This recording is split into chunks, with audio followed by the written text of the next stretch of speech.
wishing to reach, right? You're performing, you and OGZ and moving around on tour. You're performing in front of big crowds. What's that feeling like inside, right before you step out on the stage? You know what it is, bro? Y'all probably think I'm at that level where everybody needs to get to, but realistically, like, I'm 1 2 1 2 1 2 1 2. We back. Top of the bottom, but the bottom of the top. Bottom of the top. Okay. You get it? Yeah. So I'm on top of probably the whole city on when it comes to the niggas I want to rap and the artists is coming out the city, but there's still Drake, The Weeknd, all the way up there, and we back. And all these guys. You feel me? Like, there's so many great artists that I have to still get to, like, the levels. You know what I mean? 1 2 1 2 1 2 I'm 1 still 2 grinding. 1 2. I'm still. Everybody thinks, oh, Pressa made it. No, I probably made it out the city because my hood looks like I fucking made it because we're used to fucking not having shit. We don't have nothing. Yeah. You know what I mean?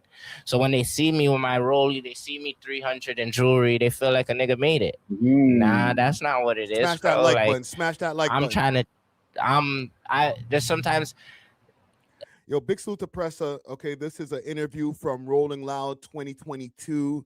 All right. This is over on our Clips channel. Pressa is really making it. Pressa on really making it big, or still being on the grind. I could be 100K. Hit that like button, There's a gang. tweet, right? My brother tweeted the other day. You know, free game. You know, I love shouting out my bro and shit. We love free game. We love free game out here. You know, so there's a little tweet. He said, like, yeah, I might. You don't know my situation. I might be 100K short from 1 2 1 2 1 2. You know, like I might have 900,000. The people are asking you for money, but I'm probably short 100K from doing what I need to do. To elevate, and then you double back. But yeah, that's what it is. You know. No, man, it's good because I think like a lot of times people look at people that we see on YouTube all the time. They feel like a nigga made it. Nah, that's not what it is. You know, you're a legend too. I see you fucking. Got to meet you, but let me get some flowers. Like, I seen a bunch of family members. I seen a bunch of kids that didn't know me, and they're like, "Yo, I heard you're from my neighborhood. I just never got to meet you. We back. But really, I know everybody from the neighborhood. So it's like now that I got to reunite with the kids, so it's an honor to do that, and just being in the city, seeing my family. You know what I mean? The vibe, mixing. I'm missing the culture. You know. Jamaican food, the Somali food, you know, you're a legend too. I see you fucking hottest hip hop blog in Canada, right? Working on it. I seen you do that. You know, I'm a fan of girl. That you did that before you're famous shit about me. I did you know the thing is for that time, quick fast. They actually asked me to come in specifically because they were talking about Toronto rappers. Yeah. So I was really blessed to be able to do one for you, fam. Nah, that's good. What, they hit you up, said, yo, we were doing one for Pressa? Yeah. And you knew everything to tell them, huh? You knew. Bro, they used the interview for the research. Because remember, this is our second conversation, fam. You know what I'm saying? People should go check out the interview that we have with you. But one thing also about coming back here, you mentioned food. Did you go to a food spot? Did anybody bring you a West Indian food, like from a exclusive spot? Nah, we just been eating from the family and shit. Eating from people just making us food and shit, you know? Straight from home, eh? Yeah, everybody's down to cook for me right now. You feel me? Anybody? Yo, what, Pressy? Yo, I'm gonna have a good plate for you. I'm gonna forward in it. Yo, I'm gonna get some oxtail and curry goat, you know? They have me sought out, so. That's good, bro. And even like I've always wanted to ask you because you're reaching a level that a lot of rappers wishing to reach. We are back. You're performing, you and OGZ and moving around on tour. You're performing in front of big crowds. What's that feeling like inside right before you step out on the stage? You know what it is, bro? Y'all probably think I'm at that level where everybody needs to get to, but realistically, like I'm to the city. I'm at the top of the even Future and all these guys, you feel me? Like, still, everybody thinks, oh, Pressa made it. No, I just crow, like, I'm trying to there's sometimes I could be 100K. There's a tweet, right? My brother tweeted the other day, free game. I love shouting out my bro and shit. We already heard this part. Salute to short 100K from doing what I need to do. Breakfast Club and all that. They're like, they made it. But talking to like yourself and other people who were in those situations, it's good to get some clarity of what's going on in your head.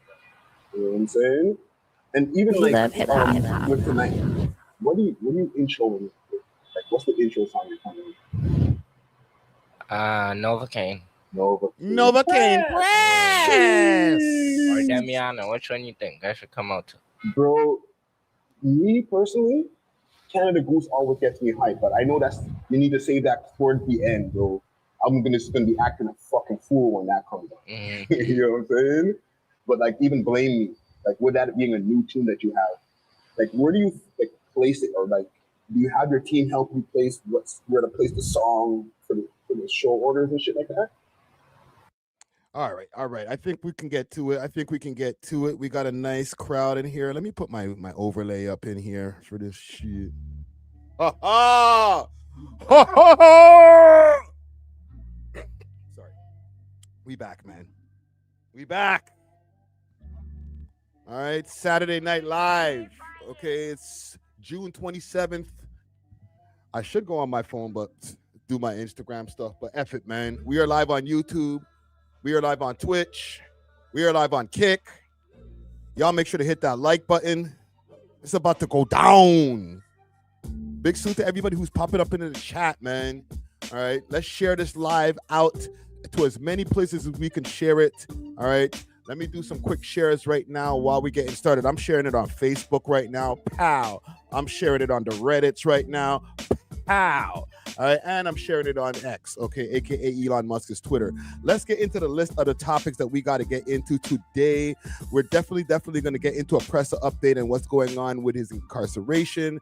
We're going to get into some Drake topics, talking about this Janice promo, talking about this Amazon promo, talking about how he got played. It's in the title, okay? With the good, we got to bring the bad. So how Drake got played is the main topic this gonna be on the table today, okay? Also, we got to get into the Booggz freestyle that he just dropped. Akademiks versus Charlamagne. Charlamagne has responded once again with a earth-shattering response that involves crypto and gambling and all types of stuff. It's nasty work. We definitely got to get into it, okay? Also, based on the title, Top 5 is in danger. Okay, we're gonna get into that and a whole video about how Top 5 might be in danger. Something that I might leave off the table for another day, but I think I might want to bring it up today. For the old heads, Big Tigger. Big Tigger has been in a lot of shit that I've been ignoring. Okay, he's been in some serious DV with his wife. And I think we might just have to investigate just a little bit. All right. Also, BFM Quebec gang enforcer has been arrested after years on the run. We definitely have to get into that and how the whole BFM gang has just been causing terror. All right. I got one more topic over here about an outreach predator that I might get into as well. Let me know if you have any topics. Spam the chat. Comment gang strong. Okay. I will keep some of those topics also for the podcast that we're going to be recording tomorrow, episode 696 of the We Love Hip Hop podcast. So let me know if you guys want to talk about anything. We could talk about anything. Okay. Oh, also, I forgot. Oh, you know what? Where's my thing? I need to put it on my list. Let me put it on this list. I'm going to put it early on my list. Patricia Jaggernauth apology. Let's write that down. Just don't forget. Patricia J apology. Let's do that. Okay. That's on my list also. And you all going to find out why. All right. Comment gang strong. Let yourselves be seen. Big salute to Kaloon Clouds, who's been in the chat from early. All right. Nice glass. Big salute. Big salute to Adam. Big salute to Adam. Big salute to Liho. Okay, who else is in the building? This guy life. Carol in the building. Who else is in the building? Matik in the building. Who else is over here? Cameron in the building. Let me put you on the screen right there. Big salute to Pretty Problems. Yo, Pretty Problems, giving me some amazing advice. Watch this. Hey, right there with my... Right? Maybe some of this. What you talking about, Willis? All right. Try to step my game up. All right. This is just a preliminary format of this. I'm going to have to get into my hotkeys in my stream deck over here, but we getting it popping. Who else is in the chat? Dark Dreams, Nightmares in the chat. Big salute. T.88 in the chat. Johnny Blix in the chat. Okay. Donovan Jr. in the chat. Who else is in here, man? We out here, man. We out here. Yes, the We Love to Apologize Network. Sometimes I'll be broken up. And you know what? I'm a big man things. Have to apologize sometimes. Is it? Big up to B3 on the beat right here. Let's get it popping, man. All right, hold on. You see this here? Jeez. What you working, bro? What you working with, man? Okay. Listen, man, big salute to everybody who's popping up in the chat right now. Let yourselves be seen. Who else is in here? Nero Vision's in the building. You didn't miss nothing. You're early. All right. Let me run a couple of ads. I was supposed to go live yesterday. However, I had a very important meeting. And if everything goes well, God willing, and everything goes well with the execution upon said meeting, you might be seeing, actually, you not might be, you will be seeing the We Love Hip Hop podcast and network take it to levels that you have never, ever seen before. Okay? Let me not overhype it, but just put it this way. If everything goes well, it's going to be a good summer, and you're going to be seeing this in a lot more places. All right.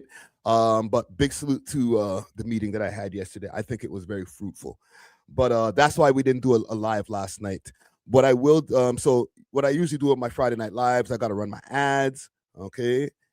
Listen, man. Listen, I'm just looking at the chat. Listen, I'm excited. Okay. But let's run a couple of ads, and then we can get into what we got to get into. But shit. All right, fuck it. Okay, here's what I want to do first. I want to set an apology. All right, I might have to bring you guys back through the lore of what happened here. Okay, now what happened was there was some changes that happened over at Flow 98.7. Okay, and big salute to everybody over at Flow 98.7. Okay, big salute to Peter Cash. Big salute to Patricia Jaggernauth. Big salute to Celebrity Drew, DJ Ritz, all my people over there at Flow 98.7, people who I've known for a long time and people who I'm getting to know over this whole debacle. There was some changes that were made over there. Okay, let's do this first. Let's open up the Flow page, just so I can give you guys a little bit of insight on the changes that did happen. Pow. Okay. Badman no apologize. No. Badman do apologize. That's what you call them, badman. Because they're, or big man.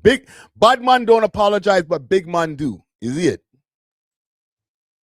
So here's some of the changes. This is the morning show.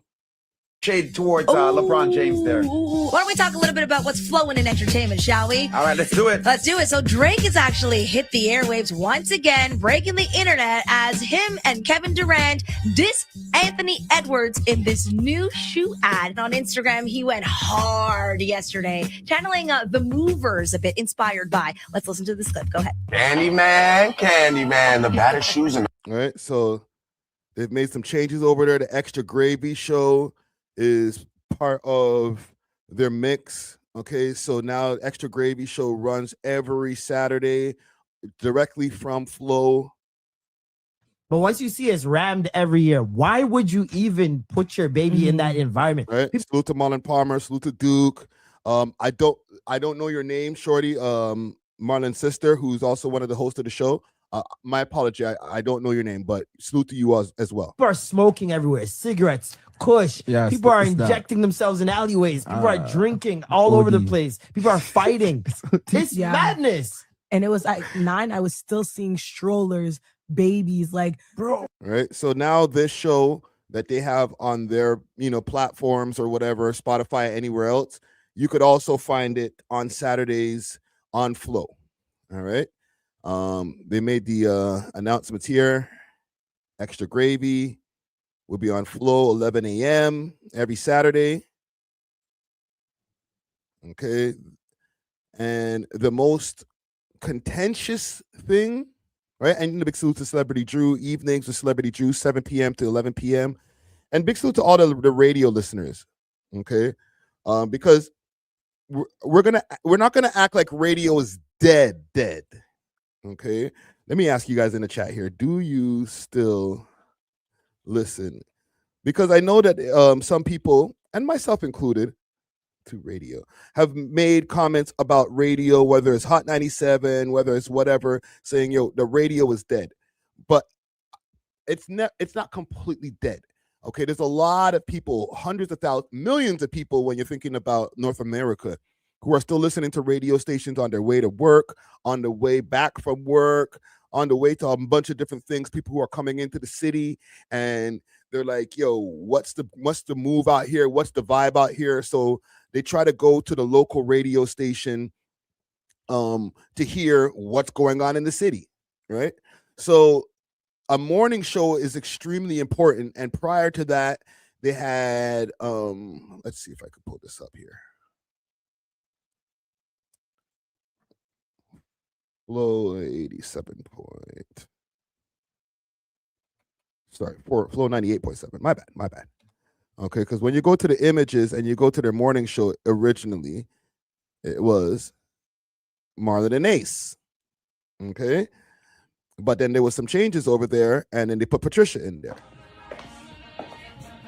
Okay, I can't play the audio because there's some copyrightable stuff in there. Did you guess it?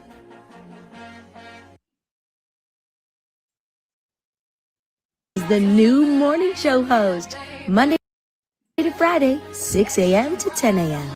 6 a.m. to 10 a.m. Okay, so then from there, people made their comments. All right. You know what? Actually, if I go back here under the announcement, the comment might still be there. And this is from Patricia J's Instagram as well. After 4 years away from the mainstream media, I'm proud to announce that I am joining Flow 98.7 FM as the new morning host alongside Specs the Boss. Okay, Mondays to Fridays, 6 a.m. to 10 a.m. beginning this Monday, June 8th at 6 a.m. as Flow celebrates 25 incredible years and embraces a bold new chapter. I'm honored to join the extraordinary team of broadcasters, DJs, creators, and industry heavyweights who are helping shape the future while paying respects to legacy that built this iconic brand. All right. Let me see if I can find that comment. Is it in here? Because the comment might have got deleted, to be honest.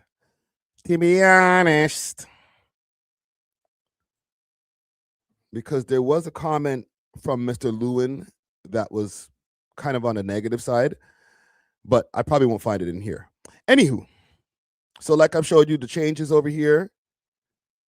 We're clear on that. We have the schedule over here. Everybody there. Q. So there was some responses from Relentless Diaries, and let's see if this is still up. Relentless Diaries made some comments on this. And listen, they're not the only ones who made comments, but multiple people made comments. Okay, and I'm sorry to have to dig up old shit, but I got to dig up old shit to get to why I'm apologizing now. All right? So her name is Patricia. So here's the comments. Okay, and let me see if I can find the comment from my youth. And a lot of people commented on them. They're very popular on Instagram as well as other places. But on Instagram, their posts get mad traction. All right, that's one thing I give them on their promotion front. Okay, so let's play the clip. Patricia Jaggernauth, Patricia J, she goes by. Yeah. Patricia J. At first, I didn't know who she was. I'm like, yo, who is this? Like, I've never seen. Then I started to look, I'm like, bro, I remember her from CB24. We want a radio station to maintain the essence of like Black culture. I don't know. And like I said, I'm sure she's very qualified from like a media standpoint, but like from a cultural standpoint, I don't know how much she can really connect with Black Toronto. Like, I don't know if she's ever heard the market in her life. So you think she's out of touch? Slightly. And I don't mean that disrespectfully, but compared to Marlon and Ace, Right. I do think that she's slightly out of touch with like new artists. Like, I don't even know if she could maybe name 5 Toronto artists that are up and coming. You think she got 3 Pressa songs? Hell no. She doesn't know 3 Pressa songs. No way. But do you think that's why they brought on the other person to? Okay, yeah. So then to balance the that co-host, the new co-host of hers is also Specs. Right, Specs the Boss, who is an OG, cemented culturalist institution. Yeah, DJ in Toronto. Again, though, and I don't want people to get upset, I do think Specs, again, is a little bit older. So I don't know how much he flexes to, again, it's like the younger, but up and coming talent. Again. Okay, so yeah, I know I'm squeezing the life out of this clip. I know, right? Why did she apologize? No, she did not apologize. Okay. After this happened. Do not. And this is from, and there's a post or a comment in here from Limitless VIP Concierge. And it says, grow up YNs. You don't know who Patricia is, laugh out loud. Then who are you? All right. If like asking if you don't know who Patricia is, then who are you? Come onto my platforms page. Do not come and speak on 4 educated Black people who sit here and ever call us YNs. The people in the comments who were talking about her partner, I defended that. And I said, who she chooses has nothing to do with what I am saying. I don't care who she's married to or who she's engaged to, whatever that is, right? As I said, I knew from before that she also had a lawsuit against Bell Media about 4 years ago, where she had sued for racial discrimination. That's not the only place. She got a settlement. And she got a settlement. Someone had messaged me and they said, yo, I saw you defending her man in the comments, but did you know what he called you in the comments? Ooh. And I said, what are you talking about? So I'm scrolling the comments and he called us YNs. Are you fucking kidding me? No. What's his background? He's white. Woo! Yo! No. My gripe now is, do not come onto my platforms. So basically, that started a whirlwind of madness, okay, with podcasts chiming in. Of course, all of the Toronto podcasts, we got to go and start, we got action. And we went crazy, okay, myself included. I did the live stream the other day. We went searching all through Patricia's Instagram to go try to find her hubby, okay? So let's clear up a couple of things. And just before I do that, this is what ended up happening afterwards. And I won't be able to play all of the audio for this, but I'll play you just a little bit of the song just so you can get the point. All I wanna say is that they don't really care about us. Okay. Song. Perfect. All right. Michael Jackson, they don't really care about us. Perfect. So some people are confused. So then she says here in her caption, some people confuse access with entitlement, opinion with facts, and silence with weakness. Fortunately, facts have a way of speaking for themselves. Wishing everyone wishing everyone the energy they put out. Okay. She also put in here pinned comment. My husband did not make the comment he's been accused of, and the record has been clarified with the individual who made the defamatory accusation against him. Okay, shall I repeat?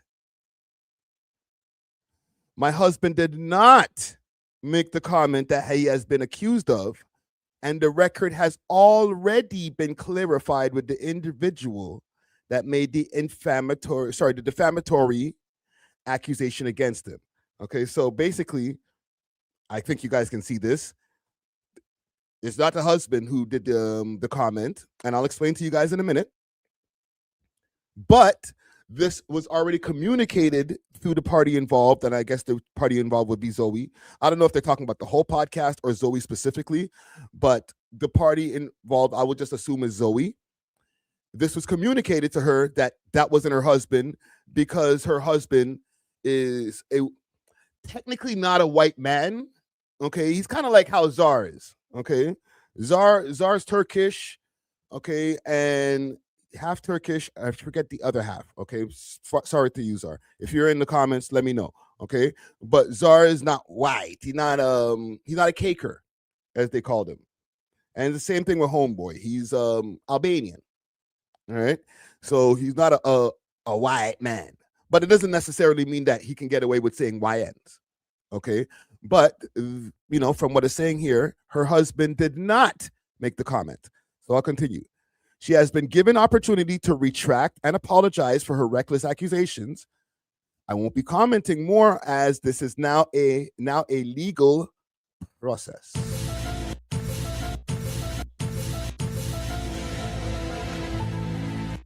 Okay, it's a legal process. So now I did my investigative reporting. Like I said, we did the live stream the other day. We had a good time. We joked, we kidded. Okay. Syrian and Turkish. Thank you. People in the chat know more than me myself, who sits with this man like twice a week. My bad, Czar. Syrian and Turkish. Okay. Big salute to Solo 5073. Okay. Big salute to DJ Czar. But yeah, the point is, right. But here's the thing. When she mentioned this post here, in this post, that her husband did not make the comment, and that's the comment that's coming from the account, I had been notified, and I had conversations behind the scenes. It wasn't just like a quick DM here and there. Like, I had some conversations behind the scenes. I spoke with Patricia myself, okay? And I have been advised that that company, and we can go back and pull up the company itself, because, after all of this debacle, they kind of like put the account on disabled. So the company over here, Limitless VIP Concierge, is a company that she owns with her husband, and there's multiple employees that work under this company. All right. The comment was made by an actual Black person in the company. All right. Y'all don't have to believe it. People in the chat might be like, Cap, Friday, you compromise.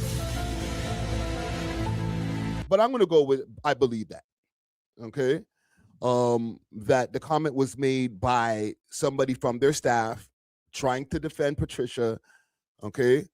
It was never actually confirmed.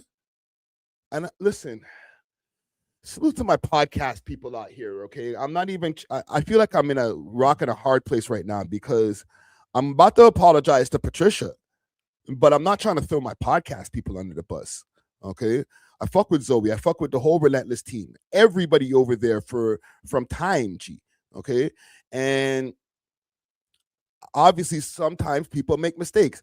I make mistakes all the time. For the people who are like, regular viewers of this, y'all have seen me make some huge mistakes, retract some major statements, just because it is what it is. Sometimes you make a mistake. But with this whole thing here, I say all that to say, it wasn't coming from her husband's personal account. So yes, Limitless VIP Concierge is who jumped in the comments, but who's to assume that it was her husband? Okay, again, not trying to throw Shorty under the bus as far as Zoe, but who's to assume that that was her husband if it wasn't coming from her husband's personal account? Okay, If it was literally from homie's personal account, I could say, okay, well, shit, what are you doing? You're calling Gala YN or calling their team a YN, but it's coming from a business account with a bunch of people who work for that business. So to assume automatically that, yo, that must be your husband. Yo, that must be your husband responding. Yo, he racist. It's kind of irresponsible. Not trying to throw you under the bus, but kind of irresponsible. You know what I'm saying? Correct me if I'm wrong, gang. Am I completely off about this? I just feel it's a little bit irresponsible to just be like, yo, this is limitless VIP concierge equals Patricia Jaggernauth's husband automatically.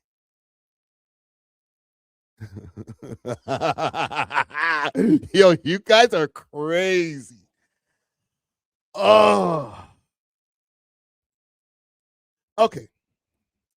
So with that all being said, and me getting my, nosy ass up in the middle of this, as well as my co-host, like we had comments on this, okay? A few mistakes were made. Like I said, it wasn't homie who made the comment, all right? Two, as far as with the whole thing of Patricia being the morning host, I think that's a good look, right?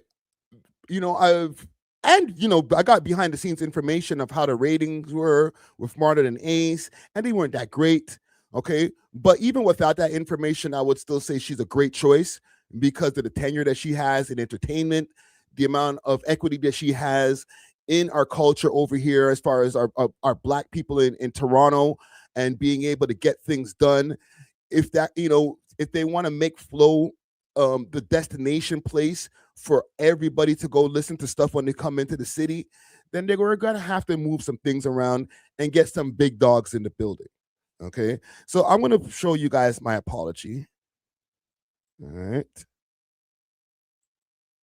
because I did make an apology.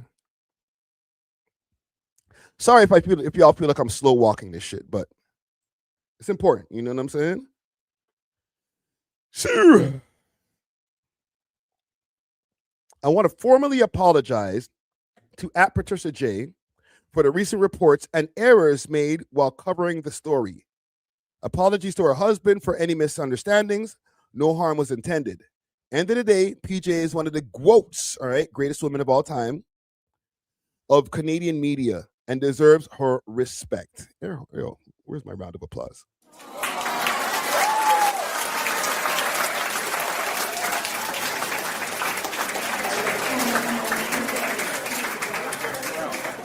Okay, she's seen that apology. It was reposted on her Instagram stories as well. As far as with this whole thing between Relentless Diaries or between Zoe and, but my opinion, and Patricia J, I think this can be easily resolved. I'm not here to try to tell Zoe what to do because she's a big woman and she's running her own company and podcast and stuff like that. So she's a grown-ass woman. But like, don't die on the hill of trying to stand on, oh, well, listen, I don't think that you should be there. I think that there should be younger blood over there. Okay, you could have that opinion. But like, in the end of the day, this shit has snowballed into something that it didn't need to. Okay, family members involved and legal action.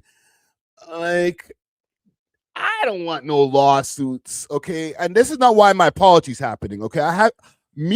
Friday Ricky Dread, has not been threatened with a lawsuit, okay? I'm just saying what's right is right and what's wrong is wrong, okay? But when it comes to something like this and there is legal action being brought to you and, maybe your podcast host and stuff like that and the IP of your podcast probably can be in trouble because, like, bro, ain't nobody trying to pay out no money for standing on an opinion, bro. Like, really and truly.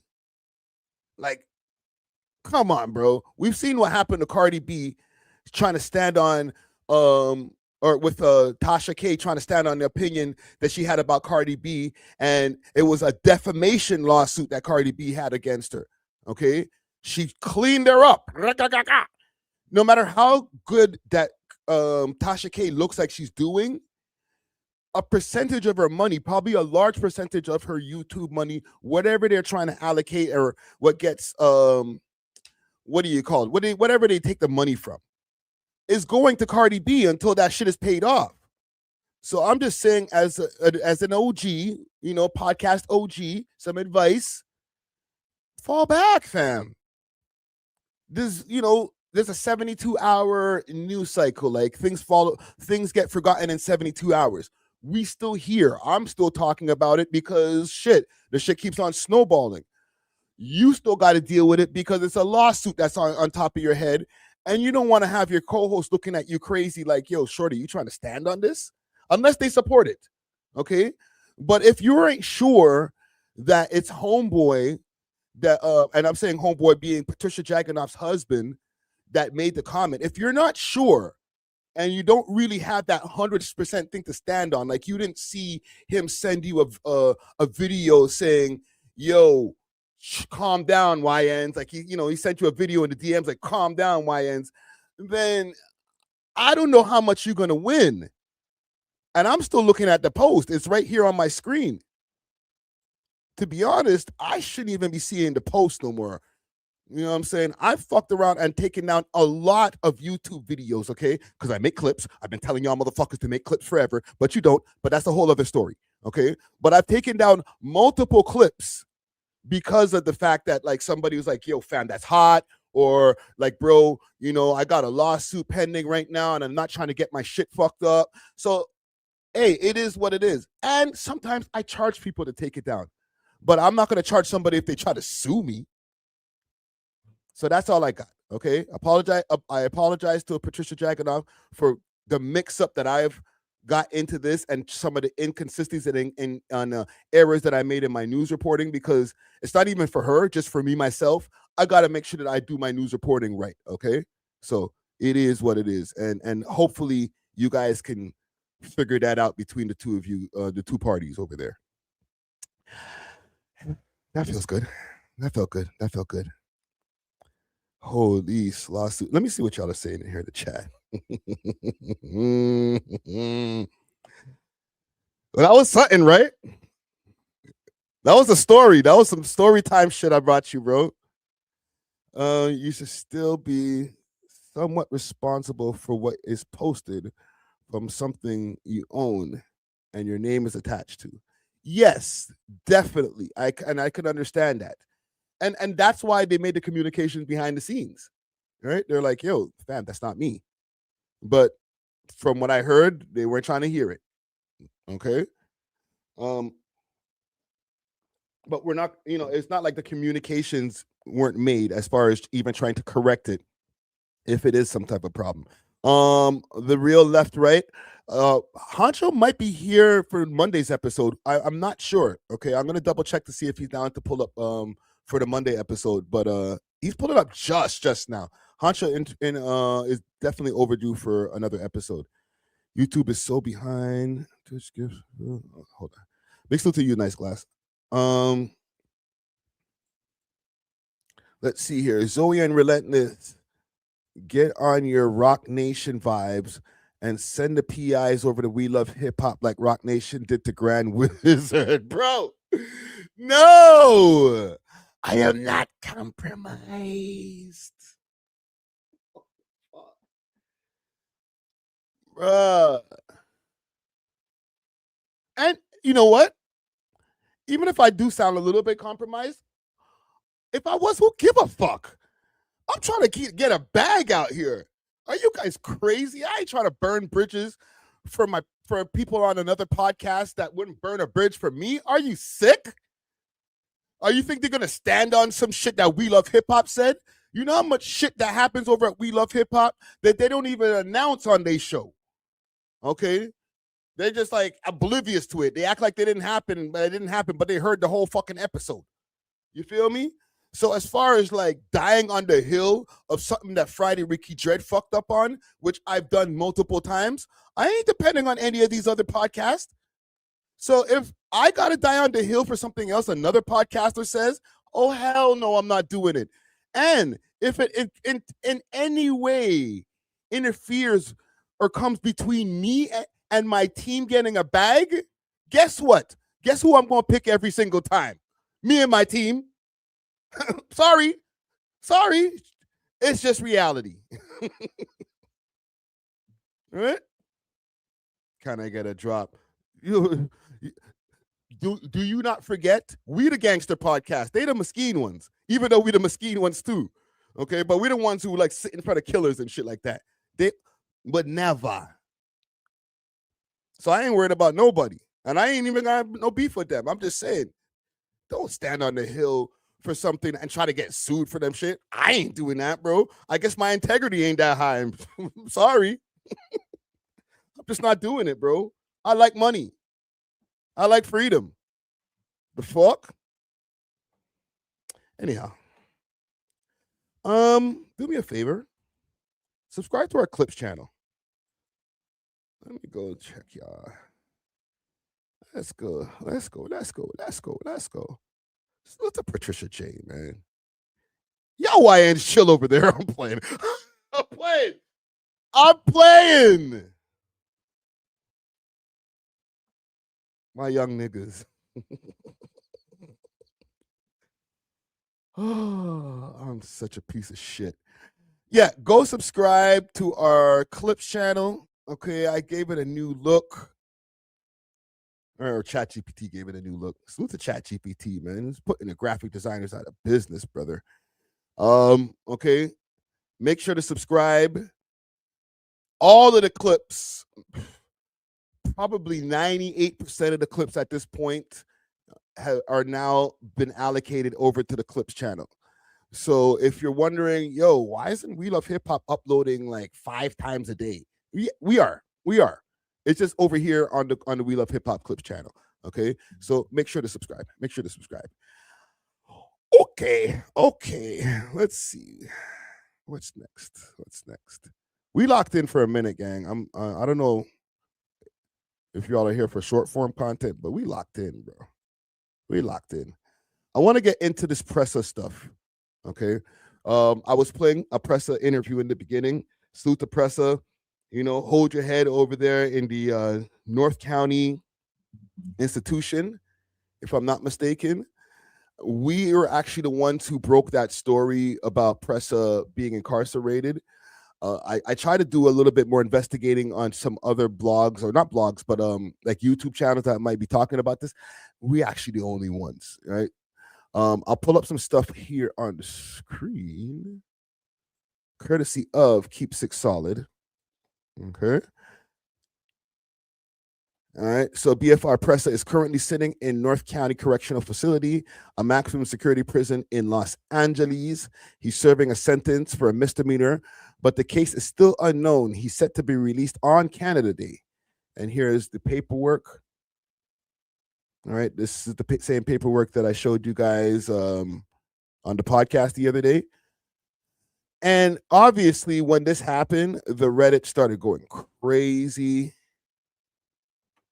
All right, I'll pull up some of the stuff that the people on Reddit automatically just ran to. Okay, they're like, yo, Pressa's doing time for domestic. Because he did have an incident at one point in time where he was charged with a domestic charge. Is that still on YouTube? Let me see. Rock Boy. Pressa charged.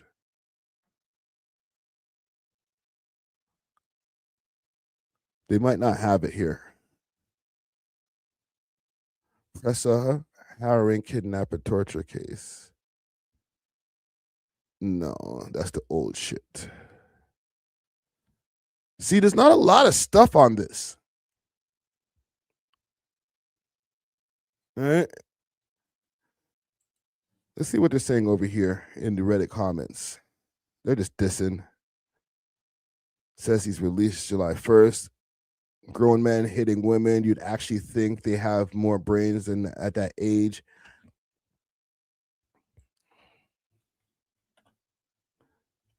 I don't know if it's this though. Okay, so we're not gonna assume.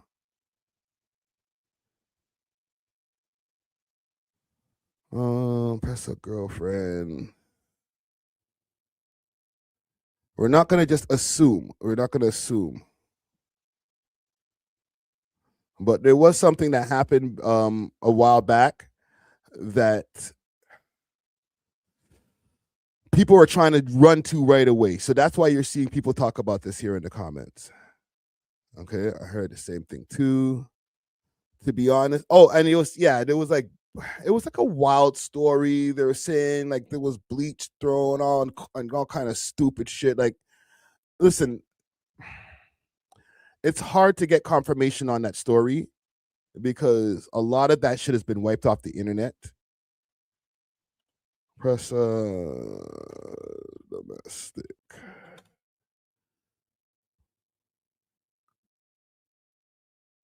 All right. Look, see, you're not nothing. Flippo exposes Pressa pleading. Oh, here we go.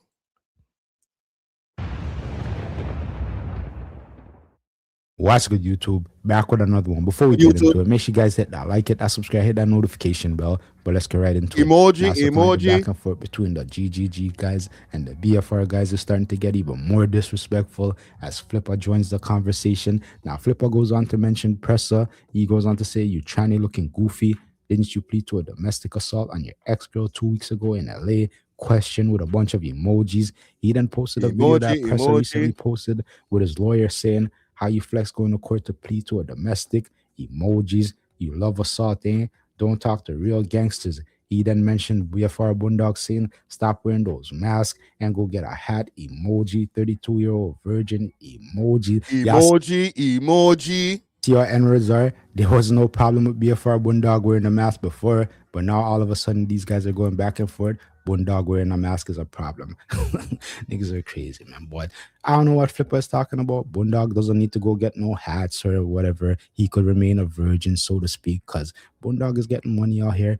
Why is he going to go get a hat to risk his freedom? You see how stupid niggas are that throw their life away for allegedly 30K? Needs to be making better decisions and should not giving people that's on road advice about what to do. He also goes on to say, "Can't even respond to a hideout. Get the G out your name." Emoji. Obviously, he's talking about YG. Flipper also mentions Lil OT. He goes on to say, "Didn't you get extorted 20K just to live with Enriz on range in jail?" A bunch of emojis. "You gotta stop playing gangster, little boy, before ish gets real." Flipper's account also posted a picture of Pressa and Quarterlab with a caption, "I can't believe I'm sitting here at 3 in the morning and they let you be the CEO of the company at Pressa." Hashtag munch emoji. Now, like I keep saying in my previous videos, I have no idea what's going on with the situation, but I keep asking you guys, how much disrespect is too much disrespect to become cool again? Like, how much are you gonna let a man disrespect you? Okay. Salute to Rockboy Ninja. Let me get some of this stuff off the screen. Bada boom, bada bing. Let's pull this up over here. Okay, breaking news: Pressa in jail for the last month. Let's play a little bit of what Pika Herc had to say about this. And I want to get your. This is rambling off. I want to get your opinion on it, but you don't have to because it's kind of mixy. Whatever, let me hear it. I'll decide. So there's been not any reports. The reports coming out right here, right now on this live stream, 30 for 30, that Pressa has been incarcerated for about a month or so in America.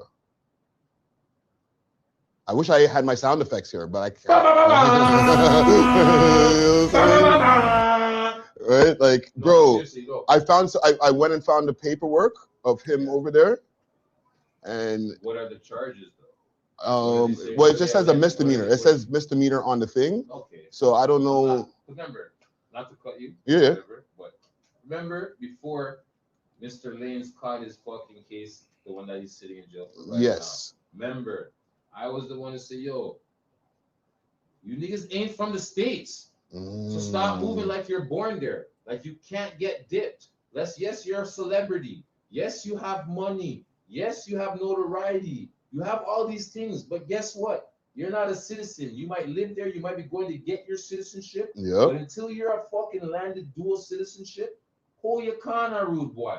Straight. Don't fucking, like, for example, Terry Lanes, smoking, no license. Call him Terry Lanes. Buddy, you're not in Canada. That shit can fly at home. Holding mad guns. That shit can fly here. You're at home. They're gonna put you in jail. What are they gonna do? put you in jail, and then dip your ass. And then what? Potentially ban you from going back to the United States where you need to go to make your most bread. You're going to make your most bread and butter? Bro, that's Starter Pack wants to know PK have a podcast. He does not have a podcast, but we will be having PK pop back up more often over here on the We Love Hip Hop podcast. But check out that live stream that I had with him the other day. It was a full hour conversation, and we spoke about multiple things. You know what I'm saying? Let's see here. Do I have any more clips on it? I think that's all the clips I have on it. I think we were the first ones who actually broke that story, to be honest, because it wasn't really floating around on the internet. I don't really know what is going on with him, because some of the things that people were saying was, why wasn't it said by the team, like the BFR team, like, yo, free Pressa, right? Was it because of the nature of the charges? Because we still don't know what the charges were. It just says misdemeanor as far as what people are seeing on the different blogs, right? If I go to any blog right now, for example, 6 Trench, Juicy Hamburger says they were hiding it. I don't know, fam. Maybe. Well, fuck. I guess obviously it's been a whole month.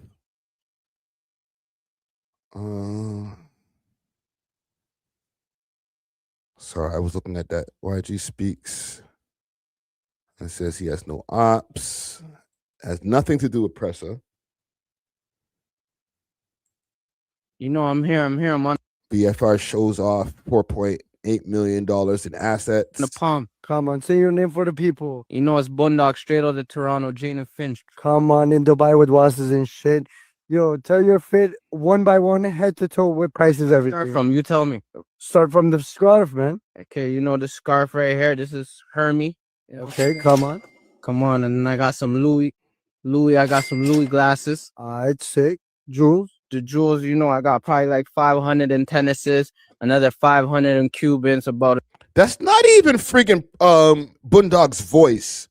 They AI'd the hell out of the audio for this. The 300 in pendants, but you know, we probably bought it when it was like 1.1, but since gold went up, you know, the shit's probably like 1.3, 1.5, who knows, right? How about the watch? How about the watch? You know, this is 6501, $320. Jesus, the bracelets. That's not Boondog. Oh fuck, I don't even know. These are cheap, so when you walk in, you just buy them. You don't even ask the price. Guy's serious. Coats. You know what I'm saying? It's like going into the gas station. You ask for the price of juice. No, I don't. I'm not even gonna run a Boondog video to compare the two voices because that's a super sidetrack. Okay, stay on point.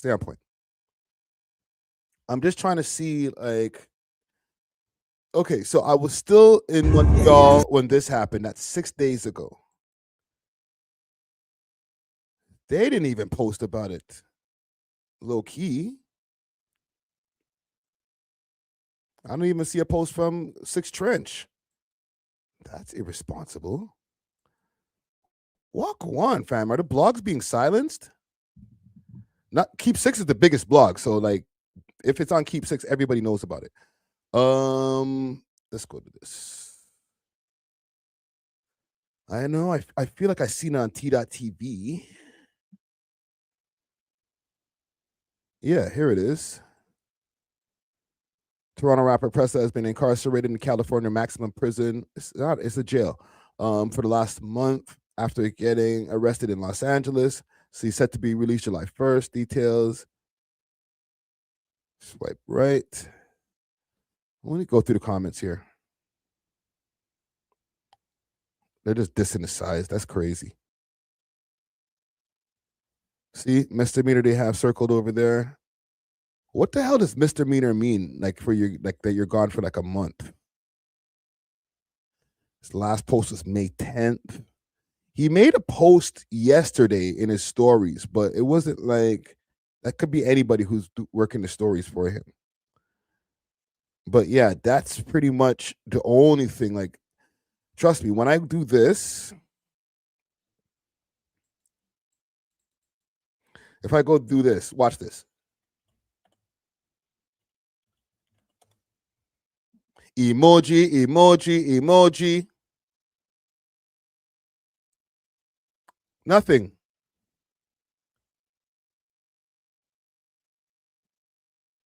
All right, there's no arrest. It's just all old shit. If I go Pressa in jail, watch this. I'm the only one that pops up, fam.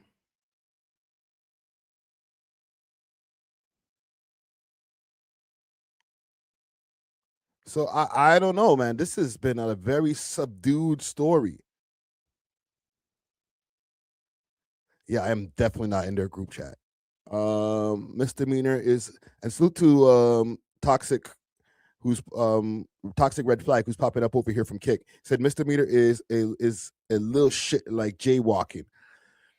It can be. What else would fall under misdemeanors? Let's do a search here. What would fall under misdemeanor? Misdemeanor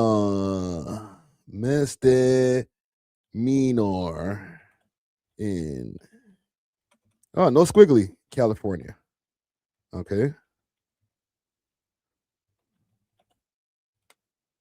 And I get a fucking squiggly on California.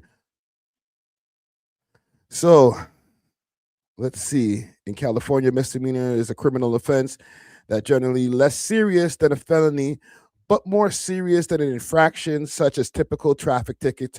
Misdemeanors are usually punishable with up to 1 year in county jail, a fine, probation, or a combination of those penalties. So here's some of the examples: simple assault, simple battery. Hello. The first two are assault and battery, but simple ones. All right, without serious injury is the assault one. Battery, petty theft, typically lower value. Shoplifting, vandalism causing relatively minor damages. Trespassing, disorderly conduct. Public intoxication, driving under the influence. First offenses in many cases. Reckless driving. Ooh, reckless driving.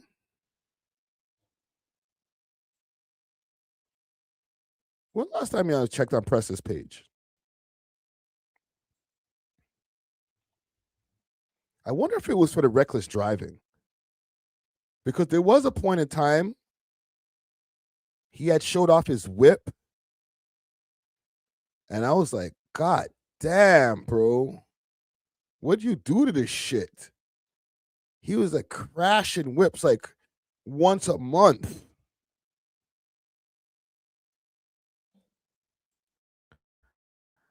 Instagram has to do something better with the searches.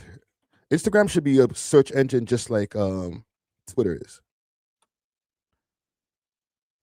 I should be able to find like multiple posts when I just put in a search term. They need to fix that up.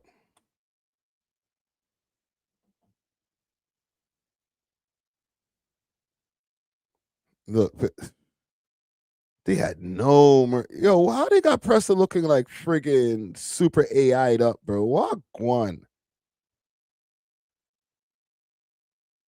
Yo, Americans have no mercy. They were having a field day with this when I posted this on Twitter. You say Trump's gonna deport him?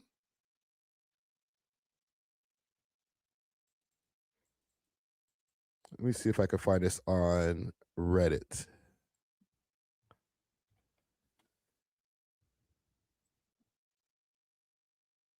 Pressa gets burned Barcelona 3 months ago.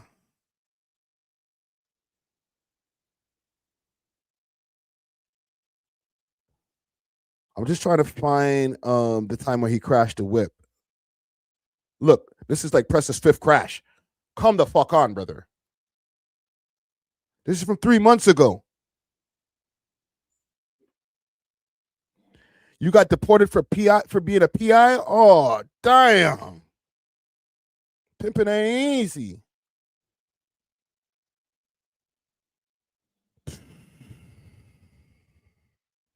All of this happened in Cali. Look at the palm trees in the back. Look.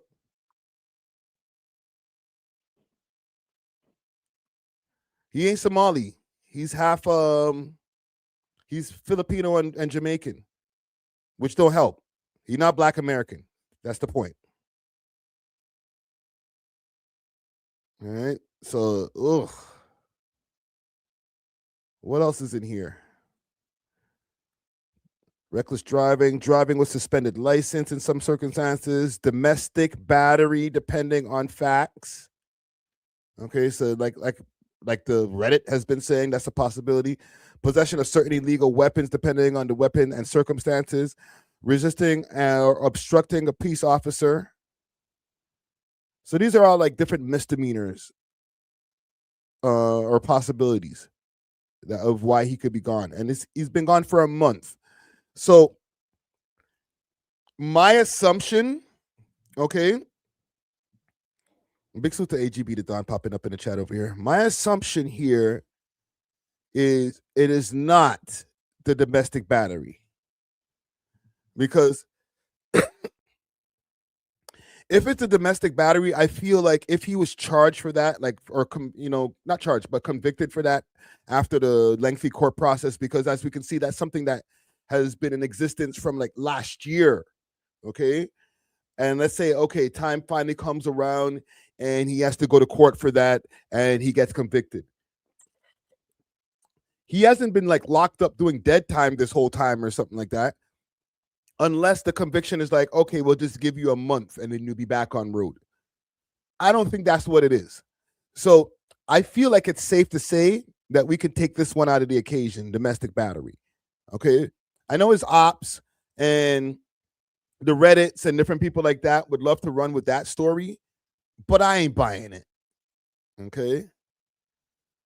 But I think I might have to go with reckless driving. Not driving under the influence, because Pressa doesn't do any like drugs. Like he doesn't sip lean, he doesn't smoke weed no more. Whatchamacallit? I don't think he drinks. So you don't have to worry about the intoxicated part. I think it's more the reckless driving because of the amount of car crashes that this guy has had in a short space of time.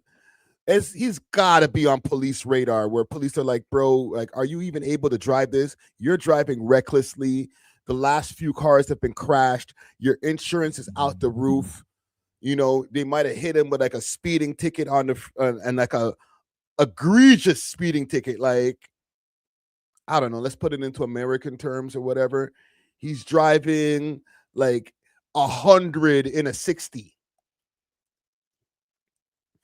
Just flying down the highway. You know what I'm saying? And then they're like, yo, that's reckless, bro. That's reckless driving. Compounded with the amount of times that you already crashed the car, you get a month in jail. All right? Juicy Hamburger said the girl would have came out if it was domestic. Also facts. Because ain't nobody going to miss out the opportunity to go get a little bit of a clout bonus. Okay, no matter who it is, even if, it's Pressa, he's just a Toronto rapper or whatever. No. There's some clout to be had. Okay, she might get all over the Torontology Reddits. She might end up on a couple of Twitter pages and stuff like that. Don't act like this shit ain't no hot news in any kind of way. All right, so if there's some clout to be had, somebody to be thrown under a bus, all right, then you know Shorty gonna pop out the woodwork like, he hit me. Right? So, I don't know, man. Salute to Pressa. Hold your head, brother. I guess, I don't know. I'm not going to apologize for breaking the story. It is what it is, but like, shit, bro. Like, look at the people who jumped, well, it's not mad comments, right? But look at this. This is the first thing they said. Peekaboo. Like, oh, we got him now. Whew. I hope you're not dealing with any type of bullshit, because it's like, yo, you Drake man and them, right? Ain't you Drake people?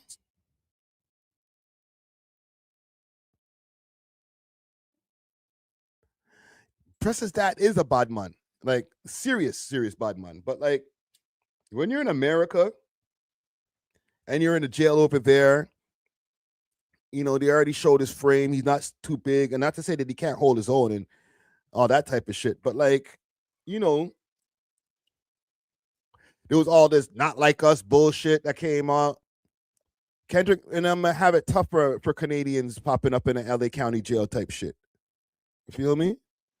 So, hold your head, press machine. Hold your head, brother. Hold your head. Okay. We're about 4 days away from his release. So we'll see what he has to say once he touches the roads. All right. But yeah, I'm gonna move on. You know what? I want to show you guys a couple of things because Drake has continued to promote his Iceman albums. He's not letting his foot off the gas, as he shouldn't. All right. You got your new albums out. You need to keep on promoting them shits. You can't just fall back. I'm going to Turks and Caicos and just go chill.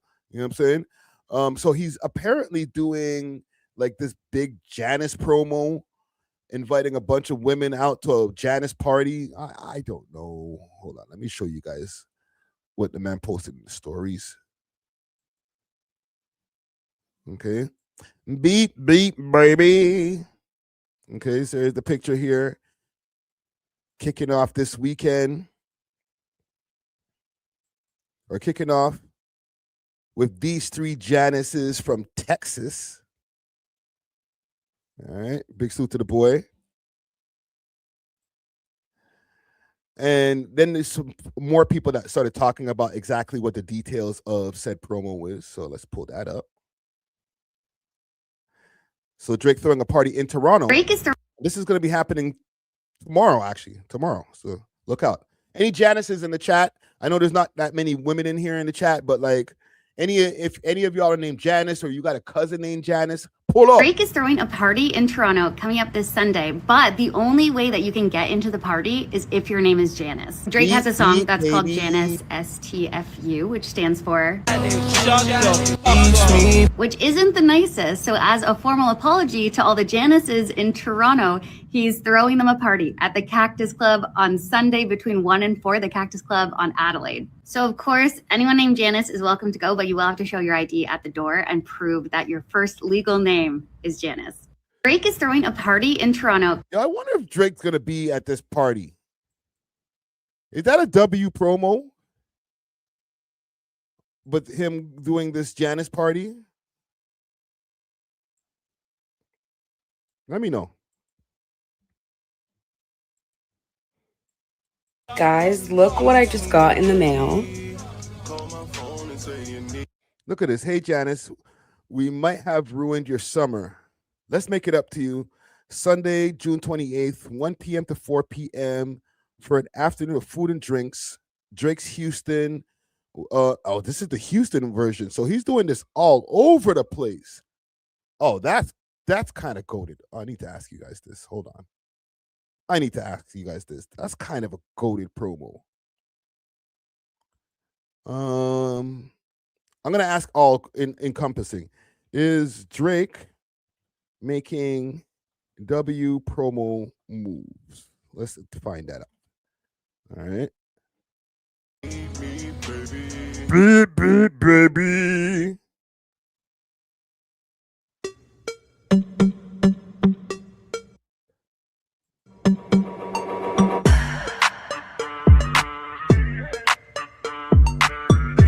They drew this entire some Drake fans are out of control. You drew this entirely with the word Drizzy.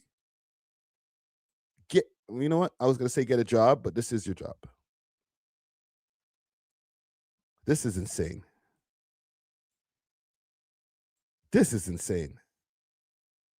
What the hell am I looking at right now? Beep, beep, baby. Guys, look what I just got in the mail. Baby. Hold on, let's see if there's any other stuff here. I'm on the R Drizzy page, okay? This is the Drake Glaze a Lot page right here. Buried alive. 3 mega pop star dropped, and Janice is with a rage beat. is still holding tight. Yo, this is ultimate Drake glaze. Look, you guys, look. They couldn't take the boy off the top. Janice is still number 1 on the United States Apple Music top songs. Okay? They're going to find every chart on this page here. I'm sorry, man. I'm not trying to diss you guys over at our Drizzy. I fuck with you guys. Y'all fuck with me. We fuck with each other. I'm just trying to find the anything Janice related. Beep beep baby. Drake, Janice. We saw that one. We saw this. So here's the different places. All the Janices in New York, LA, Miami, or is that, yeah, Miami, Toronto, and Houston. Were you saying, Looney, the hype's done? For real?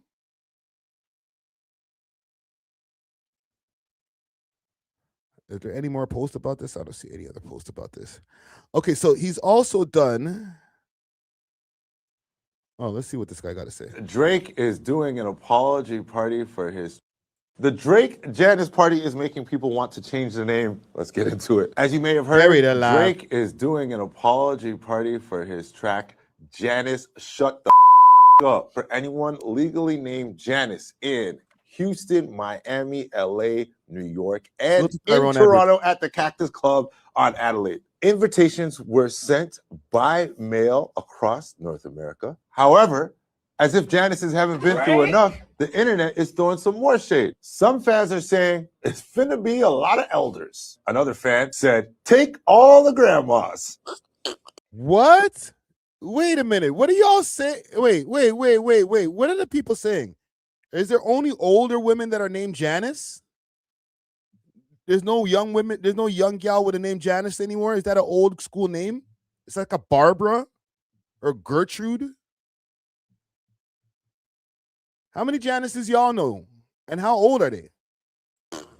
One person said, the only Janice I know is Chandler's girlfriend with the annoying voice on Friends.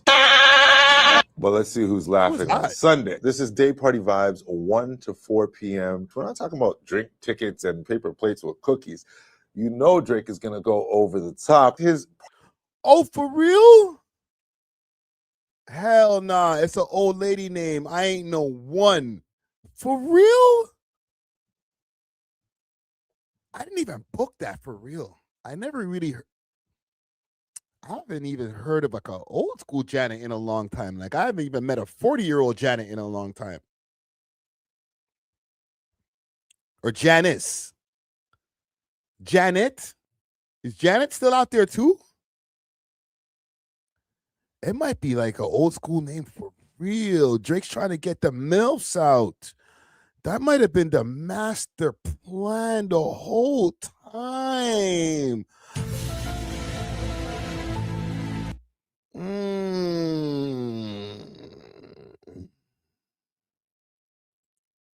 That might have been the whole thought. Ooh.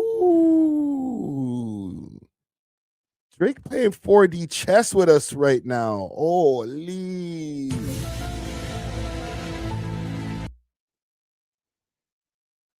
Maybe. Parties in the past have almost always included luxury prizes. So, Janice, get dressed, baby. That's the Walmart greeter's name? For real, right? Oh, man. And she's like, friggin' like, you know what? I mean, not fat shame her, but she like 300 easy. Water weight, no water weight included. Paper plates with cookies. You know Drake is going to go over the top. His parties in the past have almost always included luxury prizes. So, Janice, get dressed, baby. Some fans are contemplating legally changing their name between now and come Sunday. on. Good. No. Okay, you like the man's music, but you're not going to change your name, fam. That's a troll. Get dressed, baby. Some fans are contemplating legally changing their name between now and Sunday. Good luck. We'll let you know all the highlights from the party next week. Good luck to all the Janices and the newly named Janices. And remember, there's no plus ones. Is your name Janice? Will it be by Sunday? Have you decided what you're going to wear? Let us know in the comments. Is that a W promo? I'm not mad at it. I don't think it's corny. All right. It's something quirky, smart, something, a way to keep promoting the song. The song's doing great on the charts. Is it song of the summer?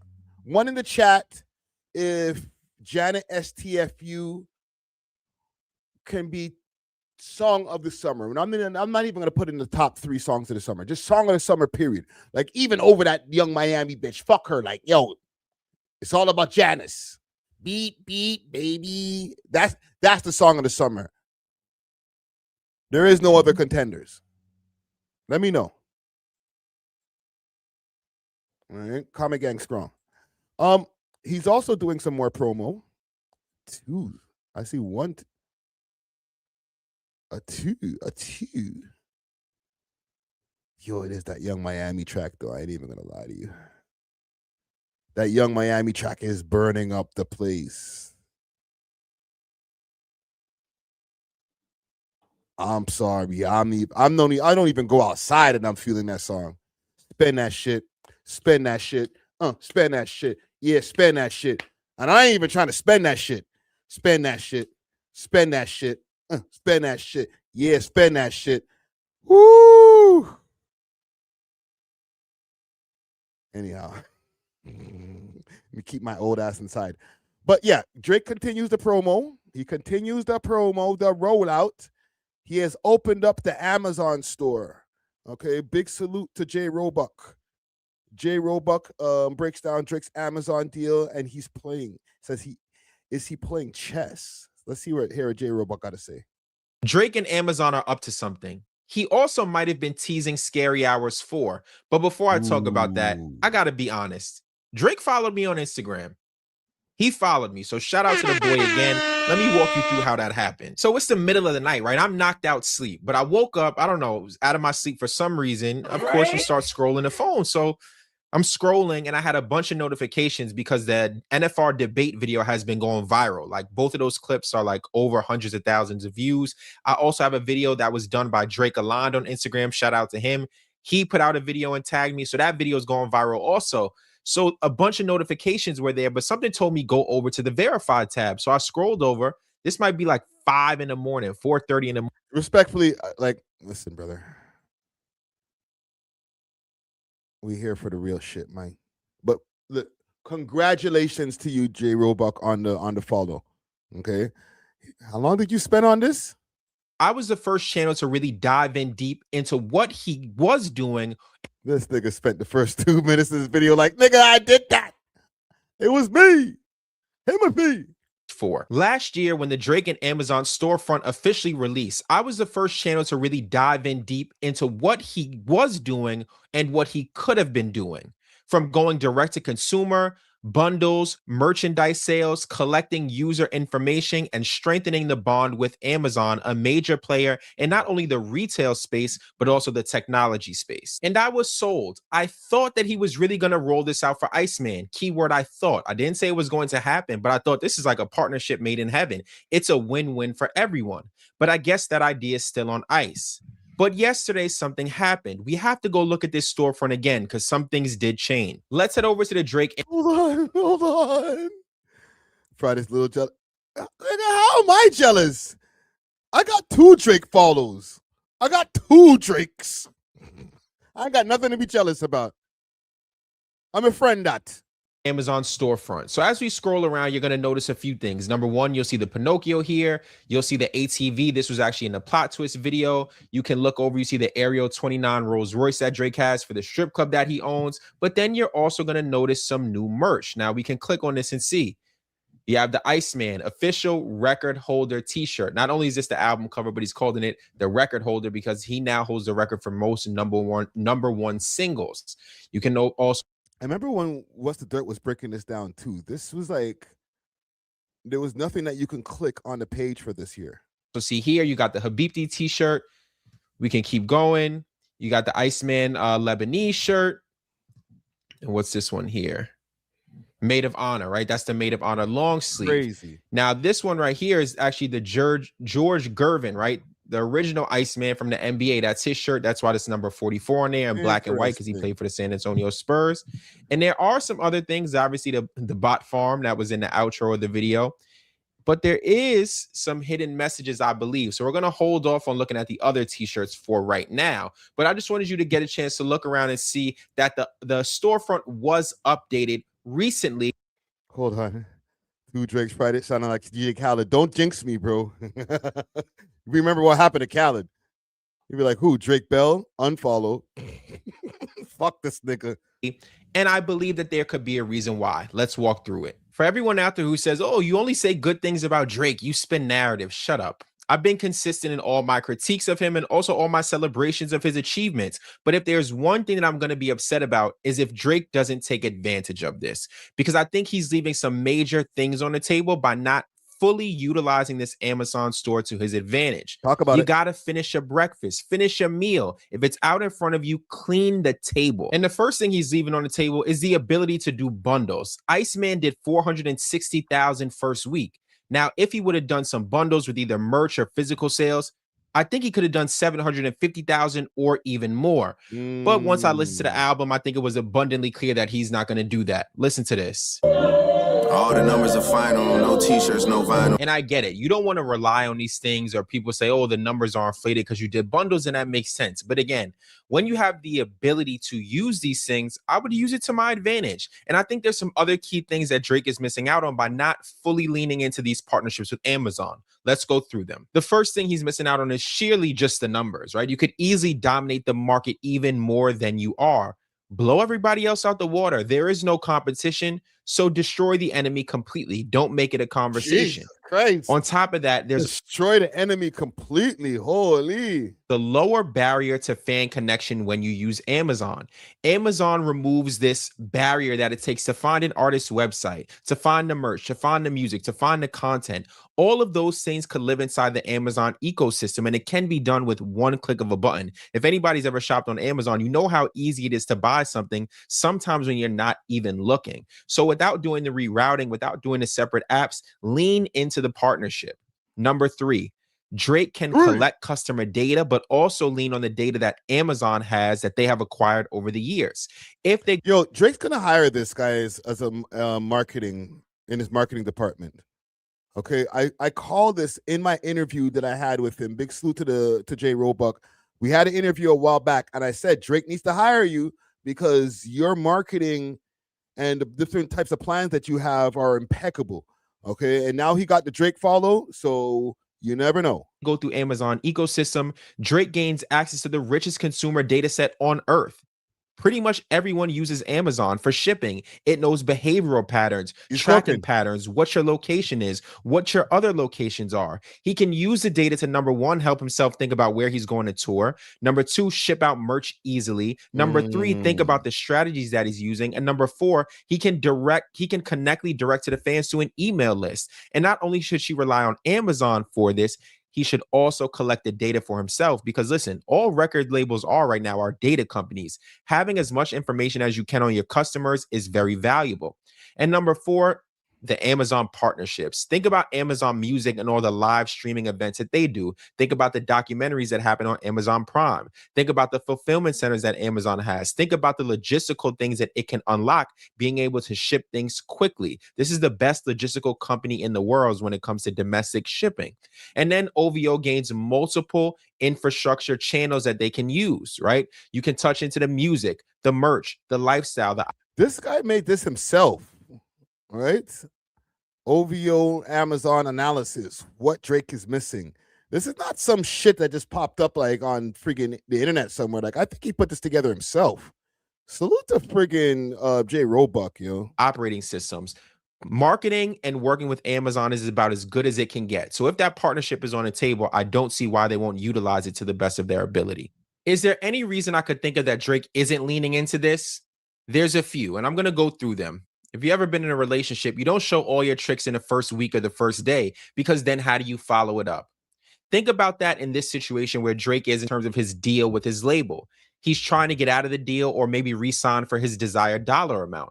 So if that's what you want to do, you don't want to go in and reveal your whole hand. You got to have some tricks at play. So if you do want to do crazy first week numbers, if you decide to partner with a private equity firm, or you decide to go to Sony, or you re-up with UMG, you want to be able to perform better, right? You have to have this room for growth. So if you choose to do bundles on your next album release, you are already set up to do that. So maybe that's the play. Maybe he's waiting because his next move should be his best move. I can totally see that. So you want to know about a potential release of Scary Hours 4. Now, what I'm going to do is I'm going to play a video from the boy A.W.O.L. Shout out to my guy, him and Scary Hours 4. Interesting. I have been speaking for probably the past couple months, ever since the Iceman rollout was happening. Definitely check out his content on TikTok, X, and on YouTube as well. Now, I went to Drake's Instagram to go look at the posts that he's referencing, and those posts have been removed. So that's why I'm going to go to his video so we can watch together and kind of see what he sees, and I'll tell you if I agree or not. Word for word. So that going around, showing love to Houston as he always does, was very cool to see. And that leads us into the fourth post. Now, this was a photo of an owl at the Snow Owl Ranch. Okay. And this one is very interesting because it's the fourth post. Now, shout out to my boy, What's the Dirt? That's my brother, man. We were just on stream the other day. It's still available if you missed it and want to check it out. But he pointed this out saying it's the fourth post. An owl, just the fourth post, maybe hinting at Scary Hours 4. Now, I definitely think that's worth. Okay, I think that's an interesting theory, right? You just see the owl staring straight ahead. It's the Snow Owl from the Snow Owl Ranch, which is obviously where Drake lives, right outside of Houston, I believe, or has a residency right outside of Houston. Now, Scary Hours 4, the fourth post, the owl. Those things do align. And if you've been following the Iceman rollout, all of it has been cryptid. All of it has been coded. And if you really dug deep into the details, you would have been able to figure out a lot about the album, its release. To be honest, I didn't dig deep into the details. This is what these guys are here for. All right. I can comfortably admit it's not even that I'm not as good at doing these deep dives. I just don't care enough.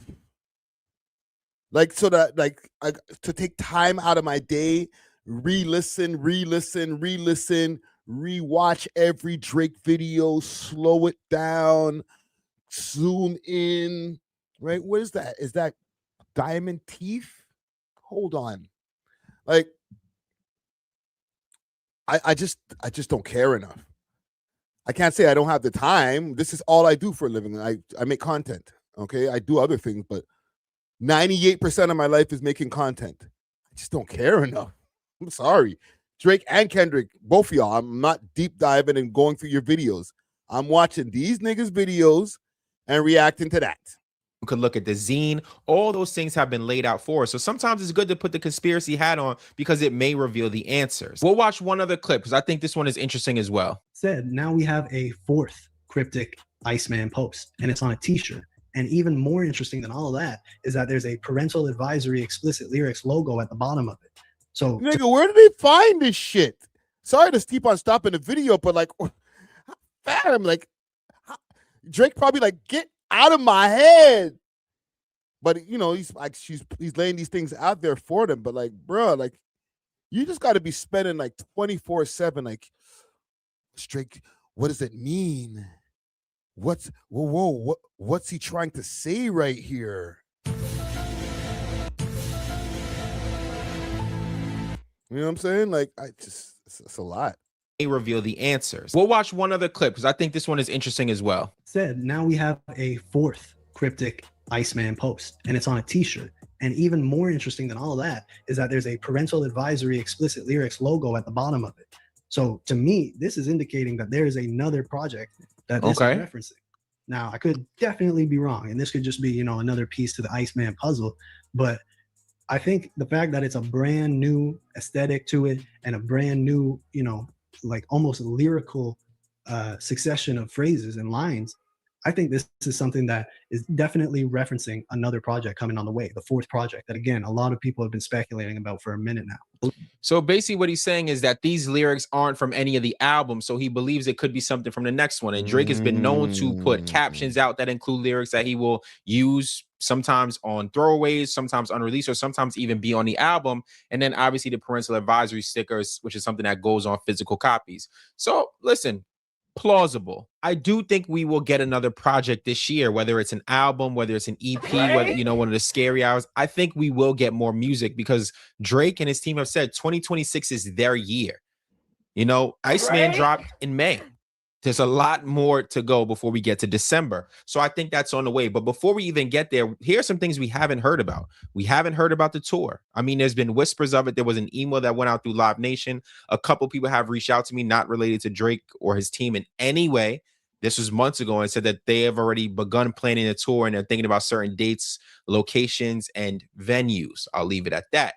So what will happen? We'll have to wait and see. But again, I hope that he leans into the Amazon partnership, whether it's with this deal or with his new deal. I hope we get the tour announcement. And who doesn't want new Drake music? Scary Hours 4, I believe, is on the way. And probably shortly, man. Maybe the summer, maybe some more summer vibes on the way, or maybe to end the year off in the fall and the winter. We just got to wait and see. But let me... No.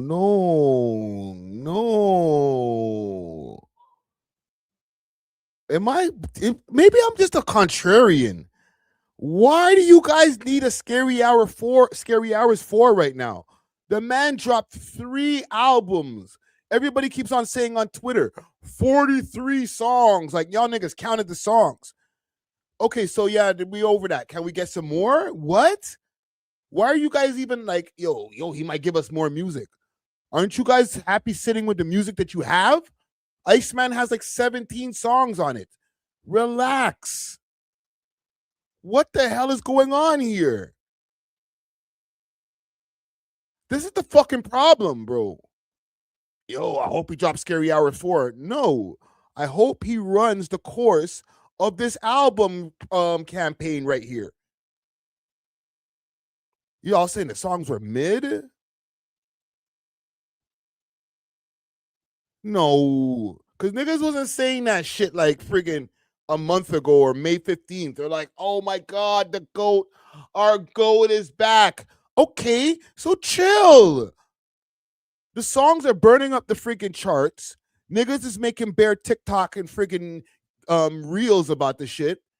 Relax. Let it breathe. Holy shit, man. It's not... Yo, it's June 27th. Holy shit, man. As far as what they're saying about the promotion, I fuck with what he's saying, though. He definitely needs to, like, lock in with the whole Amazon thing, right? But, like, if he's doing okay without it, then it is what it is. What I will make as, I guess, an announcement, or what I heard behind the scenes, is that, yes, he will be touring, but his next tour will be in Asia. This is just what I heard from behind the scenes. I might be wrong. I've made predictions in the past. Salute to DJ Natural. 1 out of 2 of his predictions have been off. I've been 100% on my predictions. All right. Ricky, aka 100%, aka 100. So if you see Drake pop up in Japan or some shit like that, then what's the date over here? June 27th, 8:30, 8:36. Remember where you heard it first. Okay. That's all I'm saying. But yeah, let's move on. I think I think that's enough Drake good news for now. But I do have some bad news for you. Okay. Unfortunately, this whole time when Drake was going back and forth to the courthouse, a lot of people didn't know about him going back and forth, dealing with some stuff that was going on with his baby mama. All right. Apparently, his baby mama or Sophie, what's her name? Sophie Brousseau was playing him the whole time.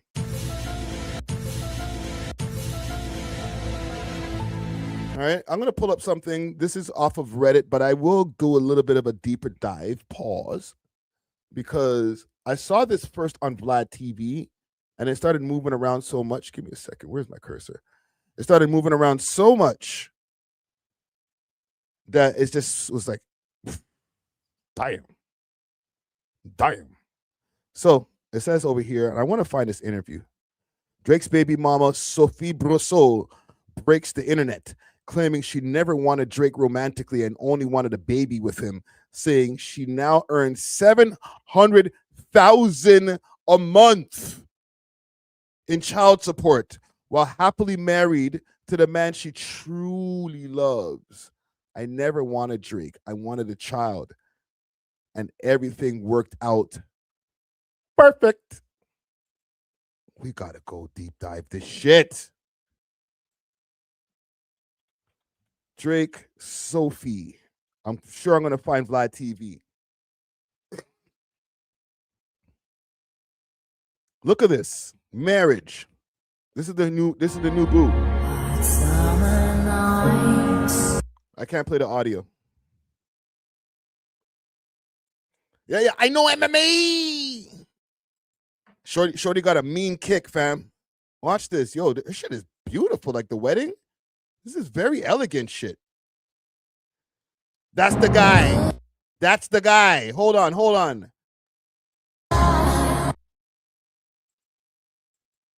Watch him. Bumba Claude. Oh, shit. Holy shit.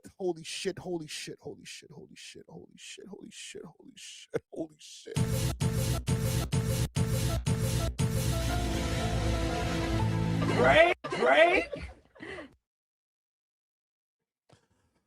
Woo.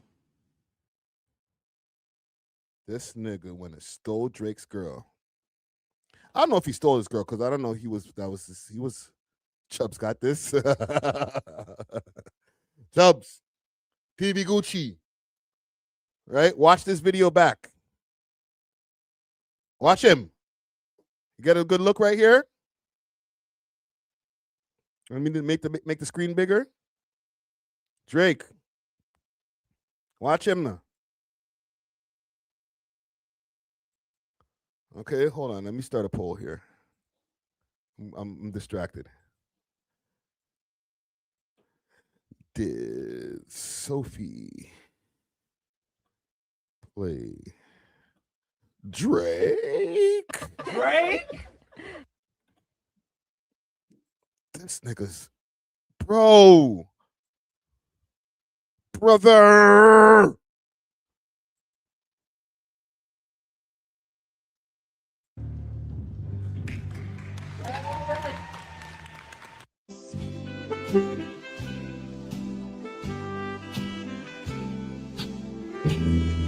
Is this guy an MMA fighter? Oh, yes, he is an MMA fighter. Hold on. This is the interview. It's always with family at the single aspect of our life. It's always with family at the heart. And I think that even as far as business, everything that we do in business, and you and I are in very different lanes. But everything that we do, it all pertains to family and legacy and what we're building for the people that we love. And I think that, we've looked around and we all see in today's society, business seems so disconnected from the human.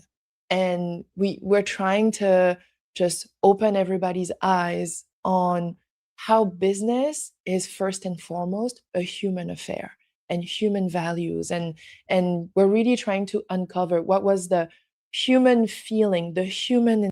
You ain't talk about Drake in this clip. Let me get the Drake clip. We're going to find it on YouTube. I'm going to look up something before. Is this it? Of our life. It's always with family at the heart. No. And No, that's not it. Readers added context to this video. This video does not show Sophie Brousseau saying she never wanted to wanted Drake or only wanted his money. It is an introduction to the Guest House podcast where she and her co-host outline. Oh, this is her own podcast. The show's theme: wellness, entrepreneurship, values. And the internet might be fucking around. We might need to get to the bottom of this problem. Welcome to the Guest House podcast. I'm your host, Isabella. And I'm your co-host, Sophie. We're going to be talking all things wellness and entrepreneurship. We have been fortunate to have met. Yo. Everybody got a podcast. Drake's baby mother got a podcast. No. I didn't. This is all over the timeline. You know where else I found this?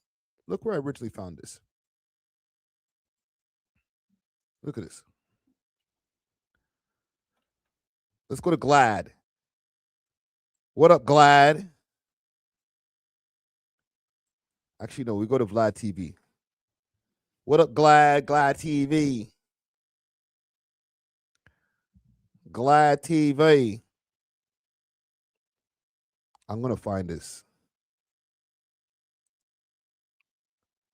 Because I remember Vlad was the first one to break this shit.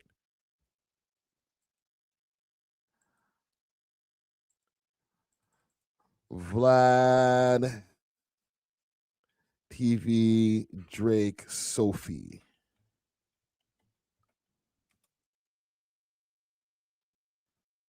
Vlad TV's Vlad TV, Drake's 36-year-old baby mother. This is off the Instagram. 3 days ago, showing the marriage.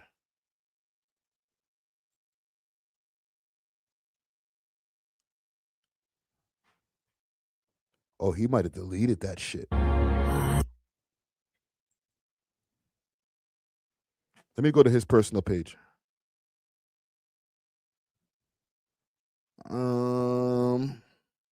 Because that was the first place I saw this shit. And I was like, Vlad, you messy, brother. But I guess I'm messy too. I'm covering it too, right? Not trying to throw Vlad under the bus and shit, but it was just like, nigga. Say, Sophie, I heard you like him young. Yo, Vlad's rude, bro. Drake's 36-year-old baby mother, Sophie, married a 26-year-old Turkish Muay Thai fighter, Efe Kaliskan. Drake didn't attend the wedding. Duh. Yo, Vlad, you're an asshole. Let me see your podcast, shorty. You talk about Drake in this? Comments turned off. Wow. Sound effects. Where the fuck are you? Turned off the comments, shorty? Wow.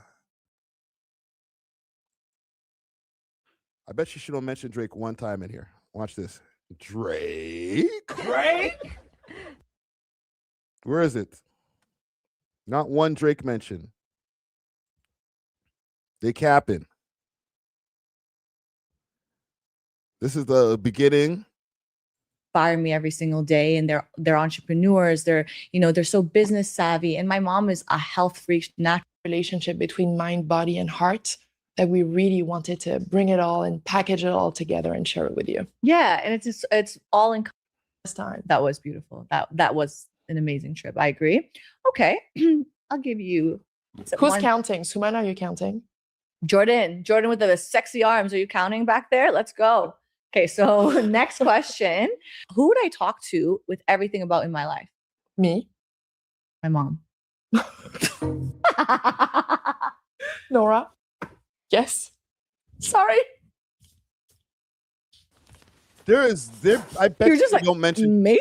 I bet you they don't mention Drake one time in this whole shit. The nerdiest book alive, probably the longest book alive, so that you have something to do there. I wouldn't want a GPS system to get out. I think Hold on. Dude, is this who made these questions? Are you sad?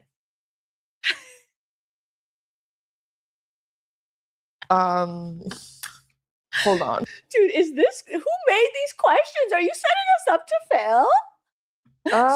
Shout out to Suman. Okay. I mean, something again about taking over the world. Okay, yeah, you're right. It was a Robert Greene book, Laws of Human Nature. Zodiac sign, but you gotta get bullshit. This is some bullshit. Historical figures, YVIP, nobody cares. Who's most likely to be late? Yo, what's the views, Crow?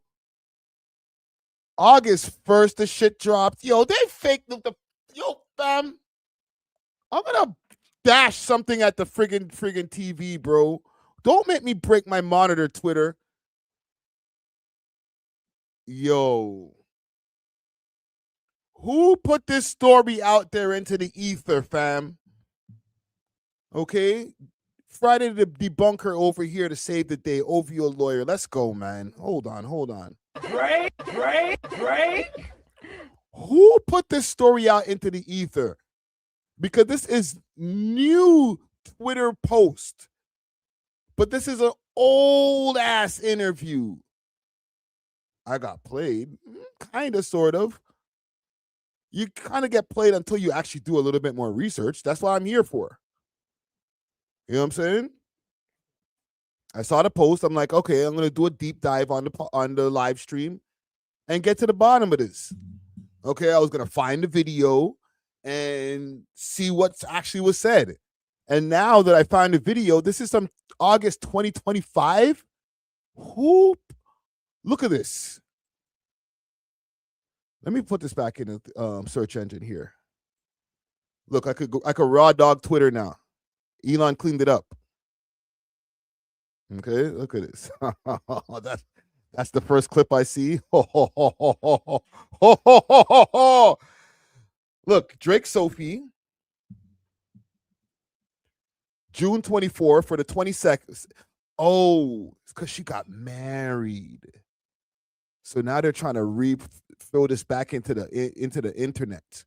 June 24th, random feed. And there was another one that we had just found. It was on No Jumper too. Yo, what the hell, fam? Hold on, let me find a No Jumper post. Y'all niggas is playing around, B. Look, Torontology. 3 days ago. Wow. Nobody clicks past this. I bet you nobody on Toronto. Yo, look how many comments under here. Oh my God. 71 upvotes. Right? Friday, Charlie Kirk just got shot in the neck. Right? Right now? It just happened? Like what? How long ago? 5 minutes ago?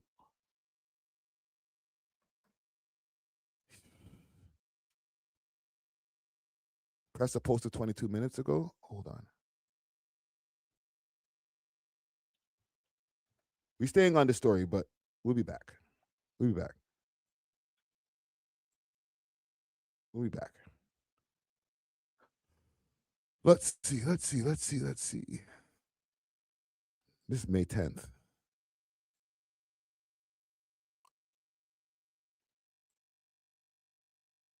May 10th. He ain't post shit. It's cap. But yeah, these guys are. I guess I can maybe say I'm partially responsible. Like, oh my God, you got clickbaited. But nah, bro, I found a video and it's cap, bro. This is nasty work. Look at this. June 24th. And salute to Twitter, I guess, because they're doing these community notes. Wow.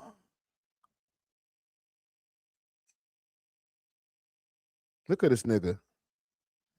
I want to see the training.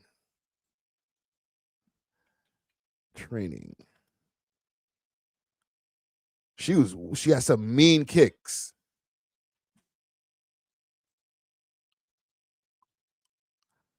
She had some mean kicks. She knows MMA.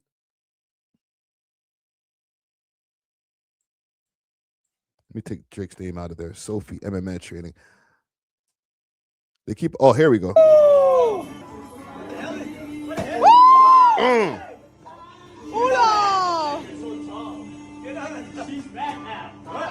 Boy. Right? Kicking ass with the BBL. Boy.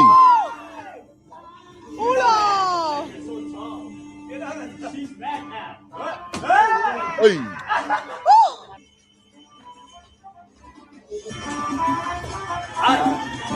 She cannot fight.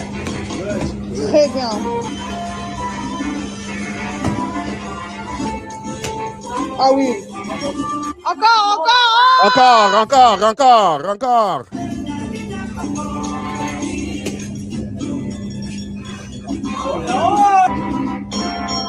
Très bien, Sophie.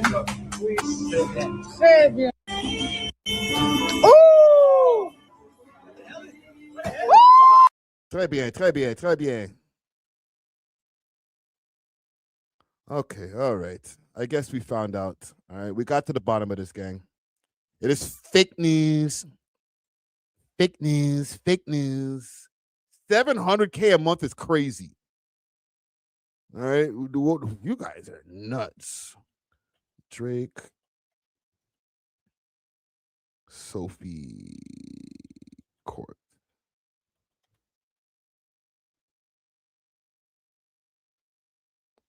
Yeah, I was trying to see if I can find that guy who was bumping into Drake at the court. But yeah, we're gonna put that under the fake news category over here, people.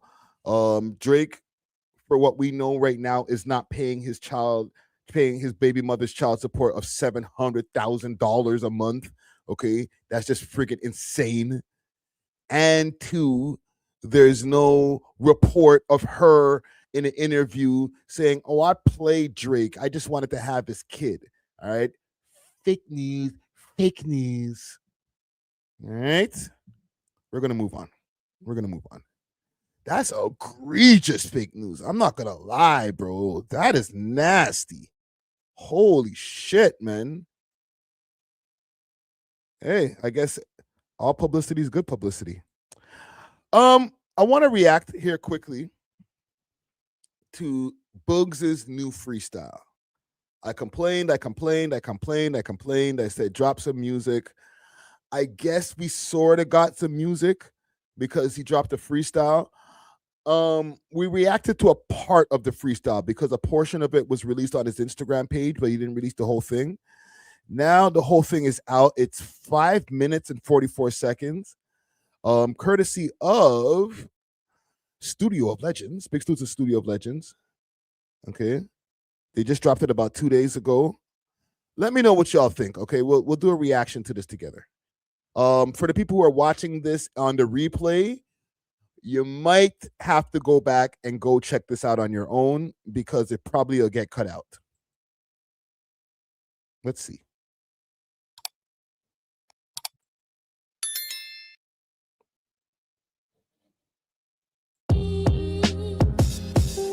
Yeah, fans stop me in traffic to get my signature.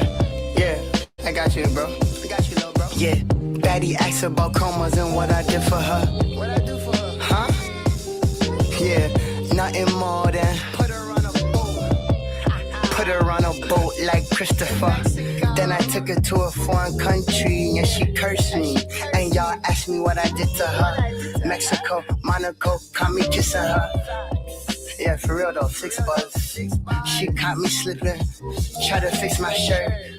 Please don't tell me that this is about chromas, please. New crib just built, driveway still dirt.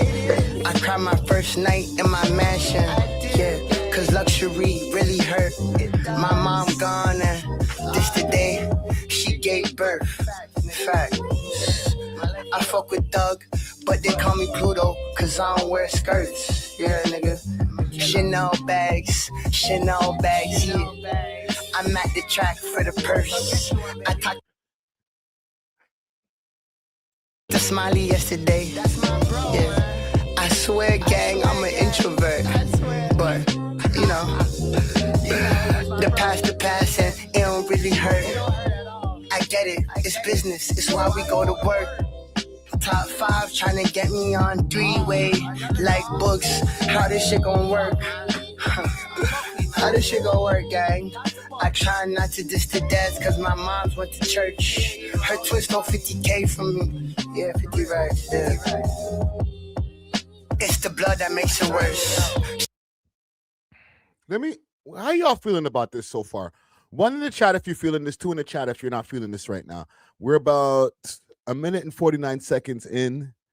Okay, let me know if you're feeling any of the bars. I'm not gonna comment yet. She got 2 jobs, PSW, some type of nurse, and I'm the type to save a son from the dirt. Yeah, facts. Yeah, that's still my little bro though. Can't take no pics, no bodies, no photos. Catch a hat, then I might give you some promo. Yeah, I'm Steph, but my bro shoot from the logo. Okay. I ride around with sticks and my dog like a... I like this, but that part right there, that was cool. No bodies, no photos.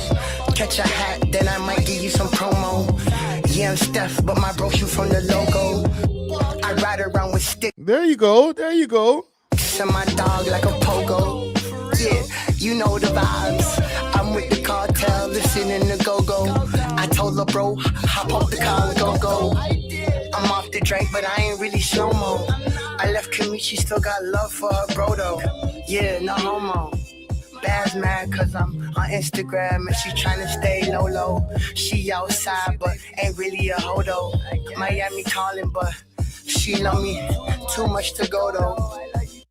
That the go logo, ogo, that progression right there, I'm not mad at. Okay, I'm not mad at. It's over now, but it's over now. She said if I put her name in a song, yeah, she'll never forgive me. It's okay, baby. I know you ain't really love me. And you fucked a few in the city. That's too much for me. Yeah, I'm home now, so my Insta a little busy. I'll still pick up if you call, though. Yeah. Is he like really freestyling? Cause niggas is fake and finding a good man is like finding Waldo. I paint houses, but right now I'm off the wall, though. If you ain't get it, then I'm just a painting in a museum like Mona. Got it by some dominoes. It's very unlikely, but if you take them all down, I'll really blow. My first notch like 13, 14, yeah, many years ago. Don't catch a body, then act foul. That's a technical. My bro got 7 and he's still very respectable. Okay. That's right there. We got one. Listen, fam, I'm being as objective as I can be. All right, I'm not trying to diss. I know I put 7, but 3 hats ain't explainable. They're actually debatable. Is you a dojo or a training tool? RP Capo, cause he a killer, but I'ma take y'all to killer school. When you kill your friend, real killers don't fuck with you. Yeah, they fuck with you just to fuck with you. Picasso drop a bag, make it uncomfortable. Yeah, make it uncomfortable. I'm done rapping, me and Conway. Yeah, we just wanna have fun with you. Yeah, baby. Hey, yo, shout out Gissy Dog, she's sexy as fuck. Shout out Pinky too. Fans stop me in traffic to get my signature. Betty asked about chromas and what I did for her. Nothing more, baby. Then put her on a yacht like Christopher. Then I guess that's the hook right there. Her to a foreign country. And she cursed me, y'all asked me what I did to her. Mexico, Monaco, caught me kissing her. She got too close, yeah. Tried to fix my shirt. New crib, driveway, just built. So it got dirt, nigga. I'm in the mansion, and I cried the first night, cause luxury really hurt. Cause it's the day My mom died. Yeah, the day after she gave birth. I fuck with Thug for real, man. I fuck with Pluto, but they call me Pluto because I wouldn't wear skirts. Yeah.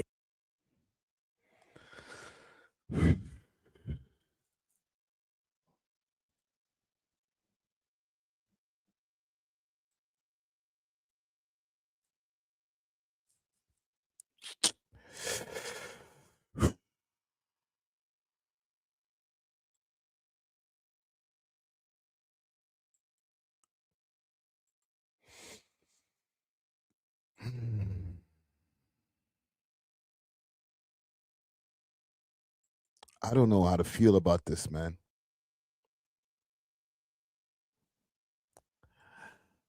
I don't want to do another. I don't want to go on another rant, brother. I fuck with Booggz, bro. But this not it, man.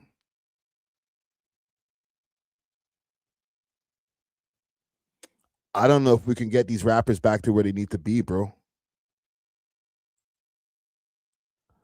I'm not even like on to playing it up for the camera shit. I said this last time. I just think that they're broken, bro. They're not broke. They're like, you know, like when you're like your shit just breaks and like you know, you break like a ligament or something like that, and it doesn't heal back the same way. Like I feel like this is what happened to a lot of these Toronto rappers, bro. Like the pandemic broke them, or jail, or whatever, and when they didn't heal back properly. Nobody has been able to like rap as good as they rapped prior to the pandemic. It's not even like, oh, niggas ain't dropping. Like niggas drop and it's just not good. And I don't even want to single this out to Booggz, even though I have Booggz on the screen. But Booggz is part of an overarching problem where a lot of you guys who were hot before are hot garbage now. How is that possible? I liked y'all shit before. It's not like friggin', oh, they were shit the whole time. And no, these niggas was nice before, fam. They had good ideas for hooks, good choicing beats. Now it's like, bro, what's happening? Did your fucking brains break and all of a sudden you guys forgot how to make music? What is happening? Y'all should be getting better with age, not worse.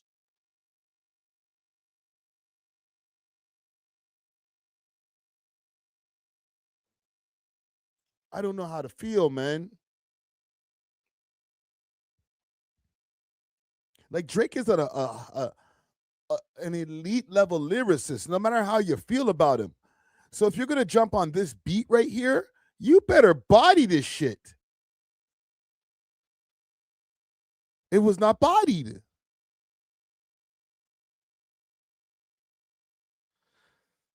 It's fucking depressing me, man. I gotta stop talking about these Toronto rappers, bro. I'm sorry. Listen, Toronto rappers out there, I'm not gonna give up on y'all. Okay, I'm not gonna make it where it's Booggz' fault. Where I was just like, you know, fuck all of y'all. I'm over it.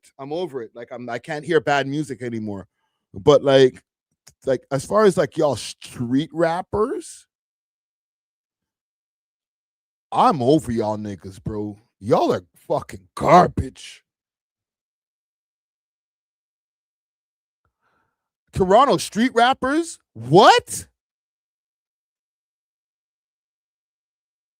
Like if you're a Toronto drill rapper, you talk about your ops or whatever, I don't care because it's not even good anyway. At one point in time when you guys were smoking on ops, at least the music was good. Now it's so trash and I don't even feel bad saying it. What, are you going to get mad at me for my opinion? Your music's garbage, all of you, unilaterally. And then when it's good, it's okay. Like it's like above average. We're not trying to hear that shit. We're trying to hear amazing shit. This is fucking Toronto. You know how much talent we have here? And then you guys who consume, fuck, man. You guys who consume the social media timeline, six sounds, six trench, every freaking page. All of you niggas consume the timeline because you guys are up to so much fuckery, and we follow every piece of fuckery that you do, but the only thing you guys can't give us is good music.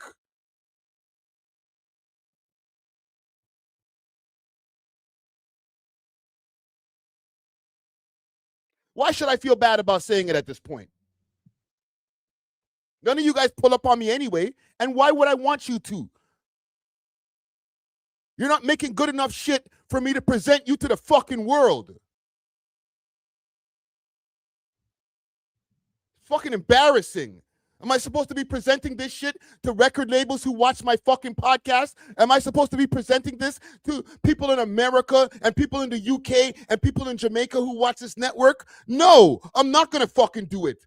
I'm not going to support you guys if you guys keep on putting out garbage.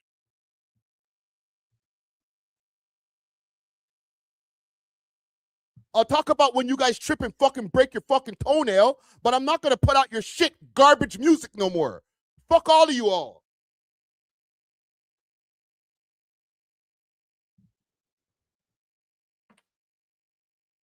I don't care if none of y'all pull up on me again. Make better music. How about that?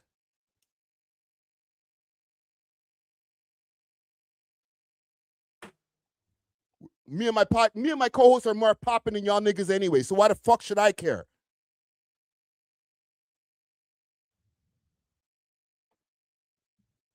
I eat that thing. Hold on, I need to smoke my spliff, man. Y'all, this shit pissed me off, man. Give me a second, gang. Let me get my Lil Wayne on. It's depressing, bro. Stop wasting these niggas' studio times, bro. What the fuck? Anyhow. No, fam. I'm sorry. I gotta let this breathe for a second before I move on to my next story, bro. I'm sorry. Just give me a second, fam. I'm not trying to like crash out on my live stream and shit like that, but like, I fucking love this city, bro. This city is giving me a lot, man, and I fuck with the hip hop scene out here. So like, when y'all hear me screaming and going crazy, it's not for theatrics. It's because this shit means a lot to me, fam. Okay, I named my network We Love Hip Hop.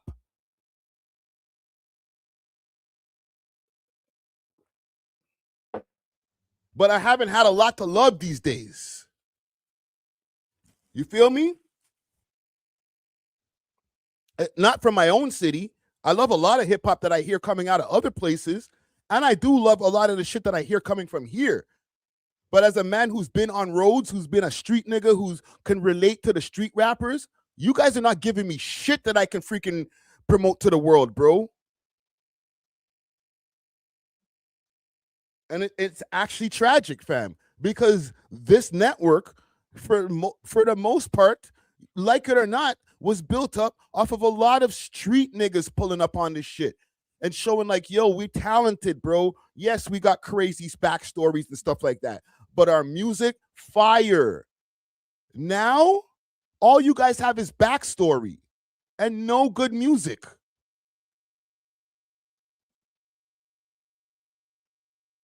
Holy shit. What a sad state of affairs, man. It's like I feel like I need to have a moment of silence for Toronto rap or something. Like, Jesus Christ.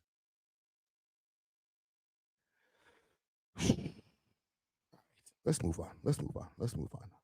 My bad, gang. I didn't mean to go off like that, bro. You know what I'm saying? I'm trying to have a rant-free summer.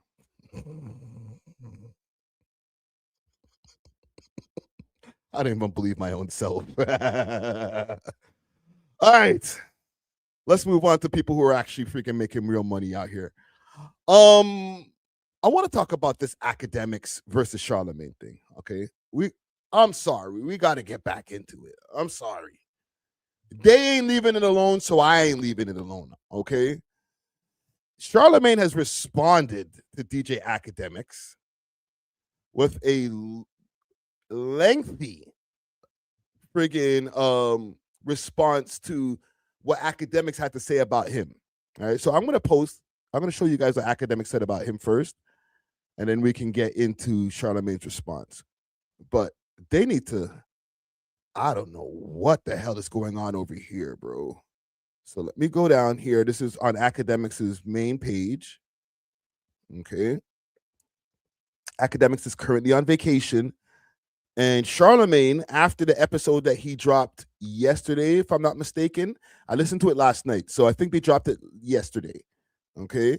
Charlamagne said after he was done dropping 40, maybe he dropped like 50. After he was done dropping 50, he was like, yeah, I'm going on vacation. You ain't seeing me for another 10 days, the nigga said. I'm off this. Okay, so when I play y'all this video, this is Charlamagne before he goes on vacation. All right. So this is what Akademiks said first. He said, it hurt my heart watching my hip-hop media idol Charlamagne spit Rock Nation talking points. I'm speechless. I was proud of Joe Budden, though.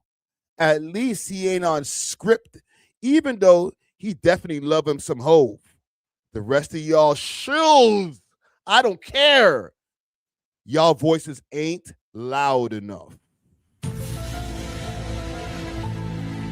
All right.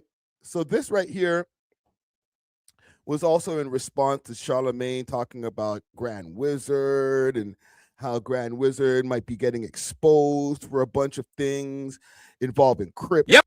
And there was an investigation, and people thought it was political at first, and then they didn't know if it was political and it had something to do with gambling or crypto. A tango web was weaved. Okay? So now I'm going to pull up Charlamagne and his response over on The Brilliant Idiots. Episode is about an hour and 37 minutes. They got to the action in the first half an hour. Okay, what's this one? On The View. Yeah. Okay, so buckle up, gang. Here we go. Talk to the worldwide nigga net. Just know, I am so versatile, baby. I can go from... This guy's a fucking piece of shit. Oh, this is going to be spooky. Let's go. Bought Lauren LaRosa with me because I feel like, whatever did The View this week. Is that the same show? Would think that's a big part of it, right? Filming. That's Chris Moreau. He's one of the producers of the show, and he was like one of the producers of the Combat Jack show from back in the days, RIP Combat Jack. Okay, Podcast Poppy. He's the real Podcast Poppy. Filming it not only live, but in front of an audience. I don't care either way. I think sometimes you can get caught up in the performativeness of... To get a reaction. Say because of dude called How Charlamagne the God Mastered the Modern Media Era. Oh, yeah, I saw that. Yeah. So I'm just saying all that to say, when you see me talk to the worldwide nigga net, just know I am so versatile, baby. I can go from The View to the Wall Street Journal, the Chicks Move in a heartbeat. Okay, I was watching Chicks Move this week, and I saw some good shit that Chicks Move put me on to some shit, man. I'm gonna get back to that Akademiks TV post in a second. That's why I want to talk about this, because Chicks Move talked about how George the Win, how do you pronounce it, Chris? I believe it's Win. George Win, aka Grand Wizard. Well, first of all, it was two posts, right? It was two posts that Chig talked about. Where's the first one at? Oh yeah, this first one. It's a picture of George. He's gonna slow walk this, so just if you guys are chilling or whatever, doing whatever, or you're in a hurry, you might not be ready for this segment. He gonna slow walk this, so get your popcorn. George, make sure to post this on the video. It's a picture of George. It says George, aka Grand Wizard Chat Nigga, the man behind Akademiks TV, is photographed in Australia dodging process servers. Multiple lawsuits loom, along with possible criminal charges tied to a multinational crackdown on crypto-fueled gambling and money laundering. Then there was another post, and the post said, George Wynn, a.k.a. Grand Wizard Chat Nigga, the man behind Akademiks TV, is photographed in Australia being served one of multiple lawsuits he's facing, along with possible criminal charges tied to a multinational crackdown on crypto-fueled gambling and money laundering. Now, I saw Chicks Move talk about those two posts, and then I saw two articles that came out this week. One was from, who is this website? It's a guy named Dalton Jackson, senior systems and culture writer at Inverse Wire. Okay. And the headline is, pay no attention to the grand wizard behind the curtain. And there's a picture of Drake and Aiden Roth, and it says 5 lawsuits say the bets were rigged, the screams were bought, and even the chat losing its mind was a hire inside the machine that manufactures Drake. Now, Drake. These niggas, yeah, Drake. Drake. According to this article on Inverse, it says, according to a stack of class action lawsuits filed across 5 states this spring, almost none of what you just watched was real. And it's talking about these bets that happen on what website? I think Stake Cash was one of the ones, Polymarket. If it's the same article I read, basically what it was insinuating or claiming, maybe not even insinuating, is they have celebrities, influencers. Oh, it is Stake, yes. Yeah, go live, right? And you watch them making bets in real time. Yeah. And then it looks like obviously they're hitting, and they're like, I think the term. You want me to read the article? I can read that part. Oh, read it. Yeah. It says, picture the scene. No. Because you've already seen it 100 times. Drake, gold dripping, leaning into Aiden Ross's webcam. A 6-figure number on a slot screen. The real spin, they land. The number doubles, then doubles again. And the chat detonates into a wall of fire emojis, and he's different. A millionaire wins $1 million more live while a few 100,000 kids watch and quietly do the math. If that's easy for him, maybe it's that easy for me. Now, here's the part that should make your stomach drop.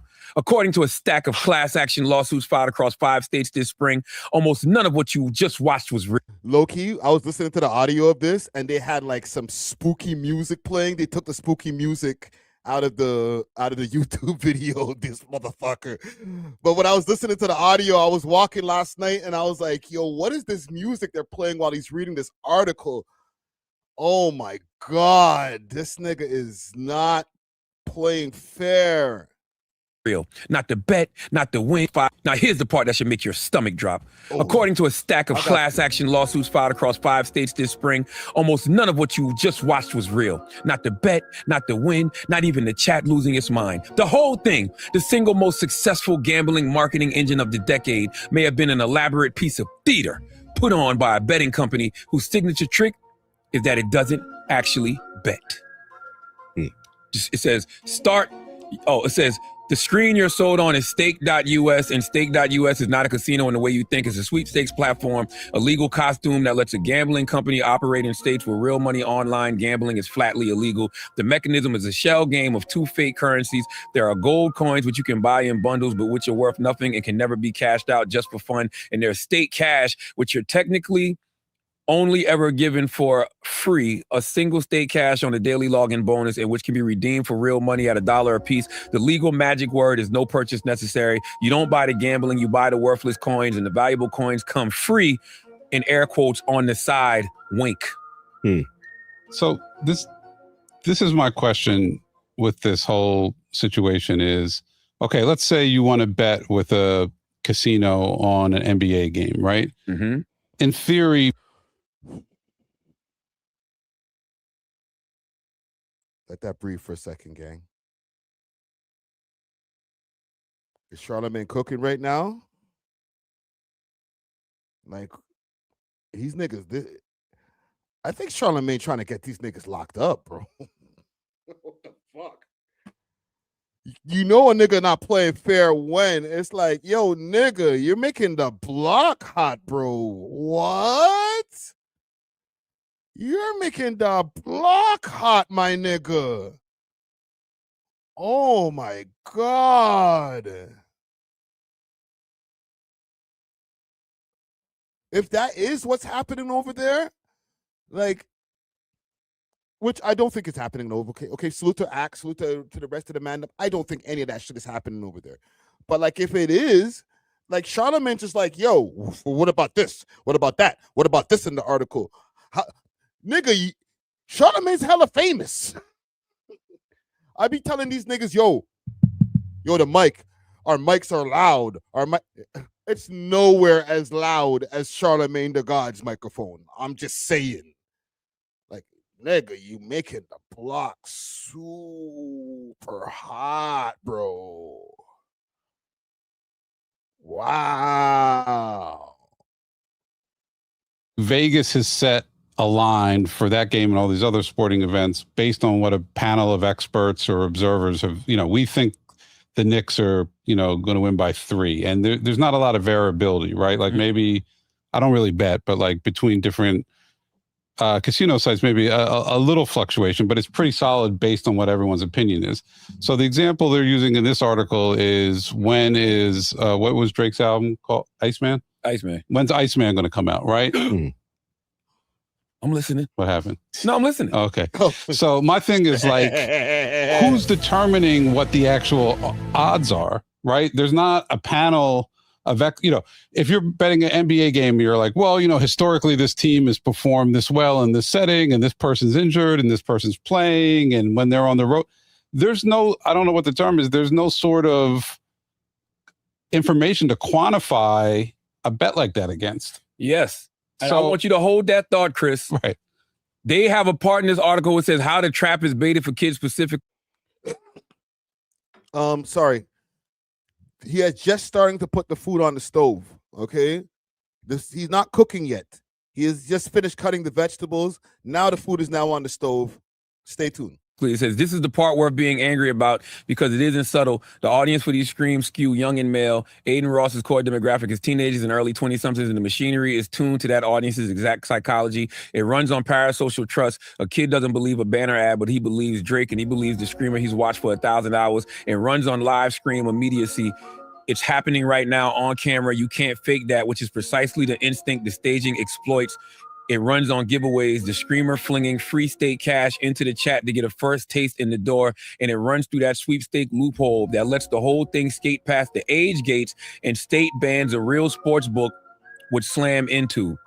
Twitch banned gambling content from unlicensed sites back in 2022 and said the quiet part out loud in its reasoning, the influence on younger viewers. Stake has since been formally accused of targeting young users through exactly these influences. So the funnel is a rigged win, performed by a trusted face, paid for by the house, broadcast on a channel the house owns, aimed at the demographic least equipped to spot the difference between a man gambling and a man acting like he's gambling. The kid copies the only part he's allowed to see with the only money in the equation that's actually real, his. Now, can I bring you back around to George? Oh my God. Because they mentioned George in this article. And now it's all starting to make sense. See, Yo, leave this nigga alone, fam. If you go right now, and salute to Grand Wizard chat, nigga, okay? I'm not even gonna act like that's not my guy. I fuck with Grand Wizard, all right? Not with I fuck with his post. No, I fuck with him. Like, I speak to this nigga, bro. Nigga, leave that man alone.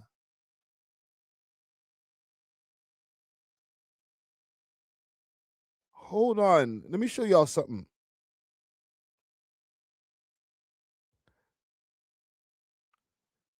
Because this recent post where he's on this guy and he's saying some flagrant things to the man.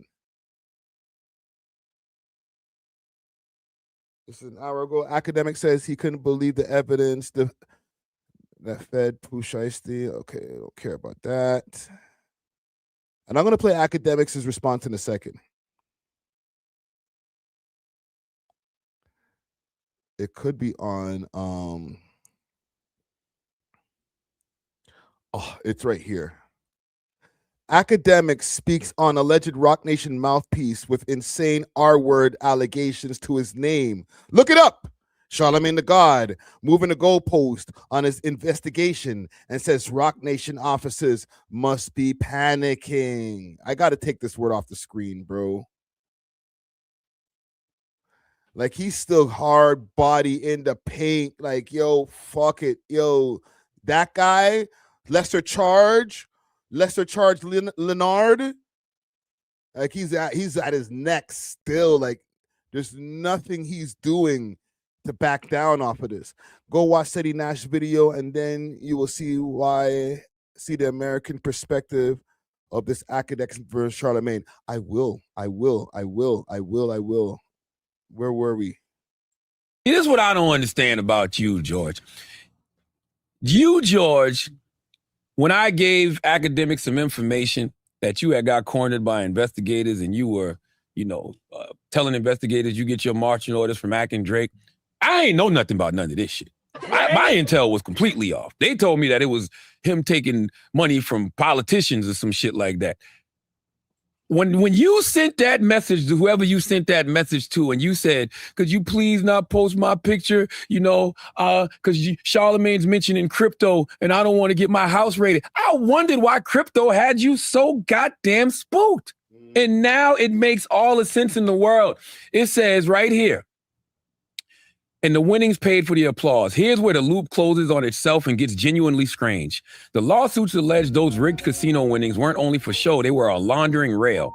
Money allegedly moved through Stake's encrypted tipping feature, described in the complaints as a wholly encrypted and substantially unregulated tool, perfect for pushing untraceable crypto to people you'd rather not be caught paying. And who got paid? Bot operators. The suits claim the proceeds financed streaming farms that pumped out millions of fake plays of Drake's catalog, bending Spotify's algorithm, faking a culture-wide consensus, manufacturing the very stardom that made the casino deal valuable in the first place. A rigged casino generates fake wins. The fake wins fund fake streams. The fake streams manufacture real fame. The real fame sells the casino. A perfect circle that never once touches reality, which brings us finally to the man behind the curtain who you genuinely cannot make this up. Goes by Grand Wizard. George Wynn, an Australian named as a defendant, allegedly runs the Akademiks TV account and operates in chat under that handle. The filings cast him as the operational hinge, the guy who converts the state crypto to cash. Okay, liaisons with the bot vendors and coordinates narratives, the paid clips, the manufactured praise, the slander of rival artists, the synthetic chat hype that makes a stage moment feel organic, and per the leaked chat, logs the complaints lean on. The wizard wasn't freelancing. He was allegedly taking his marching orders straight from Drake and DJ Akademiks. The hype man for the hype was himself a hire. George Wynn named in the lawsuits as the operator. Strip away the crypto rails and the bot farms, and what you're left with is almost petty.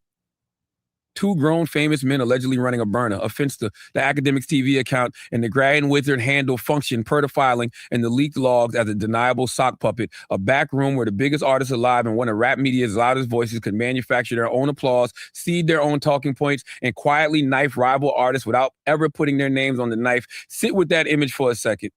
Drake. Let's let that breathe for a second. Oh my God. And listen, this is all allegedly. This is all via the article over here, but this is a lot. A man who made his wealth talking about a man who made his wealth with payola talking about fraud. Well, yeah, he does work at a radio station. That is the payola friggin' hub. All right. Trill City says Asian Australian defaming Black Americans for living. Now it's a problem when he's the topic. This is a lot.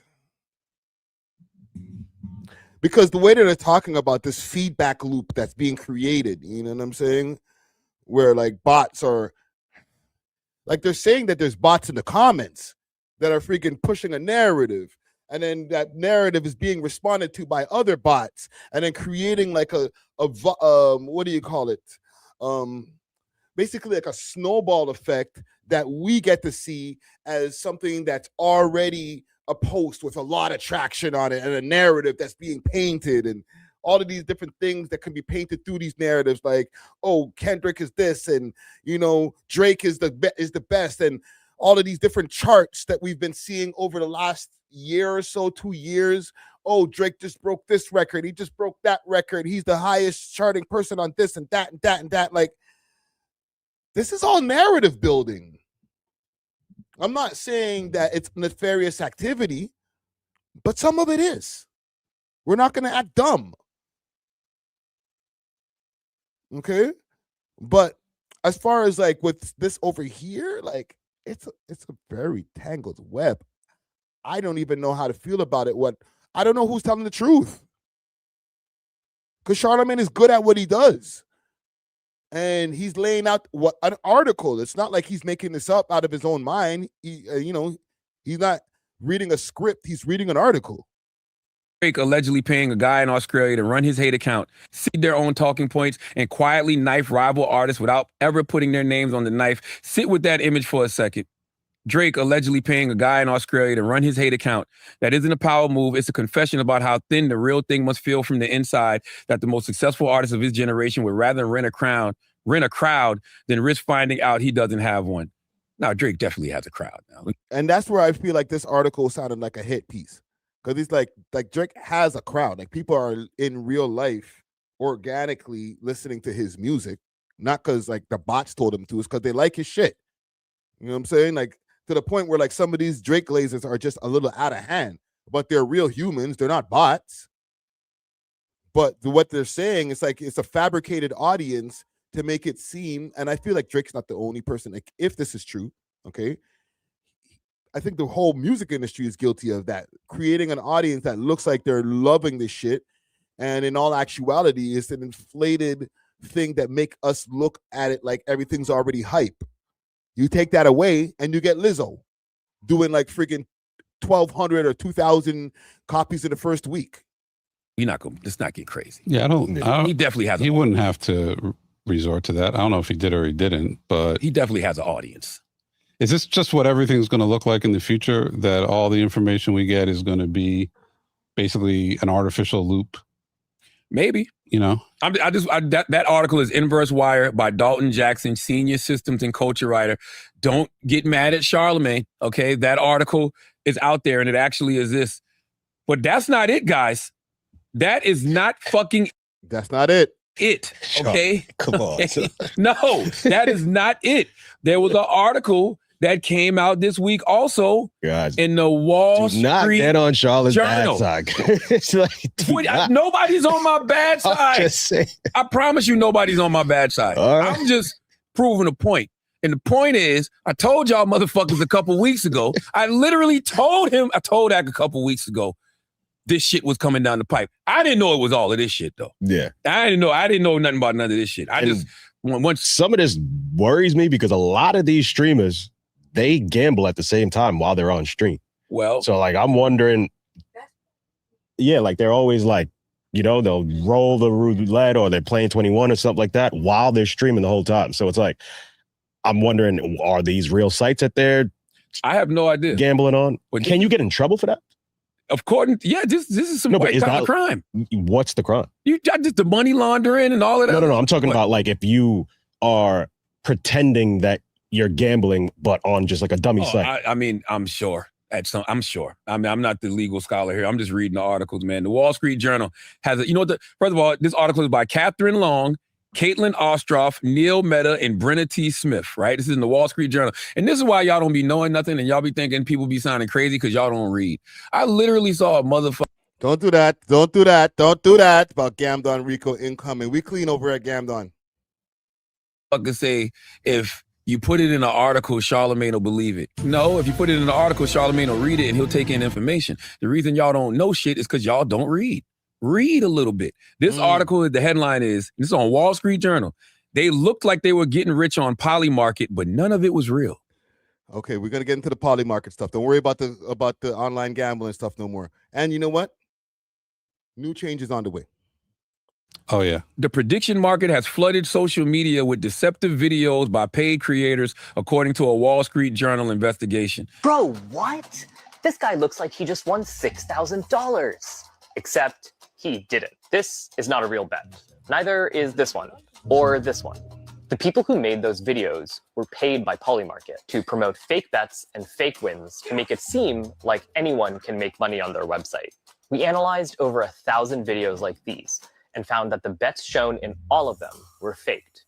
Bro, there's no way this is real right now. Take this video, for example. This guy looks like he's spending $200 betting that Trump is going to say the words April Fools during the first week of April. Now, this market is supposed to close in April, but the data in the chart goes all the way through May. And then they show a video of Trump saying, "Yes!" That video is actually from March of last year. Wow, that's nasty work. Anyone who made this bet in real life lost money. Take a look at this one. If you zoom in on the URL, you'll notice that the site isn't Polymarket, but POIYmarket.com. Influencers who have worked with Polymarket told us that the company gave them a password to access the website so that they can create real-looking trades. They're supposed to film their videos and send them to Polymarket for review. And if a video isn't engaging enough, or if it's obviously faked, they have to refilm it. But the mock-ups still aren't perfect. Sometimes you'll see a generic polymarket.com source credit on the fake website that's not on the real one. Or it'll miss little things, like a green arrow that shows the change in a percentage for a market. On a real Polymarket browser, the tab is always the name of the market. But here, it's just Polymarket. Oh, how does this even make sense? All these fake wins are part of a campaign that's gotten over 140 million views. That's thanks in part to an army of content producers that Polymarket pays to repost the videos all over social media. After we started reaching out to these creators, many of them... Okay, listen, he's taking a long route, but he's gonna, when he comes full circle, pause, it's gonna be very crazy. Deleted all of their posts from their accounts or started disclosing that they work for Polymarket. When we reached out to Polymarket, a spokesperson told us that the company is committed to maintaining accurate and transparent markets and that they're conducting an audit of their promotional content. But these videos are still out there. Wait, what?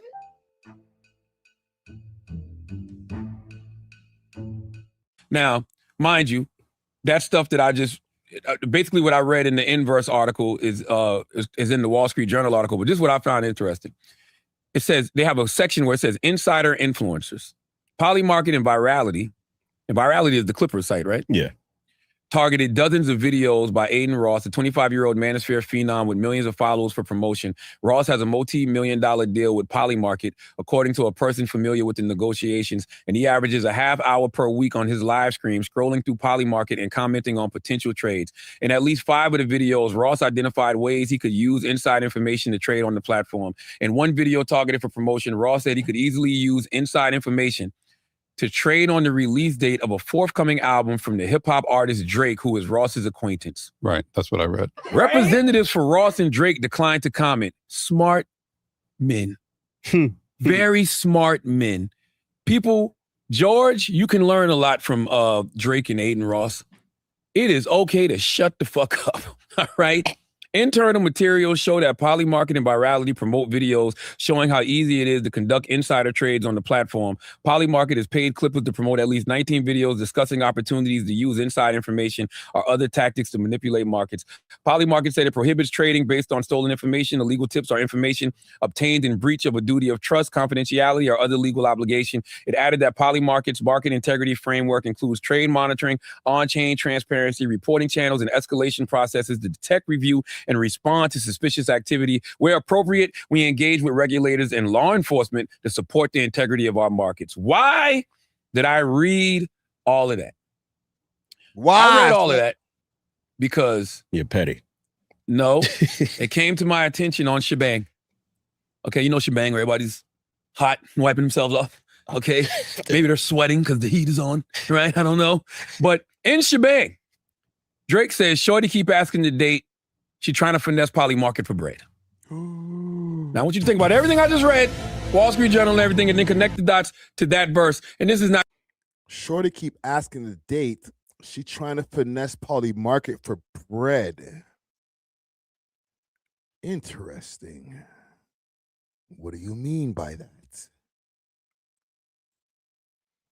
Let's continue. Not an indictment of Drake in any way, shape, or form. I'm just wanting Drake and Akademiks to know the people they surround themselves with are idiots. Because Akademiks TV heard me also say what I just said on Breakfast Club and play the edited version of what he said. This is what I said on Breakfast Club. I referenced the Wall Street Journal article, and the Wall Street Journal article, let me go back to the headline. It says, they looked like they were getting rich on Parley Market, but none of it was real, right? And then I talked about the Parley Market and virality thing where they targeted dozens of videos. And I said, representatives for Ross and Drake declined to comment. And then I quoted the verse from Shebang. Shorty keep asking the date. She trying to finesse Parley Market for bread. Look how they edited this on Akademiks TV. Oh, let me read you the headline. Charlamagne accuses Drake of committing a white-collar crime. Drake? Do you not understand how much you're telling on people? You're telling on your own people, even if it's not the truth, even if the story is not real, and these are just all crazy, wild accusations and allegations, because that's all they are at the moment. Why would you bring attention to it by clipping it and putting that headline? Because if the feds are actually watching, or some type of law enforcement is actually watching, trust me when I tell you, they're actually watching. Why would you, who's connected to these people, Akademiks TV, George Wynn, why would you post this headline? Charlamagne accuses Drake of committing a white-collar crime. And look at the caption. Bruh's new fear-mongering talking points dropped, and they want you to think Jay-Z did nothing wrong partnering with Target, but Drake is now committing federal crimes, shouting out Parley Market. Who's Bruh's? Me. Oh, like bros? Yes. Play it, Taylor. Parley Market ran a deceptive marketing campaign that paid creators to bet on Drake's album release date. And in that song, he said, Shorty keep asking the date. She's trying to finesse Parley Market for bread. First white-collar crime confessed. You know what you cut out? You cut out the fact that I was quoting an article from the Wall Street Journal. You did that on purpose because you don't want to direct nobody to that article in the Wall Street Journal, which is why it is okay, George, to shut the fuck up. Because if you don't post this on Akademiks TV, then I don't come on Brilliant Idiots podcast and read all of that shit and direct people where they should go get this information. Well, don't shut all the way up. Grand, chill, grand. We're getting a lot of content. Wow. Yo, Alex, and listen, I'm going to say the same thing as Alex Media. Chill, Grand. Stop bothering this guy over here. If you're not listening to Ak, then listen to the people in the audience, bro. Leave this man alone. He has no empathy. If y'all think he's a Rock Nation shill, okay. What if he is? Then what? What if Charlamagne was to just say, you know what? You're right. I am. I get paid by Rock Nation every day. He's joking about it in this episode. He's saying, yo, when I leave here, I should be getting a discount over at the pop-up shop. But he's probably not going to get a discount. He's probably just going to get free shit. Okay?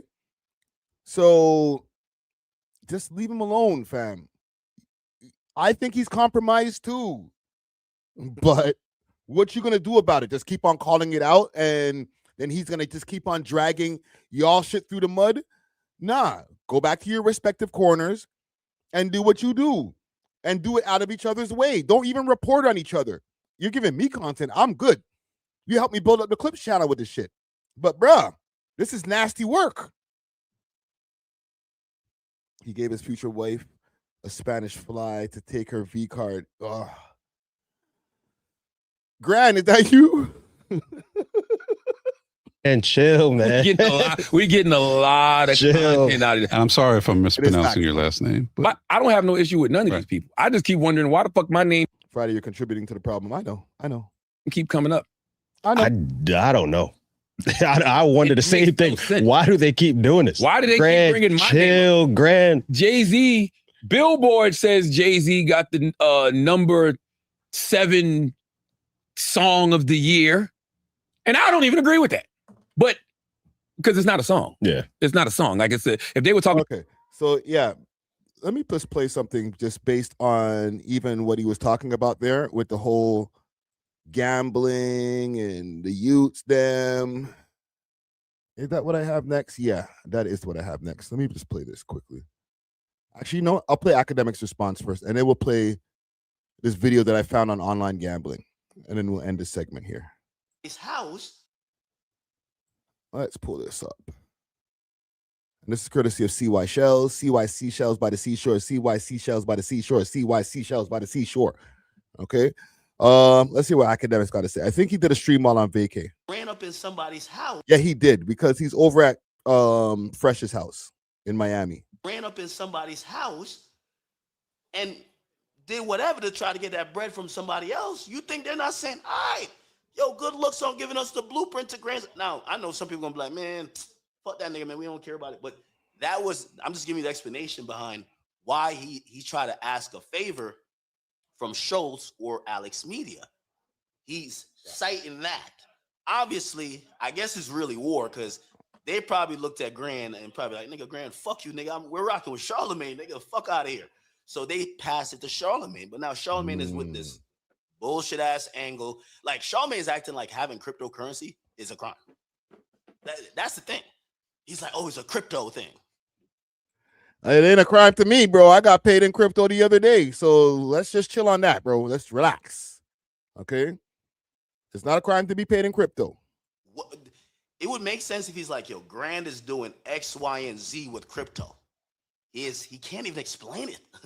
He's just saying Grand has crypto. What's the crime? So, you know, I'm watching it. This is the fourth time they done, like, you know, Diddy Bob try to fix some shit, like, and think that, like, it's about to be, oh, because they think that they're trying to get, like, us on defense, or at least me. Well, I don't know, not me, but like Grant. But like, nigga, Grant thoroughbred, man. Yo, the funniest thing, the more they play with Grant running up even more on their ass. Yeah, stop doing that, bro. You're encouraging it, but that's not a good idea, fam. Nigga, Grant thoroughbred, man. Yo, the funniest thing, the more they play with Grant running up even more on their ass. I ain't gonna lie to you. Yo, the more they play with Grant running up even more. Yo, Akademiks TV been torturing these niggas. I ain't gonna lie to you, bro. Yo, I look up the Rock Nation offices. Yo, I'm gonna tell you how much inventory. Yo, I think so. Obviously, you know when you log into accounts, like it's all shared. So, nigga. For the people who's wondering what platform he's on, he's probably on Kick because he's doing a gambling stream. Look, you can see the stake in the back. He's doing a gambling stream, so this is probably not on YouTube or Twitch because Twitch doesn't allow gambling. And YouTube doesn't look very highly on it, so like you're never gonna see. You never see people doing gambling streams on YouTube. So he's probably on Kick. That's why this went under the radar. I think Charlamagne blocked Grand and Akademiks TV. Nigga, it ended up blocking me because I could log into the account too. You know it blocks everybody who could log into the account. Nigga, I'm blocked on Instagram. At least my personal one for Charlamagne. I don't know what the fuck. What? Grand been. What? Do I need to play that back? Yo, the Rock Nation offices. Yo, I'm gonna tell you how much inventory.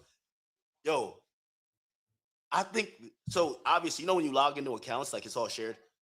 So, nigga, I think Charlamagne blocked Grand and Akademiks TV. Nigga, it ended up blocking me because I could log into the account too. You know it blocks everybody who could log into the account. Nigga, I'm blocked on Instagram. At least my personal one for Charlamagne. I don't know what the fuck. But yo. Wow, the man blocked everybody over there on Akademiks team. And don't listen. Charlamagne is old, but he's not dumb. He knows, and I think a thing pops up on Instagram when you're blocking somebody, if I'm not mistaken. I haven't blocked somebody in a while, but when you block somebody, it says you will be blocking them and all associated accounts that are logged in under that person's email or whatever it is. So I'm sure he knew when he was blocking Grand Wizard or blocking the DJ Akademiks TV page that he was going to be blocking one of Akademiks' personal pages, or sorry, his DJ Akademiks official page too. So listen, I fuck with Ak, but Ak's kind of playing dumb. Like, oh, maybe he didn't know. Like, no, he knew. Oh, nah, Grand is Grand. When somebody blocks you, that's when you got to worry, because now they don't even care about the communication you got going on your side. They're just gonna do what they do on their side, and then that's when shit gets spooky. Okay, hold on. That's when shit gets spooky. When a nigga block you, like, whatever. I'm just gonna keep proceeding with my actions over here. All right, I don't even care what y'all niggas saying over there. What? Huh? Yo, lawyer talking. What? Huh? All right. It can get treacherous. No, don't do that, Carol. Because we weren't in any type of talking about legal issues and anything like that. You know what I'm saying? But low key, if I see 40 and he just snuffs me out the blue, I'm not gonna be like, yo, what the fuck, bro? You'd be like, nah, nigga, I blocked you. I didn't even want to hear what you got to say about Drake or anybody anymore. Fuck you. When I see you, I'm gonna see you when I see you. He been terrorizing them dudes, man. Yo, the Rock Nation office, terrorizing them. They're not that terrorized over there, bro. Jay-Z and them are doing just fine, bro. Niggas just chilling, hair waving in the wind. Jay-Z's having a good old time. Just like, yo, I'm back, baby. It's The Rock. Reasonable Doubt out now.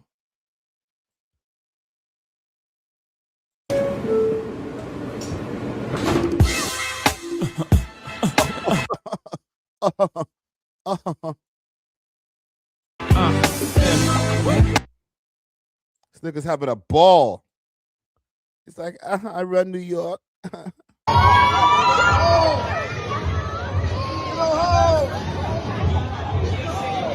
Well, I gotta talk about Drake. I'm motherfucking Jay-Z. I'm Jay-Z. Get on home, man. Get on home.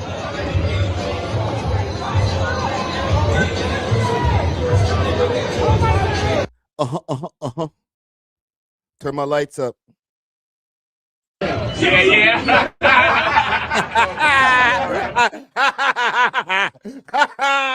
Rich nigga laugh. You know the rich nigga laugh, you see all the teeth in the back. I'm so rich. I could get everybody killed tonight. It's The Rock. Yeah. Definitely didn't start that way.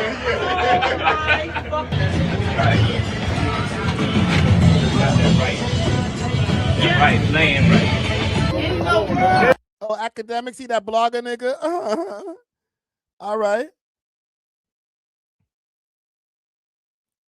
How you feel about Akademiks? Yeah.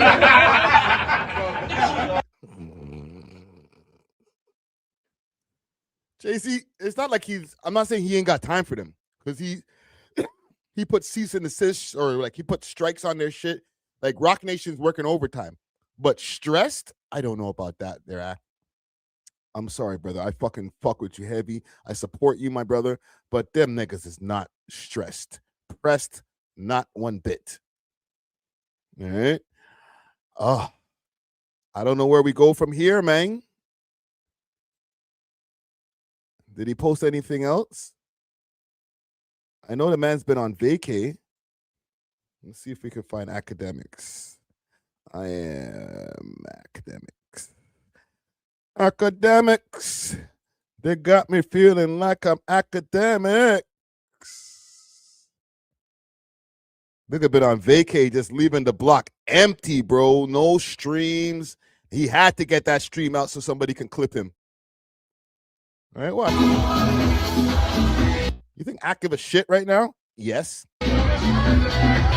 Nigga, you streaming while like your pages are under attack and shit? You're on vacay. Nigga, like, I ain't waiting to come back. Charlamagne says, yo, when I'm done with this shit, I'm going away for 10 days and I'm logging off. Y'all can fight amongst yourselves. And I'm Team Ak. That's the crazy part. Y'all might not think I'm Team Ak. I'm Team Ak. As Team Ak over here, chat nigga to y'all, yo, fall back, my nigga. All right? You got bread. He got bread. You got influence. He got influence. I don't know if it's the same. Okay, Charlamagne be hosting like, what is it? Charlamagne. My cat's going crazy. Charlamagne daily shows. Watch him. Look. Hello? I'm here to talk about the biggest story in the country right He now. got makeup The investigation- on. When niggas start wearing makeup and they're in these buildings where the lighting is so crazy, like, bro, like there's lights all over every inch of this freaking studio he's in, bro. Leave this man alone. He's stealing Biden's whole flow. He got foundation on his face. That's where you got to fall back. Oh, shit. No, TV niggas. Right? He tried to do his own show. And like somebody greenlit that. Yo, the fuck am I? He was talking about this on the Brilliant Idiots. Leave this man alone. Last week, we saw history be made. The Obama Presidential Center was inaugurated. He's sitting with old white women and shit. Talking about Obama and shit.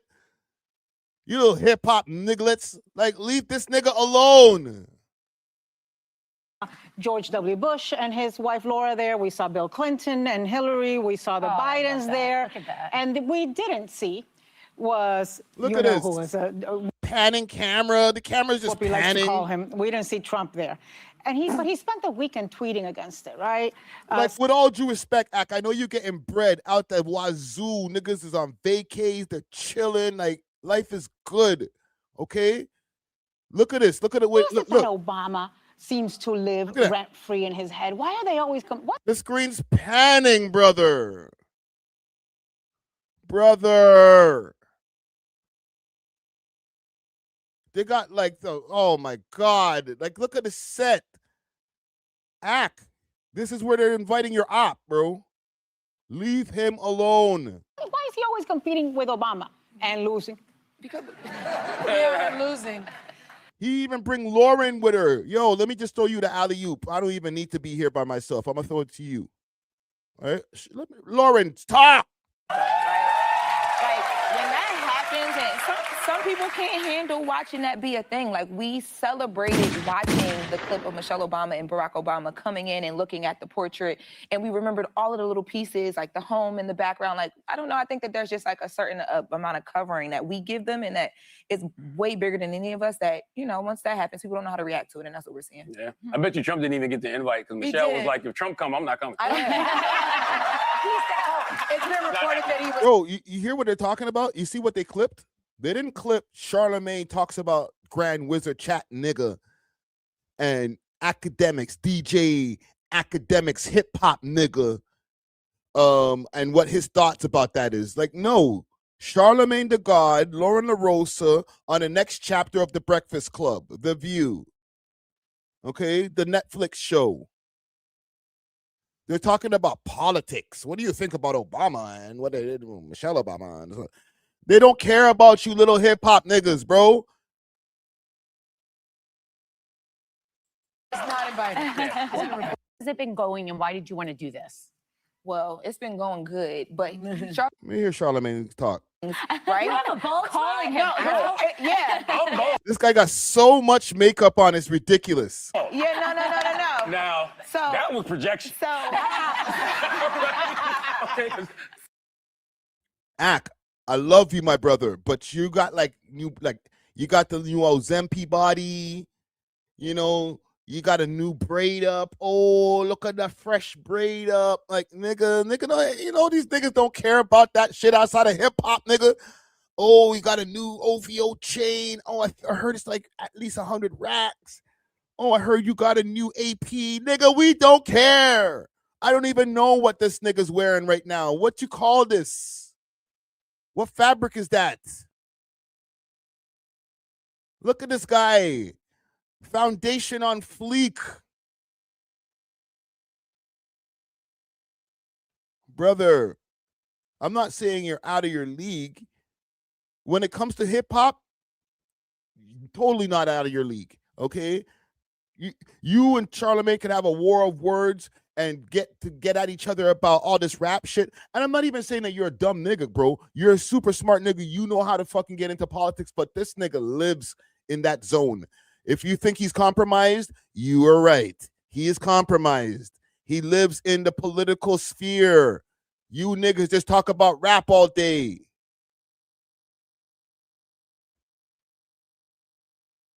So if that's going to be your op, bro, I'm just saying choose wisely. That's all I'm saying. Okay, this is more advice, bro. Look, he's on vacay, bro. He ain't got no time for... Bro, this nigga's ruining your vacation, brother. I got that. You shouldn't even be streaming about Charlamagne on vacation. But the nigga rented space, bro. He went and got a little space in the crib in your brain. This is nasty.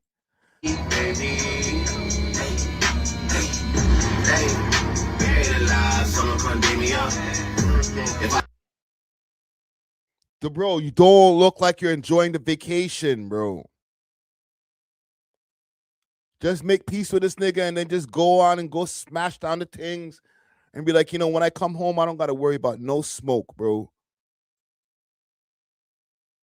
All right, posting for steaks. Listen, fam, and the niggas trying to fuck up your bag. That's the worst kind of op. A op that tries to fuck up your bag, bro. Oh, fall back. Fall back. About just music moments. Yes, that's one of the top music moments of the year. But I can't put that as the number 7 song of the year. After something, I'll get mad when I want to have some fun. How come when I want to have a little fun and I want to talk and respond to things, I can't do it? Why is that? There gotta be peace online, man. Peace. Peace. Who's not having peace online? I'm about to leave for 10 days and I'm not gonna give a fuck about what y'all talking about. Akademiks says, it hurt my heart watching my hip-hop media idol Charlamagne spit Rock Nation talking points. I'm speechless. I was proud of Joe Budden though. At least he not on script, even though he def love him some Hove. The rest of y'all shills, I don't care. Y'all voices ain't loud enough. Rock Nation finna pull a political alignment this year. They got all their puppets working hard. They calling any criticism smear campaigns. Do not be fooled. These people are evil. I'm telling you, this don't have nothing to do with smear campaigns. This has to do with crypto and these betting markets, and that's the actual issue that everybody should be worried about. Y'all focused on the wrong things. If y'all think that this is people coming at these pages because of criticism, the potential. And by the way, there's a thin line between criticism and defamation too. So you also got to always walk that line as well. So I don't know what all of these lawsuits y'all got are about, but I know 5 of them, according to the Wall Street Journal and InverseWire.com, got to do with crypto. So that's all I'm saying. Pray for everybody, man. I ain't praying for nobody. Okay. This guy introduced so much things to the chessboard, bro, that I'm like, how did we get here? It started with, yo, Ak, you need to watch out because they got some people watching your peoples. Then it went to Jeremy Heck saying that Ak is politically motivated to say the things that he's saying. And then he slam dunked and friggin' dispelled everything that Jeremy Heck was saying. And then we moved on. And then it became, oh, now, we're slandering Charlamagne because, he's compromised by Rock Nation, and a flurry of posts coming from DJ Akademiks TV's page. And now we're here at crypto and illegal gambling and fake bots. And bro, I'm on week 4. I started my 30 for 30 and I was talking about this. The fact that this is still a thing. Every week, Charlamagne pulls back up on his very popular podcast and airs y'all out, or is trying to air you all out, and now we're getting into legal ramifications. It's actually making my heart beat on some real shit, because I don't want nothing to happen to y'all niggas. But Charlamagne doesn't seem to give a fuck, and he's blocked y'all. I'm just saying. I'm going to show you guys a video, because in Canada, they're not playing with that shit neither. Okay, I'm going to show you this. This is courtesy of City TV or CP24. I saw this earlier and I said, arr, arr, arr. Listen. They've become inescapable. scrolling on your phone, or settling in front of the TV. Every time you open up the sports, it hits you in the face. There's way too many of them on TV right now. Every couple of ads, every second ad, it's a gambling. It's something Ontario's minister responsible for gaming has noticed too. With more and more gambling happening online, the way we talk about it has changed. If we're not paying attention to the data and how that language is being spoken, the volume it's being spoken in, and the frequency in which it's reaching problem gamblers, then we could have a problem on our hands. Cho is considering new restrictions on ads for online gaming. He's consulting with experts. We're worried about whether we are basically just creating a generation of gambling addicts. Ads spiked in 2022, right after Ontario opened the door to private betting. Then came skyrocketing calls to the province's mental health and addictions helpline. Among boys and men 15 to 24, researchers noted a 317% increase. For men aged 25 to 44, that jump was 108%. Experts say teenagers are most susceptible to gambling addiction. Sports betting now packing dozens of opportunities into a single game isn't helping. It makes the gambling more like a slot machine. An instant mini thrill, no trip to the casino required. Trying to practice here, Wayne. A few years ago, the province banned celebrities and athletes who'd appeal to youth from gambling ads, unless they're talking about safer practices. Ontarians who ban themselves from brick and mortar casinos can also block their access to online gaming through a tool called BetGuard. Critics say it's not enough. They prey on young people. They prey on, frankly, kids. They prey on people who are having a tough time. Ontario Liberals tried and failed to shut down ads for online gaming entirely. We're in a public health crisis. The first thing we can do is to actually reduce the advertising. Cho is looking at the United Kingdom. No gambling ads from 5 minutes before a sports match until 5 minutes after the last whistle. Nigel Turner is a fan. He'd like more honesty from ads, too. This is about having fun with your money, not about making money. And I feel there's too much of a focus on how much you're going to win. Cho wants some time to get this right, but promises an update soon. I've gone through this with family in terms of problem gambling online. And I know that days matter on this. Sure. So my thoughts on this, even when it comes to the whole online gambling and all that, obviously, if you can see right behind me, I have a gambling company right there. Okay, salute to Gamdon. They pay us. I don't have a problem with online gambling because, one, I feel like my audience is not on the kid side. Like, we don't have like very young people. From what I'm seeing from my analytics, it's like 24 to 35 is the second highest, and the highest being 35 to 45. Right. So I feel like people are smart enough to make their own choices. All right. If you're going to gamble, obviously, you know, or if you have a gambling problem, then I suggest you not gambling and gamble and go, you know, there's the different numbers that you can check, Gamblers Anonymous and stuff like that. But there's a lot of deceptive things that happen with some of these guys who are advertising the stuff. And that's what I don't like. You know what I'm saying?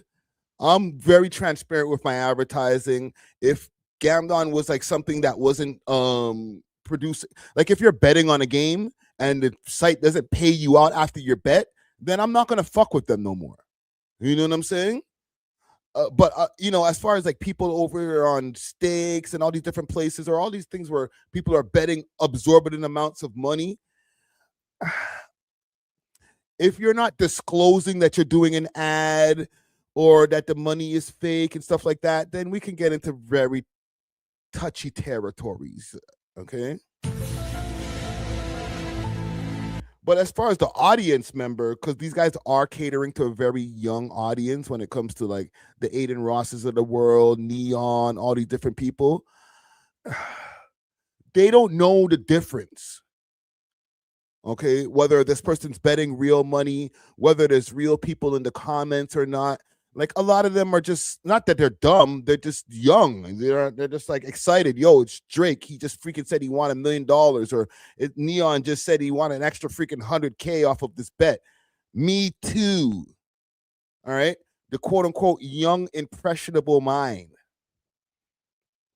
And if that's who you're catering to, then I can understand where the problem lies. And I don't fuck with that neither. You know what I'm saying? Like if I was looking at my demo, and I could pull up the demo on the screen.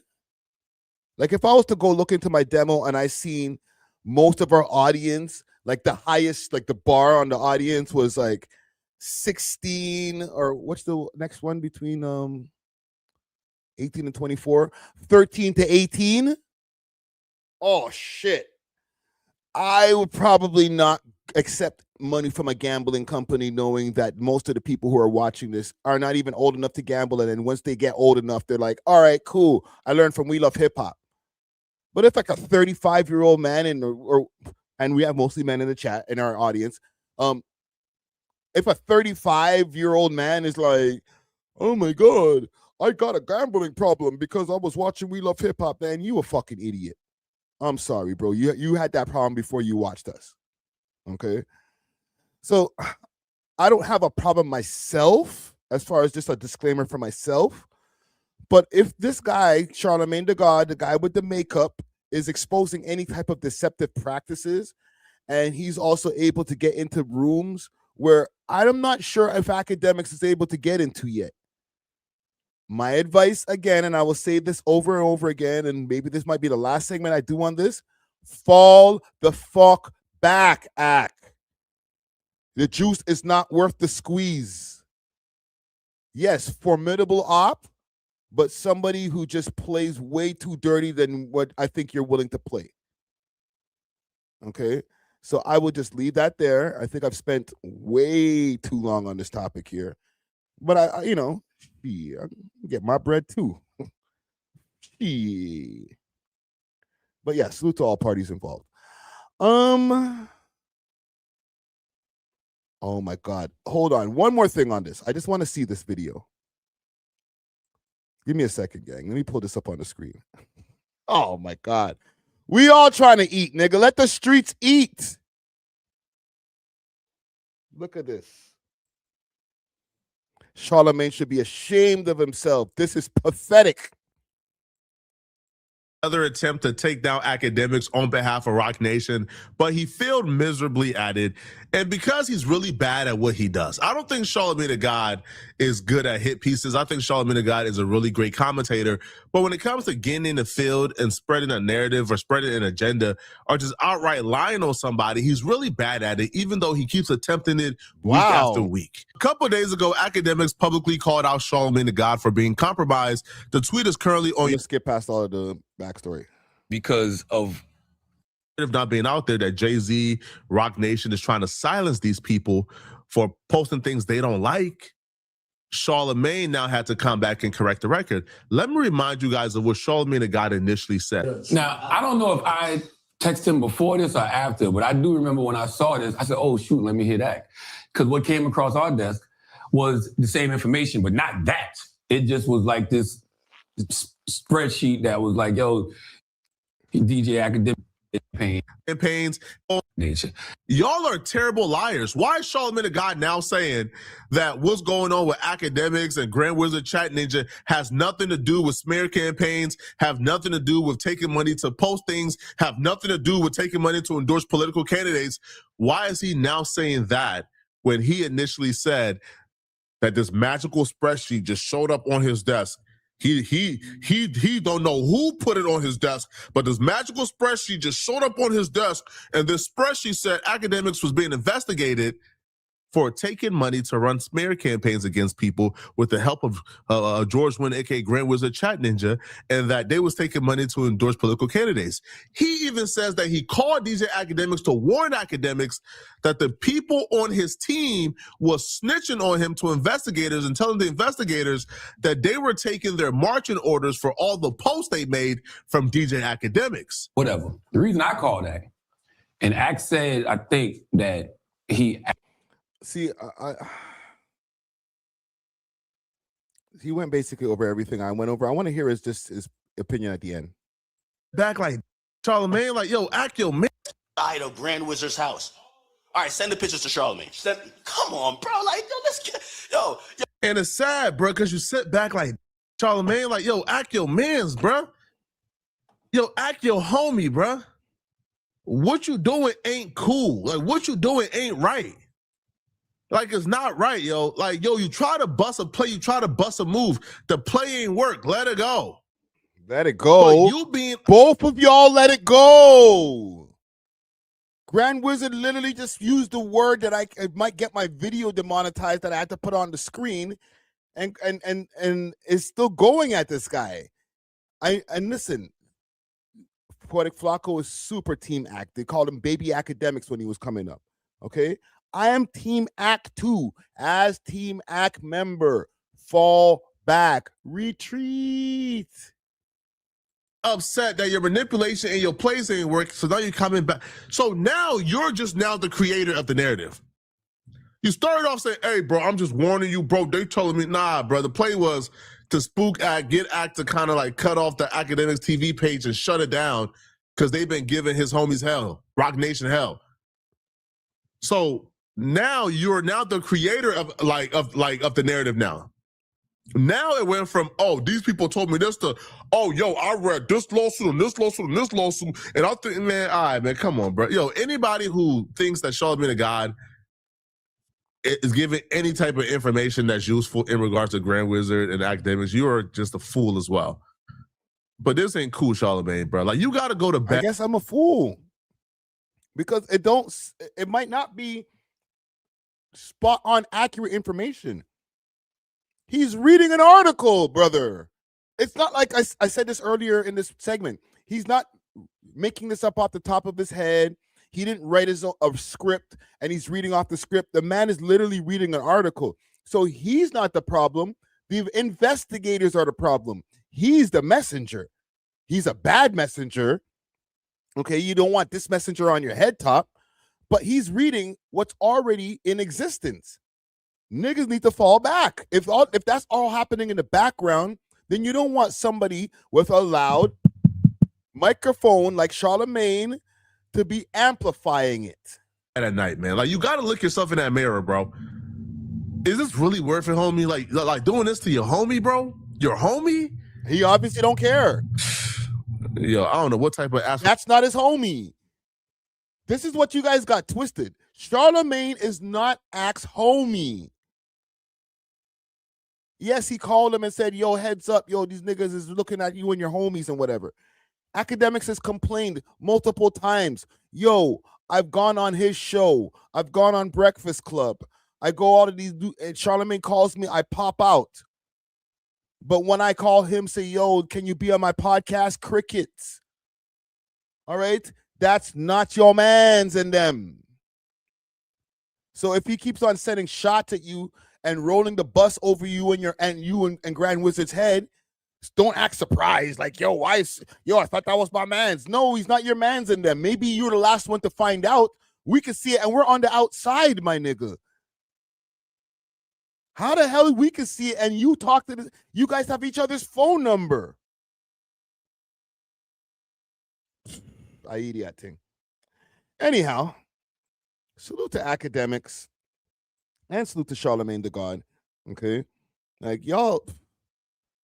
Listen, as long as y'all keep on doing it, doing this back and forth, I'ma cover it because we all eat off of it. Listen, Poetic Flacco literally just covered the same shit that I covered, so we all gonna eat off of it, right? And maybe y'all are eating off of it. I just found out the craziest backstory.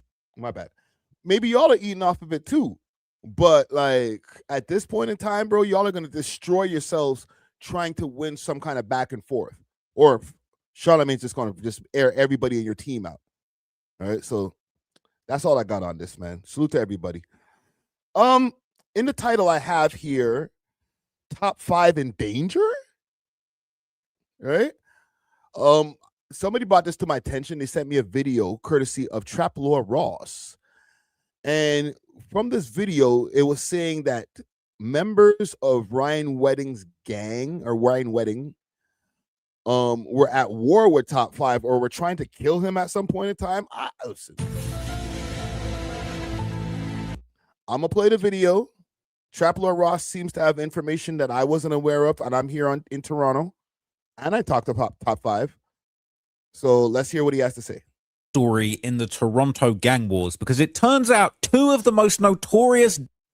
I just found out the craziest backstory in the Toronto gang wars, because it turns out two of the most notorious demons from Toronto apparently had this kind of weird disconnected beef going on, and I really just can't believe it. So if you've been following this channel for a while, you'll know that on my main channel, Trap Law Ross, I do kind of documentary style videos. Now in this video, I broke down the history of this guy called Ryan Wedding, okay? He's the Narc Olympian. That's what I called him. He was basically an Olympic snowboarder that ended up becoming such a big drug dealer that he was tapped in with the cartels. He was a real-life narco making millions of dollars moving dope, all right? But he also had hitmen on his squad.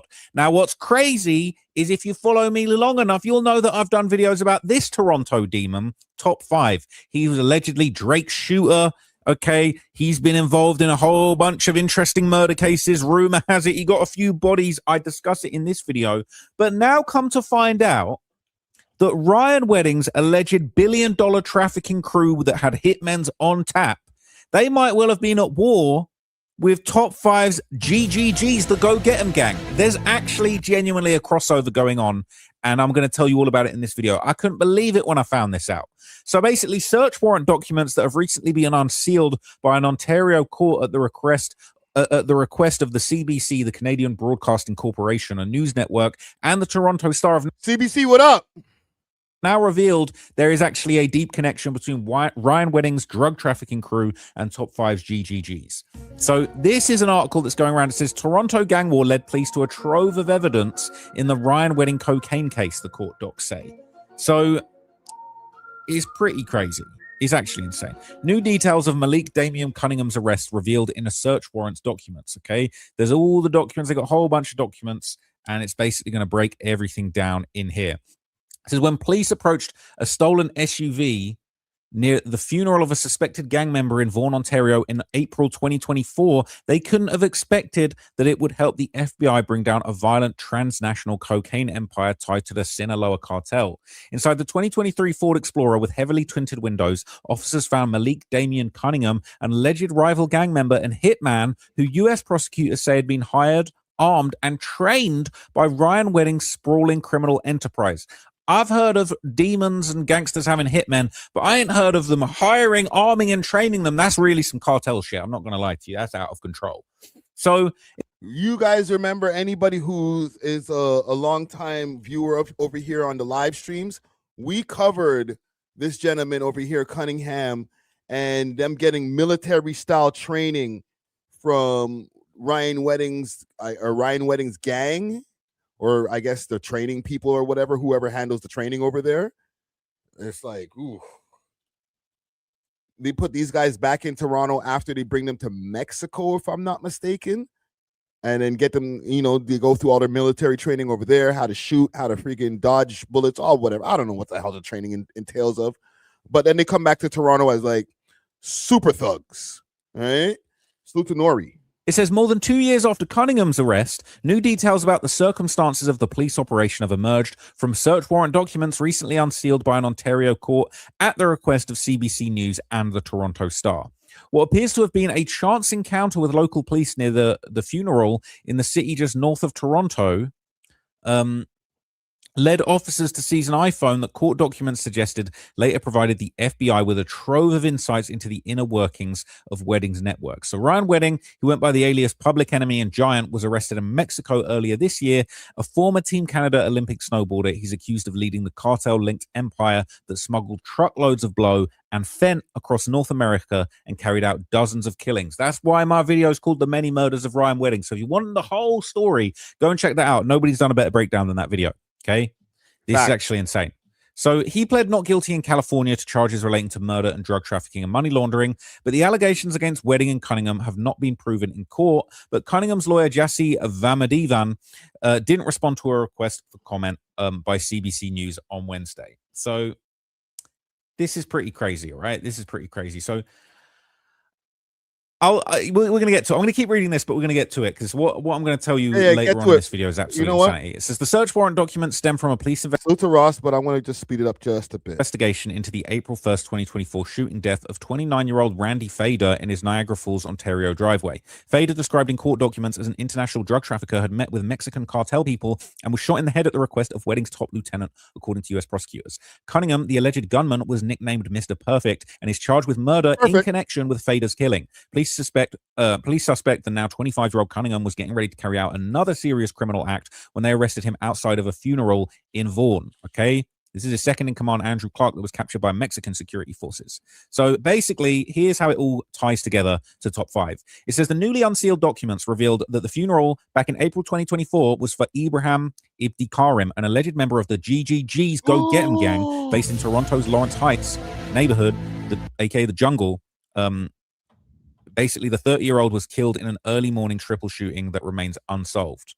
I believe that Malik Cunningham was at this funeral for some sort of criminal purpose. Niagara Regional Police Department Constable James Princeton wrote in a letter in April 2024 he was seeking a search warrant connected to Randy Fader's killing. So according to the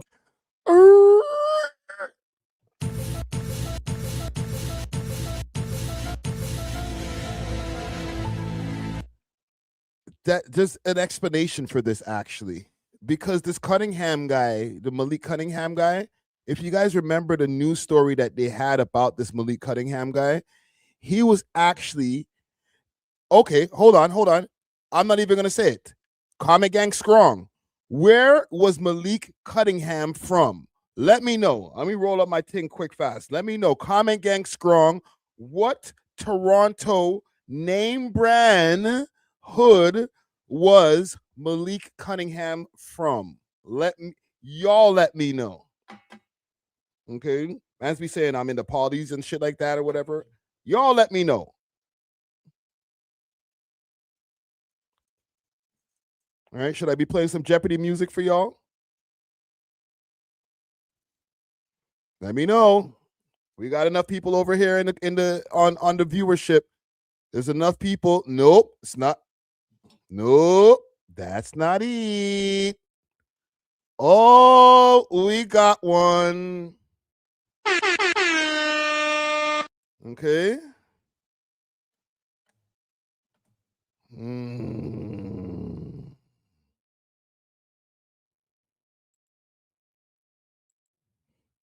Malik, my bad. I'm just using one hand right now. Cunningham. Ryan Wedding.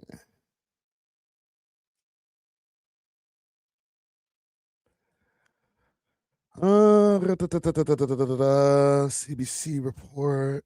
Alien phone. This is the guy who they said they went through his phone and found out a bunch of shit that led to the whole Ryan Wedding arrest. That sucks. The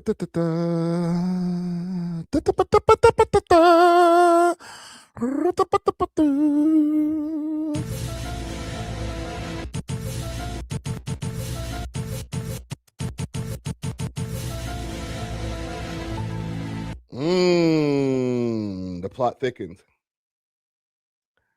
So, prison, okay, which is I think was the prosecutor or something in this case here, said that Cunningham was identified as a member of the Falstaff crew.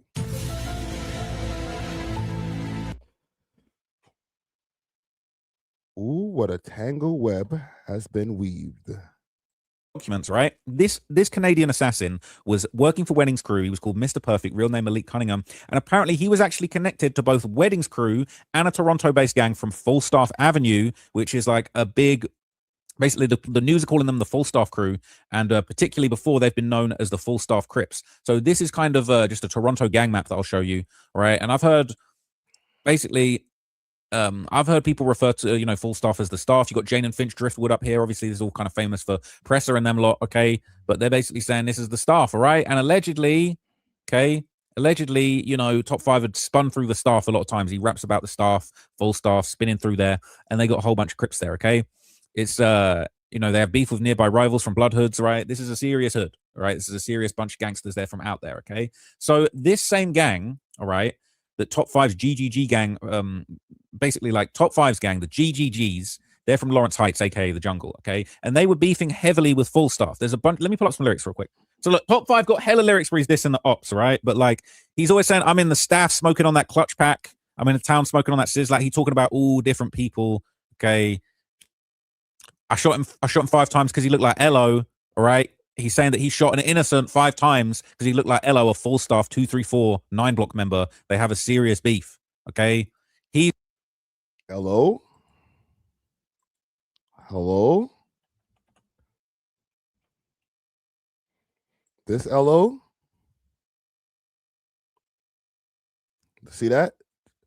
Toronto rapper, Fall Staff. This is A.W.O.L. This is all of GGG. A.W.O.L, Hot 97 Freestyle. A.W.O.L and 9 Problems.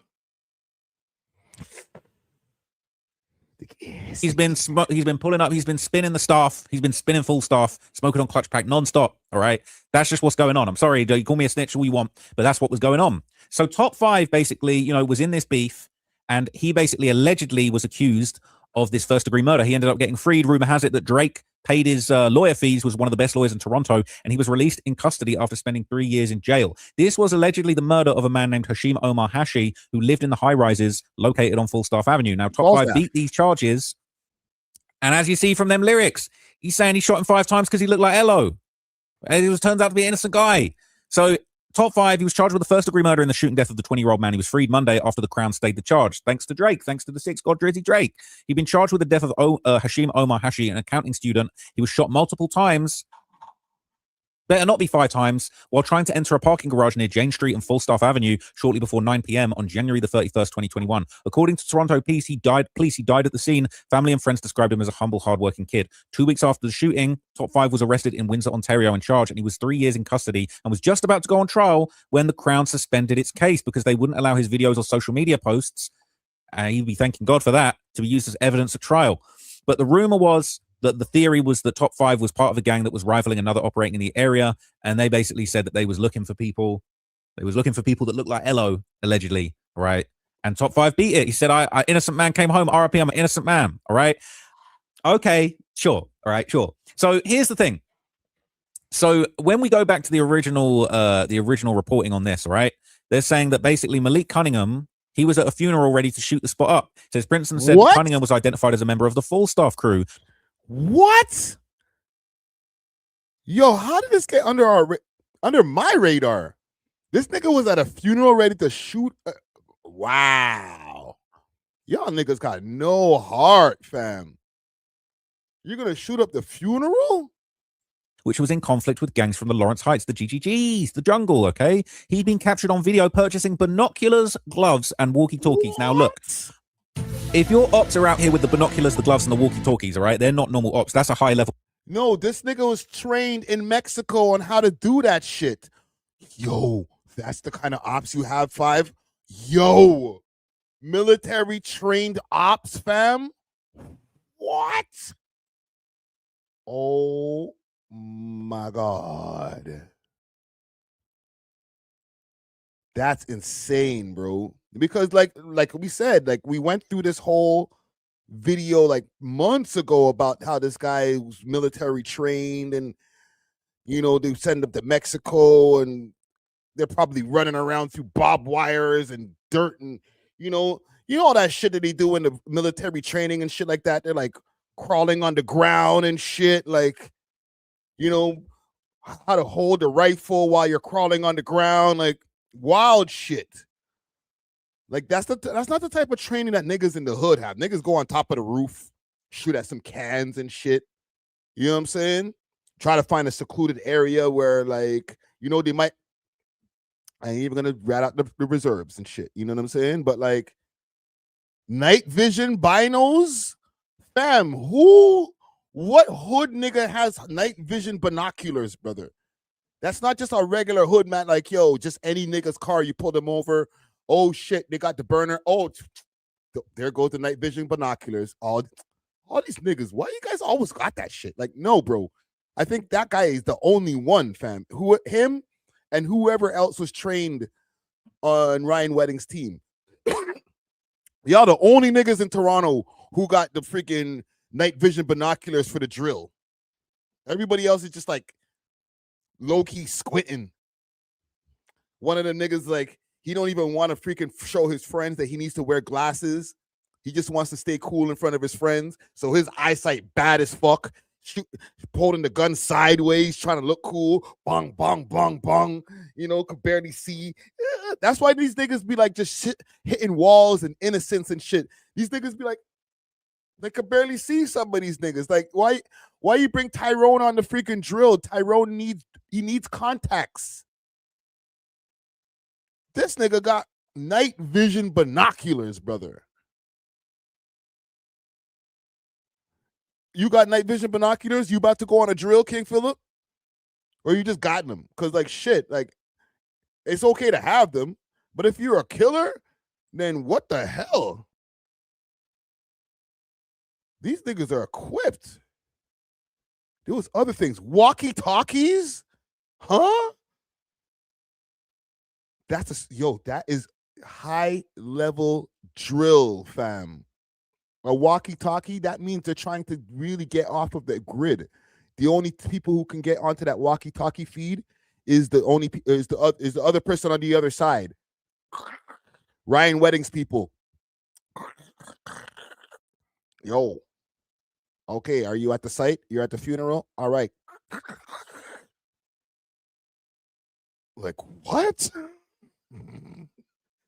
These stupid niggas just run around and do drills with their cell phones in their pockets. Not this guy. Well, actually, he did have a cell phone on him. So, dummy.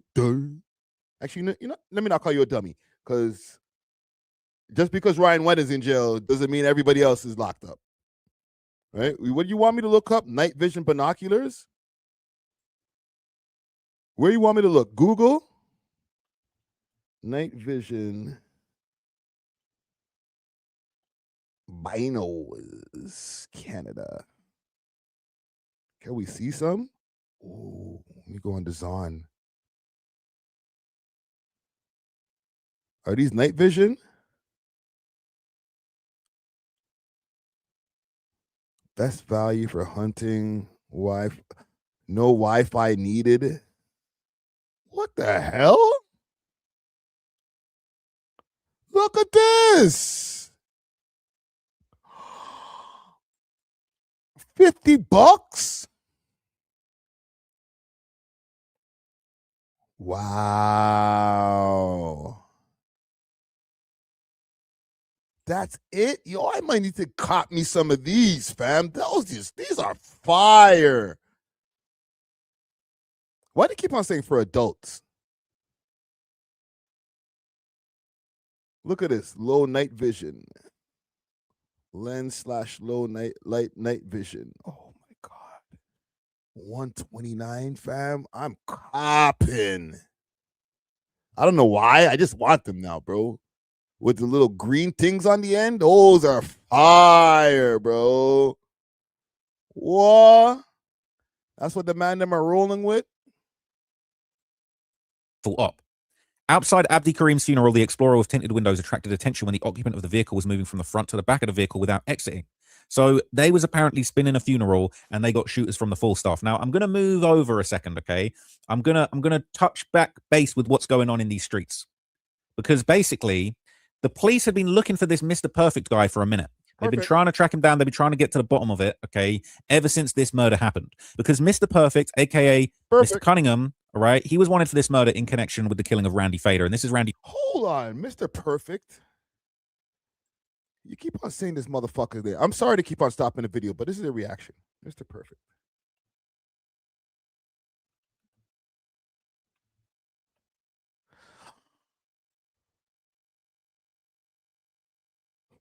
It's not this guy. He came in as Kurt Hennig. It's not It's not Mr. Perfect. You all know why I'm Mr. Perfect. It's not him.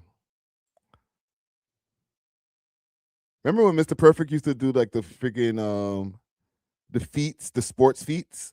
Let's not get sidetracked. I'm just trying to see if he's a rapper. Because that sounds like too much of a rapper name. Mr. Perfect? That's a fire rapping name. Fader's mother, Claire Fader, basically talking to the news about the horrible assassination of her son. It was near Niagara Falls, near the US border. And basically, he was allegedly part of the drug trafficking ring who had basically been involved in this stuff to do with the cartel. His mother denied that her son was ever involved in the cartel business and what Ryan Wedding had going on with the cartellies. But things unfortunately got very serious, okay? So this is all in the documentary. I all broke it down, okay? Basically, you know, they had a hit on this guy. Ryan Wedding's alleged right-hand man as the FBI informant over the past year in this case. People were shot outside an establishment at Queen West in Portland. I do believe targeted, but to what extent, I don't know yet. I don't know the relationship between the parties. A 30-year-old man was rushed to hospital where he was pronounced dead. A 36-year-old woman and 33-year-old man were transported with non-life-threatening injuries. There were a lot of people here in a variety of different establishments. You can see that there was a couple clubs, a restaurant there. People were in and out of all of those establishments. Officers spent hours collecting evidence and processing the scene. Anytime you have somebody with a firearm and they're openly shooting that firearm in the middle of a crowded roadway in the city of Toronto, there's obviously concerns with regards to firearm safety and violence in the city. And while police don't believe there are any safety concerns for residents in the area, they are looking for any information you may have about those responsible. We have to speak. We have to stand for our rights. This is not correct. Now, the idea that there is no safety concern for those who reside in this neighborhood comes as little consolation to many of the people that we got a chance to speak to. You know, this is Top 5 reacting to Jason's death. He said, "You did every and anything for me. That's why you'll forever be my big bro, Jason." Heartbroken emojis. Okay, so that was Jason there. And, you know, he was really beloved all across Toronto. Okay. Says when these rappers are saying, "Come get your get back," they're asking for themselves or someone they know to get killed. I never understood it. But like, I ain't trying to hate, but okay, we're not going to just. I thought there might be some interesting stuff in here, but maybe not. But you know, he was kind of loved. A lot of people said that they was going to slide for him. He was mourned very heavily by his people. People were saying it's a year since Jason passed away. The GGGs issue a PSA. They said it's Jason Day. Stay safe. Top 5 with Jason is GGG chain. Okay.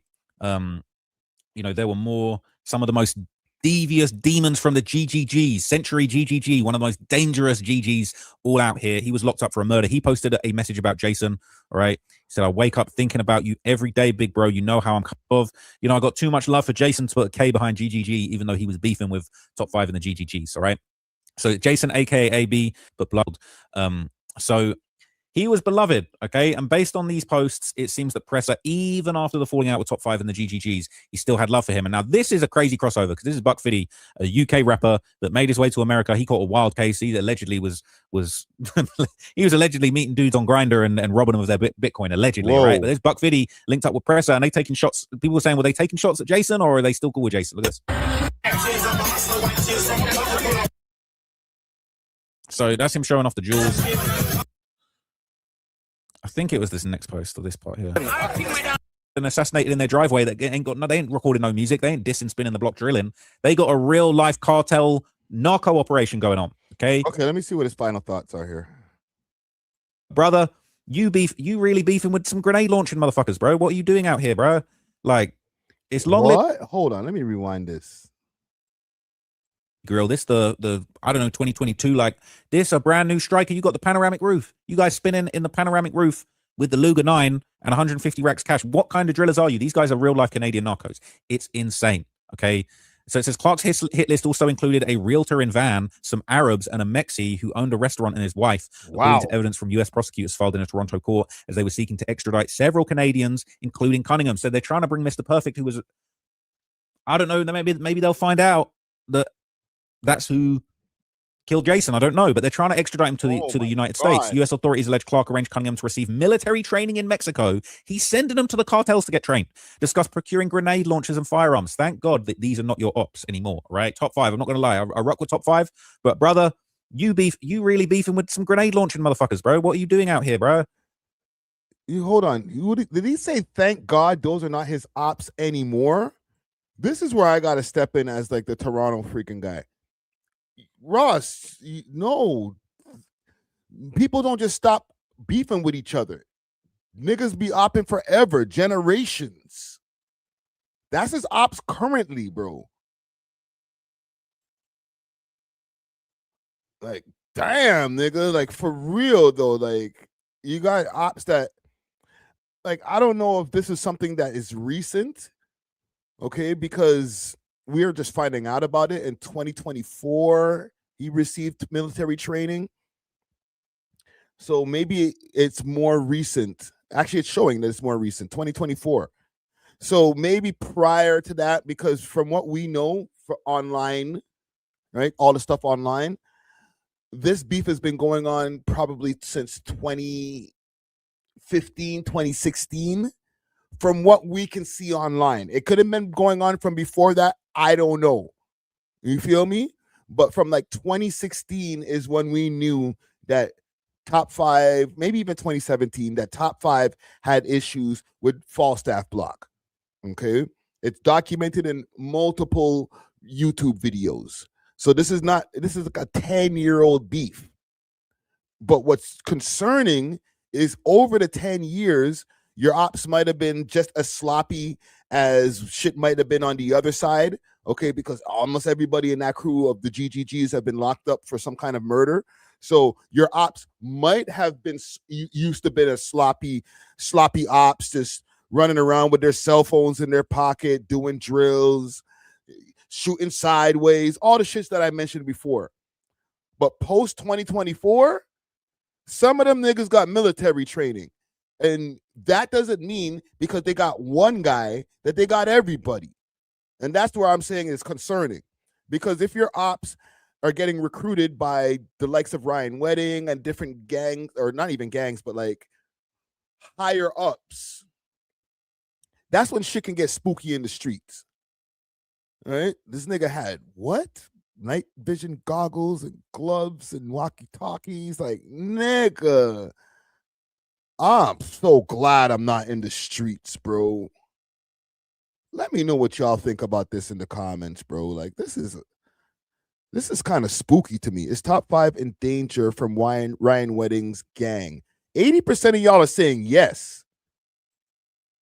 But like, in my opinion, like, if this is what your ops are being trained on and like they're still on like, yo, we trying to get y'all. Listen, I'm not trying to tell y'all to stay out the street. I'm just saying I'm happy I am not in the streets, because the China choices that y'all niggas got to make to go outside, I'm not trying to make, fam. That's just crazy. But yeah, let's move on. That's some spooky shit, bro. Salute to Trapler Ross on that video right there. Like him or hate him, like Trapler Ross, like I wasn't aware of this. So that's where we got the news from. What's the time that we're looking at over here? Let me just check on something here. Let me check on my time. Make sure to hit that like button. Okay. Actually, I got an overlay for that.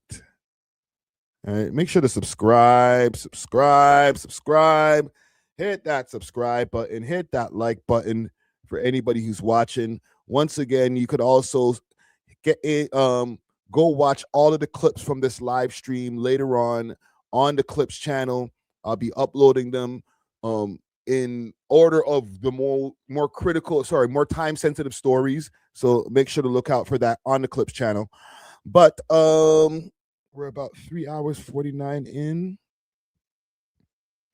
I'm gonna do all my stories. Fuck it. I'm gonna do all my stories. I want to check on Big Tigger for a quick second. Y'all remember Big Tigger? Okay. You know, Rap City in the basement. Good old times, right? Rap City in the basement. Big Tigger used to have the best freestyles because he was really off the head with the shit. Pause. So let me play it for the people who don't know. Yeah, Rap City in the basement, Big Tig, Ludacris, JC, DTP, Top. Let's go. Ludacris' third album, still whooping their ass. Still travel overseas with over 10,000 cash. On the phone, legit, so I could get. I want to hear Tigger's freestyles. Hold on. This next album, blame Shaka Zulu. It's Big Tigger. Let's go, Tig. Let's go. Yeah.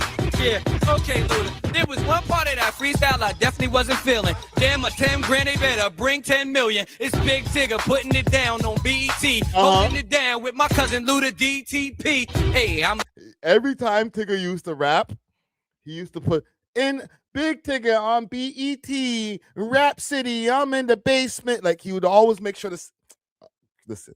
Do me, please do you. If I ain't on this next album, blame Shaka Zulu. It's Big Tigger off the top, blazing hot, pop the drop, so I can look hot in the summer. Come through funky drummer, never bummer when I'm rolling through. It's Big Tigger, and I know your girl's swollen too. Looking at the icy Oh no, chain. no. Don't say that. Don't say that. Don't say that. Don't say that. That aged badly. What'd you say? The drop so I can look hot in the summer. Come through funky drummer, never bummer when I'm rolling through. It's Big Tigger and I know your girl's swollen too. Looking at the icy chains. He said he got the skull. Hey, your girl's swollen too? You're not gonna want to hear that later on when we get to what we got to get to in this story, Tig. He call it head, I call it brains. Yes, Tigger putting on down. I know you hate this. Open up my jacket, girls doing the Matrix. Because the ice. Y'all remember Tig. Big Tigger. My nigga. So what happened was security footage from inside Big Tigger's home appears to capture part of the alleged fight with wife, including his alleged assault of her. Get off of me. Hold on, let me start the poll. Let's get into it. Tigger. There you go. Never plug it back up. This is yours. I am bleeding. This is yours. I'm bleeding, so take a picture. No. Take a picture. Take a picture. Alicia, stop. Take a picture. Alicia, stop. Get off of me. Courtesy of TMZ. Get off of me. And no jumper. Ooh, no. Ooh, can I show that? Get off of me.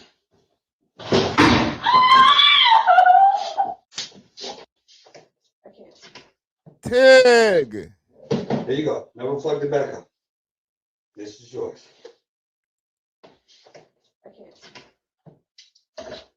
There you go. Never plug it back up. This is yours. I am bleeding. This is yours. I'm bleeding, so take a picture. No. Take a picture. Take a picture. Alicia, stop. Take a picture. Alicia, stop. Yo, Tigger. Tig. Get off of me. Get off of me. Sorry, I should have said this in the beginning. Trigger warning. Tigger! No! Hold on. I got to get this off the screen. I don't know if I could show this. Get off of me. Oh, he's trying to throw her the hell out. Tig. Oh.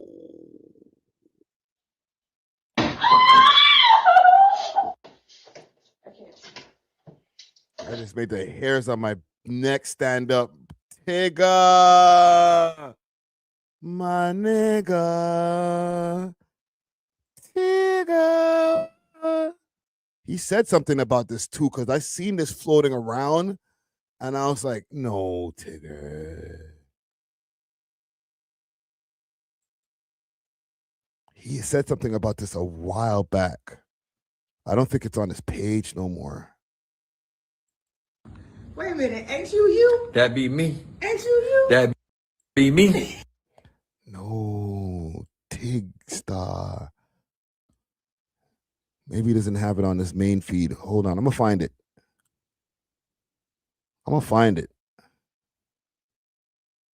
Oh, that's heinous. You know people are covering this. Tigger. Look at this. Big Tigger video footage released. Oh, no.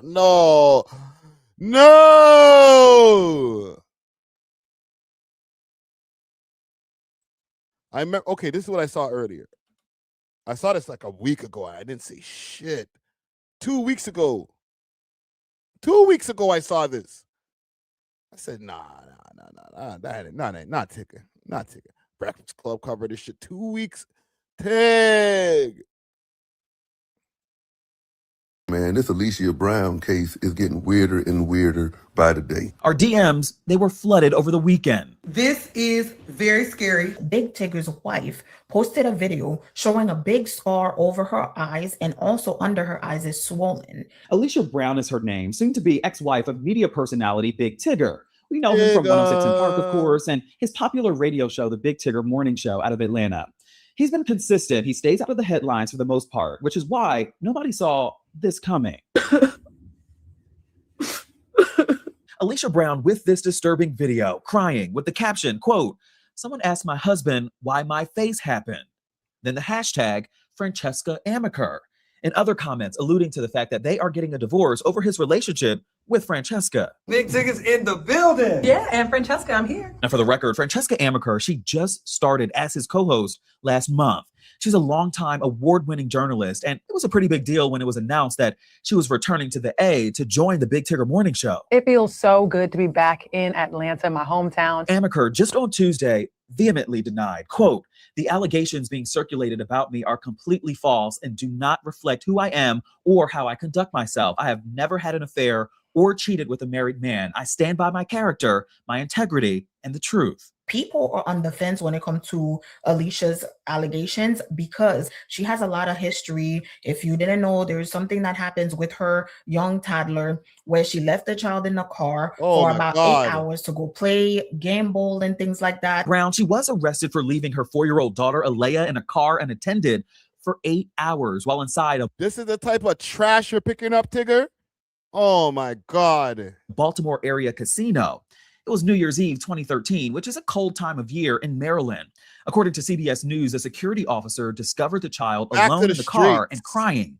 The child told the officer that her mother told her she would be right back and left her alone. There was no food or drink left for the girl or any means to stay warm. The vehicle was not running and keys were not found inside it. When asked, the girl told the officer she was not okay. She had also peed on herself. Whist, yeah. Brown, she pled guilty to reckless endangerment, and according to CBS News, she spent 5 days in jail. Hey, Alicia, this is Justin Carter from the Shade Room. I spoke to Brown this week, who declined an on-camera interview, but she did admit she did leave her baby in the casino parking lot because she said she suffered a miscarriage that day. She said that she was not in her right mind at the time and said, quote, "I was in a state of shock." So a big question a lot of people have is, so that you video went to the you took. casino? Yo. You know what? Let me just chill, calm down Friday. Don't get your channel demonetized for these friggin' Neanderthal brain idiots that are having kids out there. Okay? What? You were in your right mind, so you left you in the car and went inside of the casino. And she's free on roads, taking care of them same kids probably, not in freaking, oh my God. Oh. Did it really do that to you? I asked her twice. She told me that she was not at liberty to say who or what caused the injury to her face. She told me, though, her lawyers are handling this as it's right now an open police investigation. The people started digging. They started digging deeper into her background and they found a missing child. And this is where it gets interesting. That same child that Brown admitted to leaving in the car is the same child that Baltimore police say has been missing since 2019. This TikToker digging up the file. Pictured above is Aaliyah Brown. Aaliyah Brown is the daughter of Alicia Brown. She's been missing since 2019. It says May 25th, 2019. Now she's 17 years old. At the time. Yo, what kind of fuckery did I just open up? What kind of Pandora's box bullshit that I just opened right now? What? This is what she looked like. And ever since 2019, they have been looking for this young girl. They don't know if she has passed away. They don't know if she's still alive and being hidden. Her father has been looking for her for years. Feel free to refer to the father's page, _real simple_. Let's read what he had to say. This woman has been hiding our daughter since 2019. It's truly sad that we're in a time where someone can upload a video, be injured, and just assume this was caused by her significant other. This woman has made several false accusations of abuse against the fathers of her children, with the mission to take the child, weaponizing the courts to her advantage. When she lost primary custody of our daughter, she fled the state of Maryland, and I have not located her since. So she lost this custody. What? This is Tigger's bitch? Huh? Tigger's chick is a kidnapper? Bruh. This might be worse than him beating a chick up. That's bad. But this right here, like, this is who you're picking up, and she's kidnapping youths, bro. You're laying up with filth. Battle and kidnap this young girl, according to the state. Do your research on Alicia Brown before jumping to conclusions primarily based off your own personal trauma. This is exactly why she chooses the internet and not law enforcement. If this alleged attack did occur, she wants to sway the court of public opinion. So do you know where your daughter is? Brown told me that she has no idea where her daughter is. She says that she was placed in a foster home, accusing her father, A.W.O.L Williams, of abusing her. She shared a number of court documents with me, indicating her dismay with the Baltimore County judge handling the custody case while all of this was playing out. That judge is Kathleen Cox. Quote, testimony revealed that plaintiff Alea Brown was afraid of dying at the hands of A.W.O.L Williams. Judge Kathleen Cox ruled to give legal custody to A.W.O.L Williams. 2 days later, in fear, Alea Brown jumped out of a window in a snowstorm in an attempt to flee the abuse of A.W.O.L Williams. She was eventually placed in foster care. Quote, Alea Brown diminished drastically. She was sent to school with no grooming and proper garments and forced to care for herself. She would sneak and create video diaries of herself to document the disturbing care she became subject to. In one video, she says, quote, they treat me like trash. It goes on to say that the week of May 25th, Alea Brown ran away 3 times to try to escape the torturous demands and treatment of her foster parents that were clearly influenced by the judge's biased opinion that she sought to enforce as evidence to justify the law-breaking acts she was performing. Each time the child ran away, she was placed in the same place that was treating her like trash. Today, Alea Brown is still missing. As she stated, no one can protect me. I must protect myself. End quote. Now, Alicia Brown told me that the girl's still missing? Yo, this is nasty work. The judge was eventually taken off this case and another one was assigned. She told me, though, she believes her daughter, who is 17 now, is still alive and living with her father under the radar. Though it's something that A.W.O.L Williams says is simply not true. Quote, I didn't get into court until she was 7. It took almost 1.5 years of court proceedings for me to walk away with full custody. By the very end of it, she mysteriously vanishes. She was ordered to be returned to my home. I could never just walk away without her. There's not a day that goes by that I do not think about my daughter, end quote. Now, as for Big Tigger, we called and left messages requesting comment about the video that his wife posted. He did not immediately respond to us, but we did reach out to Odyssey, the broadcasting company behind the Big Tigger morning show. The company told me, quote, we are aware of a situation involving Big Tigger. We have no further comment at this time. Of course. Wow. He's going to get freaking fired. Following up. For TSR Investigates, I'm Justin Carter. Hello, roommates, and thank you for watching our... He's going to get fired. Ring camera 6 hours ago, 4 days. Look, he spoke out. All right. Since we're talking about Atlanta, they have the fruitiest nigga doing the freaking commentary on it. Can we get Tigger's commentary? Bumblecleat. Hold on. Fire.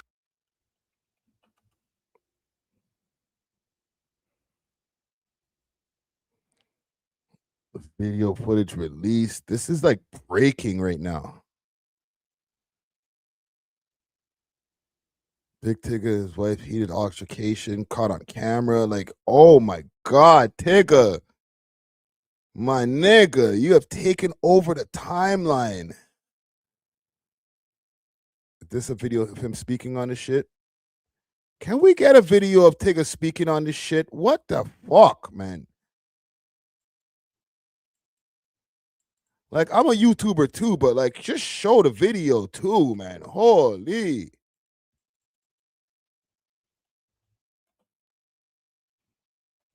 Let's find the video on wife.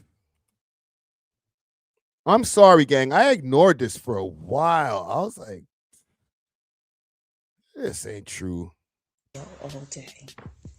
My daughter, who's 9 years old, has been in John Hopkins since January the 25th.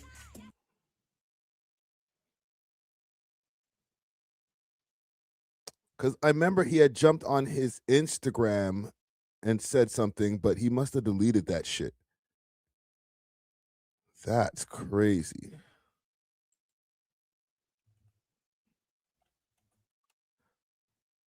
We're gonna find something. I know he said something. Look at all these videos. These are like fresh videos. Update. I was reportedly arrested. Oh my God.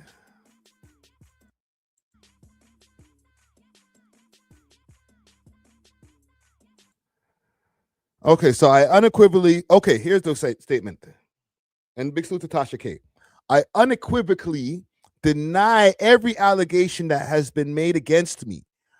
For the past 30 years, I've built my life around relationships and community.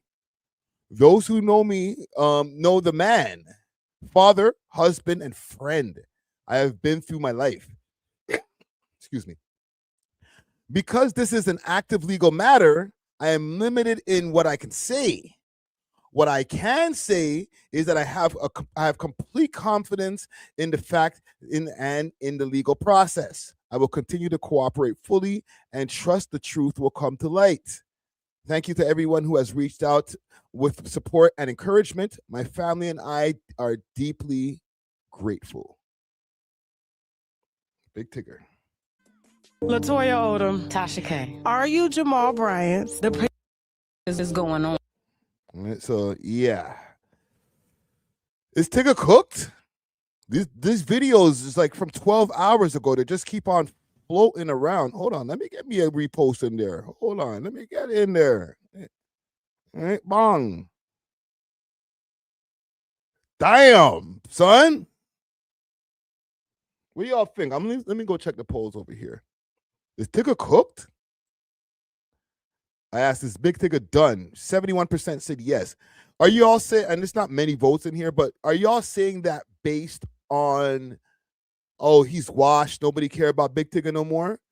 Because he's obviously been doing something. He's been on his radio show for a multitude of years. All right, so he's doing something. He's been getting a check. So he has something to lose. Big Tigger arrested on assault, cruelty to children. What the fuck? Well, tonight we are getting a look at the mugshot for popular radio show host Big Tigger. Tigger, whose real name is Darian Morgan, was arrested over the weekend, and there was an alleged encounter with his wife there. Police say that his wife told investigators the couple got into an argument over text messages between him and another woman. According to the warrants, the dispute turned physical, and a Ring doorbell camera captured an incident where Big Tigger allegedly shoved his wife, causing her to fall, which led to a cut above her eye. Well, he is charged with assault and third-degree cruelty to children. Big Tigger previously denying these allegations, calling them false. You're cooked, my guy. In the court of public opinion, even though, like, this might get cleared up. He might come out looking okay, but there's a videotape. And I remember when Diddy was like, yo, they trying to do this to me, they trying to do that. And then the video came out of him dragging Daphne in the hotel. It was like, oh, nigga, I don't know if we can help you, fam. Take that, take that, take that. You know what I'm saying? We saw the video, bro. Like, good morning, Atlanta. I'm extremely privileged to be here this morning, back at work. Over the past several days, there's been significant public discussion and speculation regarding my personal life. I understand this can happen being a public person. I've been doing radio now 32 years and television for 29. I appreciate first and foremost the support and concern that so many people have shown.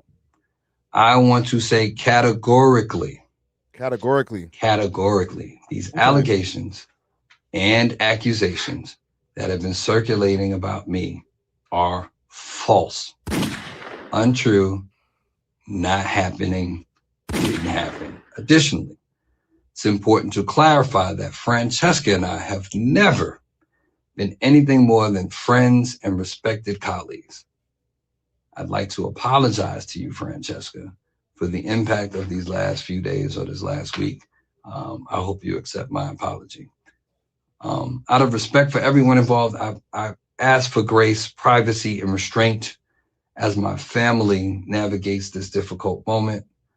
For more than 30 years, I've had the privilege of serving this in many communities through music, entertainment, and connection. I remain grateful for the trust so many of you have placed in me throughout that journey, and I intend to continue living and leading in that manner worthy of that trust. And to all the people who have either quietly or loudly stood up and stood 10 toes for me, I appreciate it. For the people who have reached out to check on me, I appreciate you. No name dropping necessary. You know who you are. Good morning, Atlanta. I'm extremely. Well, there we have it. Big Tigger, man. I did not have this on my bingo card for 2027 or 2026 that I would be talking about Big Tigger on this live stream here. But here we are. The niggas in some shit. The gal them have him hemmed up crazy. For the Americans who watch this later, the women have his shit fucked up, bro. All right? Legal ramifications, arrest, videos on TMZ. This is not the same Tigger that I remember. Remember this guy? Where is he? Where's my old school Tigger, bro? Don't do that. Oh, man. I'm actually hurt, fam. This is... Because the ice is so glossy, it costs me nothing. Never Big Tigger still. This is our guy. Gang, am I wrong about this? This is not the face of somebody that we, mashing up the gal them, like just throwing girls around and head knocking off tables and shit. Like, bro, am I pointing right there? Come on. Tig. This shit is hurting my feelings, B. Clever, yes. Hey, it's baby, tasty. Big Tigger coming through with DJ JC from deep. Them freestyles are shit, but still, bro. I used to fuck with you heavy, bro. Anyhow, we'll see what's going on. I will circle back and keep my eye on this Tigger story, okay? This is the new on the docket right now, all right? Big Tigger is in hot water, all right? So stay tuned. We'll be back to following up on what's going on with Big Tigger. But I got to get to some of these civic duties before I get out of here. I don't know if it's much of a civic duty. Ryan Wedding, actually speaking of, not Ryan Wedding, my bad, BFM, not BMF, BFM.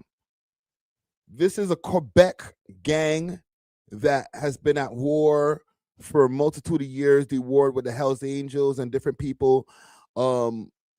They're mainly in Quebec, but they also have a lot of influence in Montreal and stuff. They got music videos, all types of shit. All right, we've covered these guys before, and they arrested one of the members, what they call the head of the gang, a while back. All right, but now they've arrested another member who has been on the run for a multitude of years. I would say probably like 2 years, to be honest. And I'll show you the video. Okay. Just to get us caught up on the BFM gang. Let's get to it. Good evening. Thank you for joining us. Canada's most wanted fugitive may be behind bars tonight in Europe. A.W.O.L was reportedly captured by police in Marbella, Spain today. And Caroline Boivin was wanted for several alleged crimes. Yes, and all of them were quite serious, Angela. He has been on the run for more than 3 years, and his arrest comes after a long investigation by the SQ along with several other forces in Canada and around the world. A.W.O.L was wanted for drug trafficking, organized crime, aggravated assault, kidnapping, false imprisonment. Yo, their Bolo AI is sick. Sorry, that just my bad. That distracted you. That's crazy. Along with several other forces in Canada and around the world. Now, Boivin was wanted for drug trafficking, organized crime, aggravated assault, kidnapping, false imprisonment, breaking and entering, and weapons trafficking. He's originally from the Saguenay region, but became involved with street gangs who took on motorcycle gangs in 2022. And Boivin's alleged crimes include murder and torture, and he was considered armed and dangerous. He's also linked to a string of violent incidents in several regions of Quebec before fleeing the country. Attacking the Hells Angels and causing all the chaos and torture and severe crimes, extortions, aggravated assaults up to murder. So it's very significant.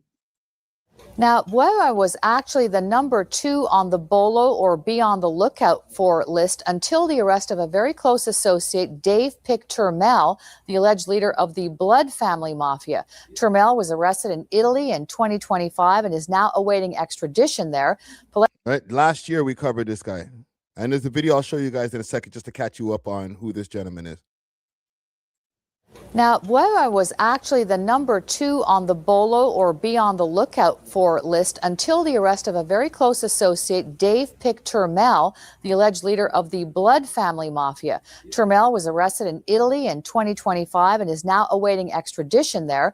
Paletti says it's quite possible that Turmel or another associate helped police find Boivin, who had a $100,000 bounty on his head, but says it's a bit surprising that Boivin was found in Spain.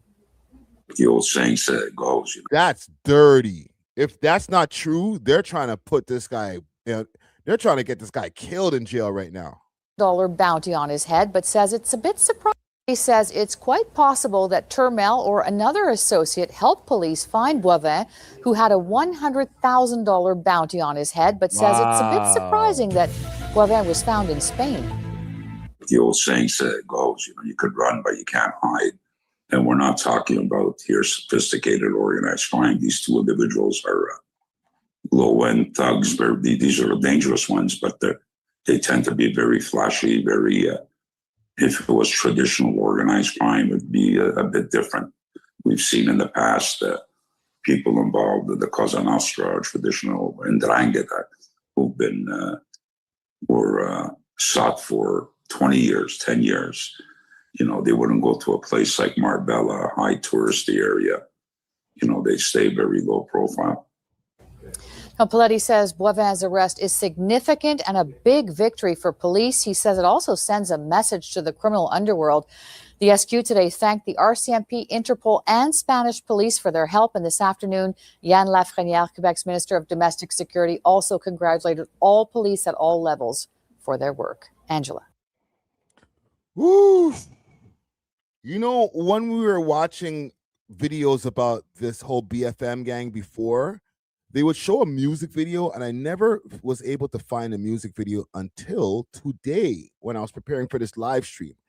I want to go through this music video first, and then maybe we could just catch up a little bit. I'm not going to play the whole six-tail video on them, but just to get who this Turmel guy is and who the, you know what? Let me pull that up at the same time. Let's do that. Let's pull up both for this. Morning, confirming the criminal organization they're out. Let's do that. So this guy here, and this is the video in question I'm talking about. Just a target in Quebec's underworld, he'd become one of the most wanted men in the country. In this documentary, we'll trace the rise of Dave Turmel, the man who went from street-level hustler to the Hells Angels' most feared rival, and how can... Right, so he was the one, Dave Turmel, who got found in Italy last year. Canadian law enforcement ultimately hunted him down as the nation's most wanted fugitive. Before we continue this story, I want to take a minute for... Okay, so now if I go back to my history, I just want... You guys are not going to be able to understand the bars because it's all in French. It's misery, I guess grenade. It's a crazy title. And listen, quick fast for the people who are watching the replay for this. If you don't get to see this, then you could just go over to this channel over here. Demaniac TV 06 to go check this out. It has 582,000 views on it. Oh my God. It might get cut out.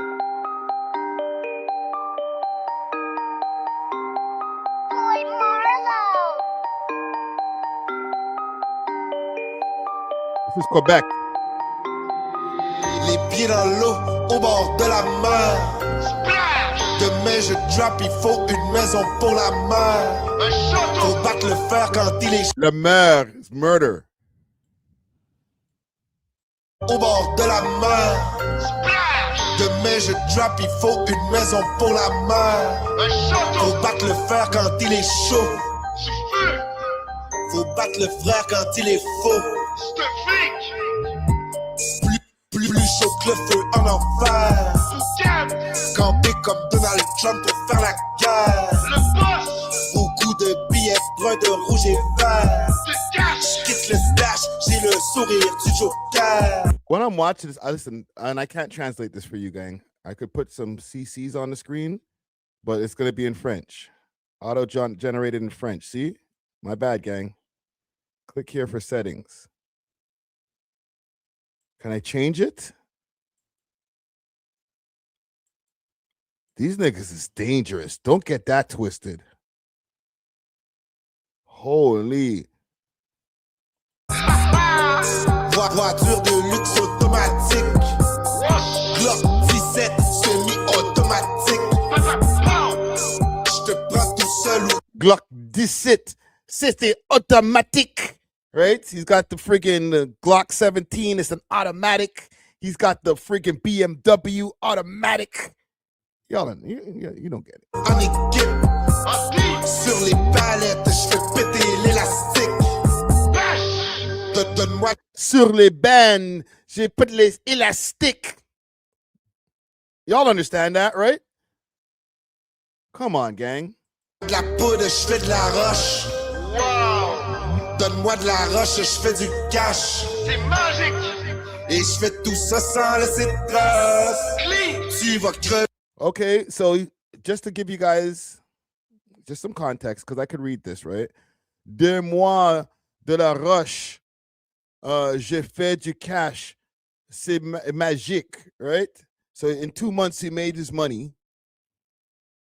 C'est magnifique. Et j'ai fait sans ses plats. I don't know. I'll fuck. Je peux retirer mon masque. C'est pas de ma faute, j'ai rien. Basically, what I'm trying to say, because I'm saying it badly, is that like he's getting money from putting on a ski mask and doing hits, is what he's saying in these bars here.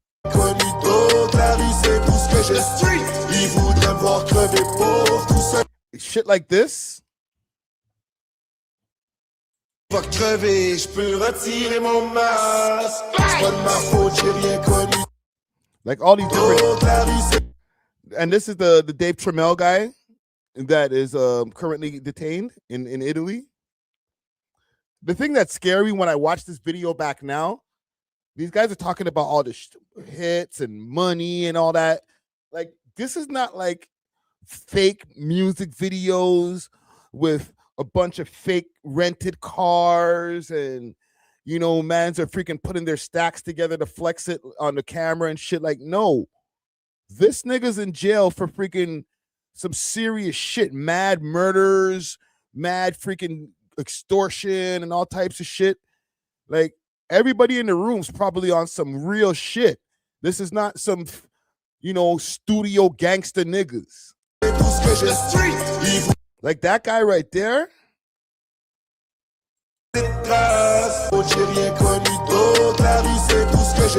This guy right here, like, yo, fam, like, I don't want to know who this guy is, bro. He just looks like he's like a geyser, like he's a plug, you know what I'm saying? Or like he's ready to lay down something, bro. Like, Il voudrait me voir crever pauvre, tout seul comme un rejet. Mais j'ai tous mes frères et sœurs qui me supportent et me regardent.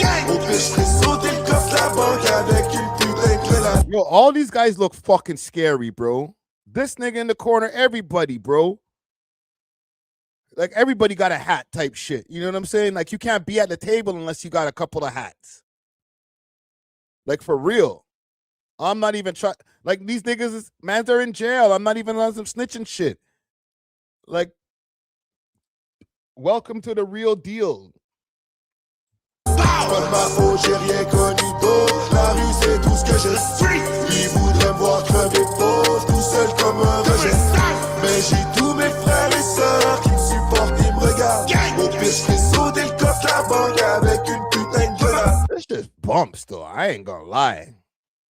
I don't even understand the bars on this shit bump. Whew. So yeah, that's the guy, the Dave Tramel's. They said one of his partners, his hitters.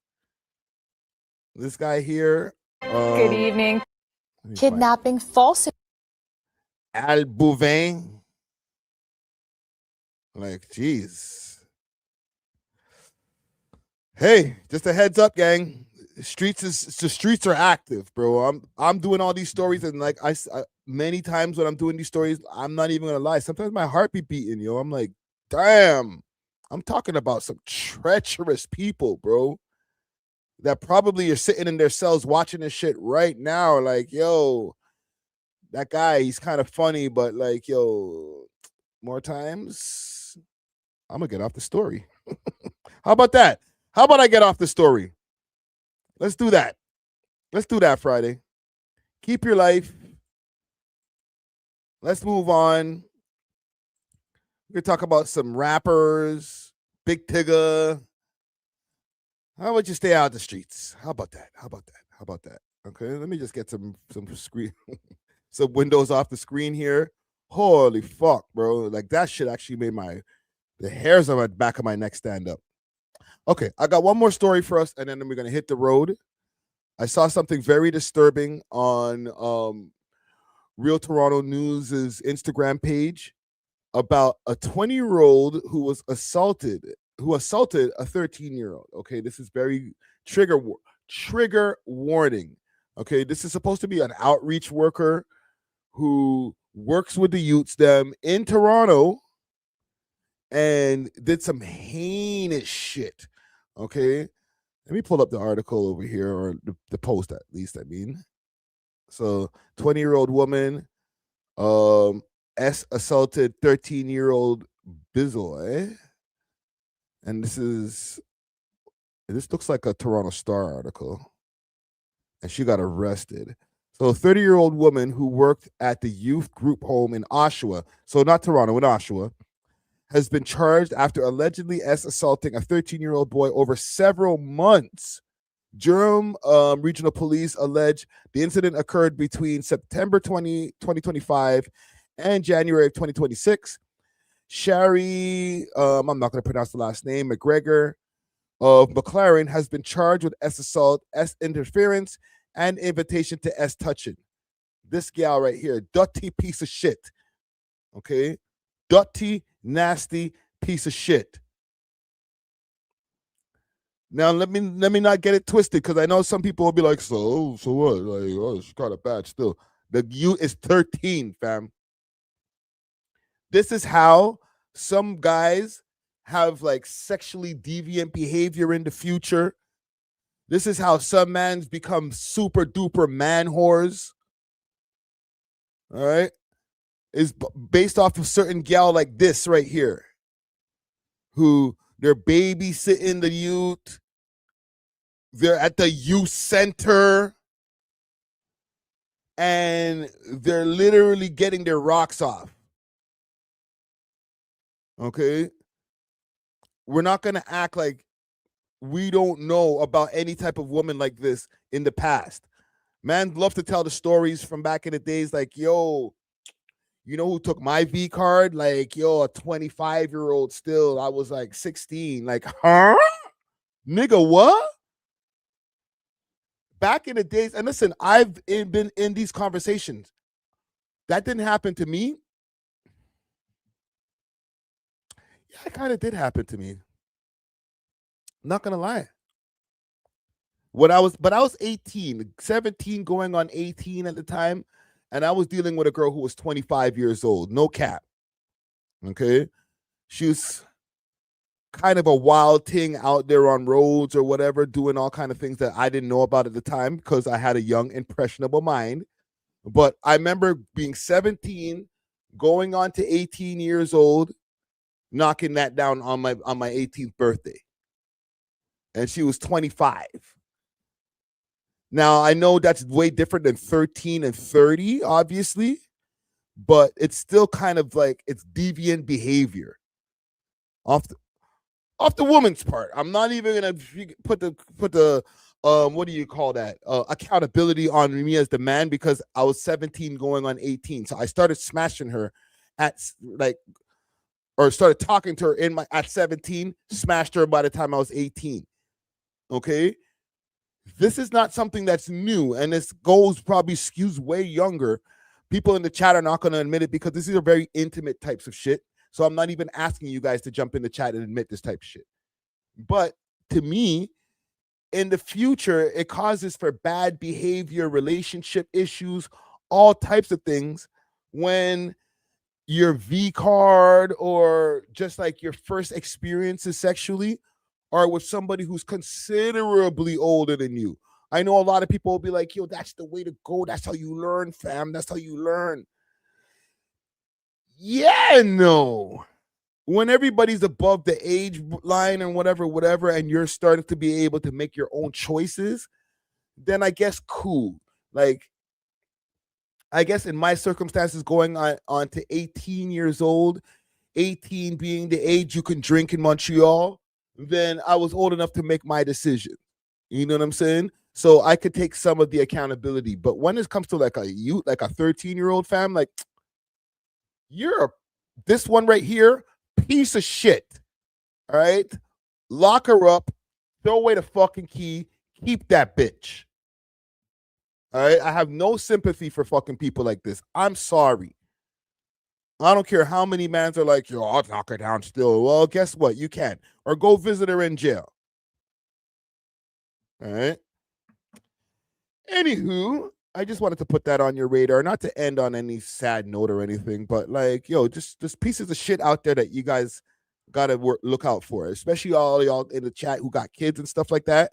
I just want to put that on your radar. All right. I think I'm good for today, though. I got about 4.5 hours of live streaming in the tuck right now. We're not going to be streaming tomorrow. I got an episode of the podcast popping up tomorrow that I'm going to be filming tomorrow. I might do a little like rant stream when I get to the studio. Who knows? Okay. I'm not on a 30 for 30 anymore. Okay. But we're going to get into the full streaming schedule, like I mentioned last week. All right. Just in closing, the streaming schedule is going to be Tuesdays, Wednesdays, Fridays, as usual, and Saturdays, like you're seeing tonight. Okay. So you're going to be getting 4 streams a week, 2 episodes a week. And yeah, man, we out here. Right. Big up to Randy. But yeah, look out for the new episode of the podcast on Monday. If there is any emergency situations, then I will pop back up on stream tomorrow. But until then, we are off of this. Doses.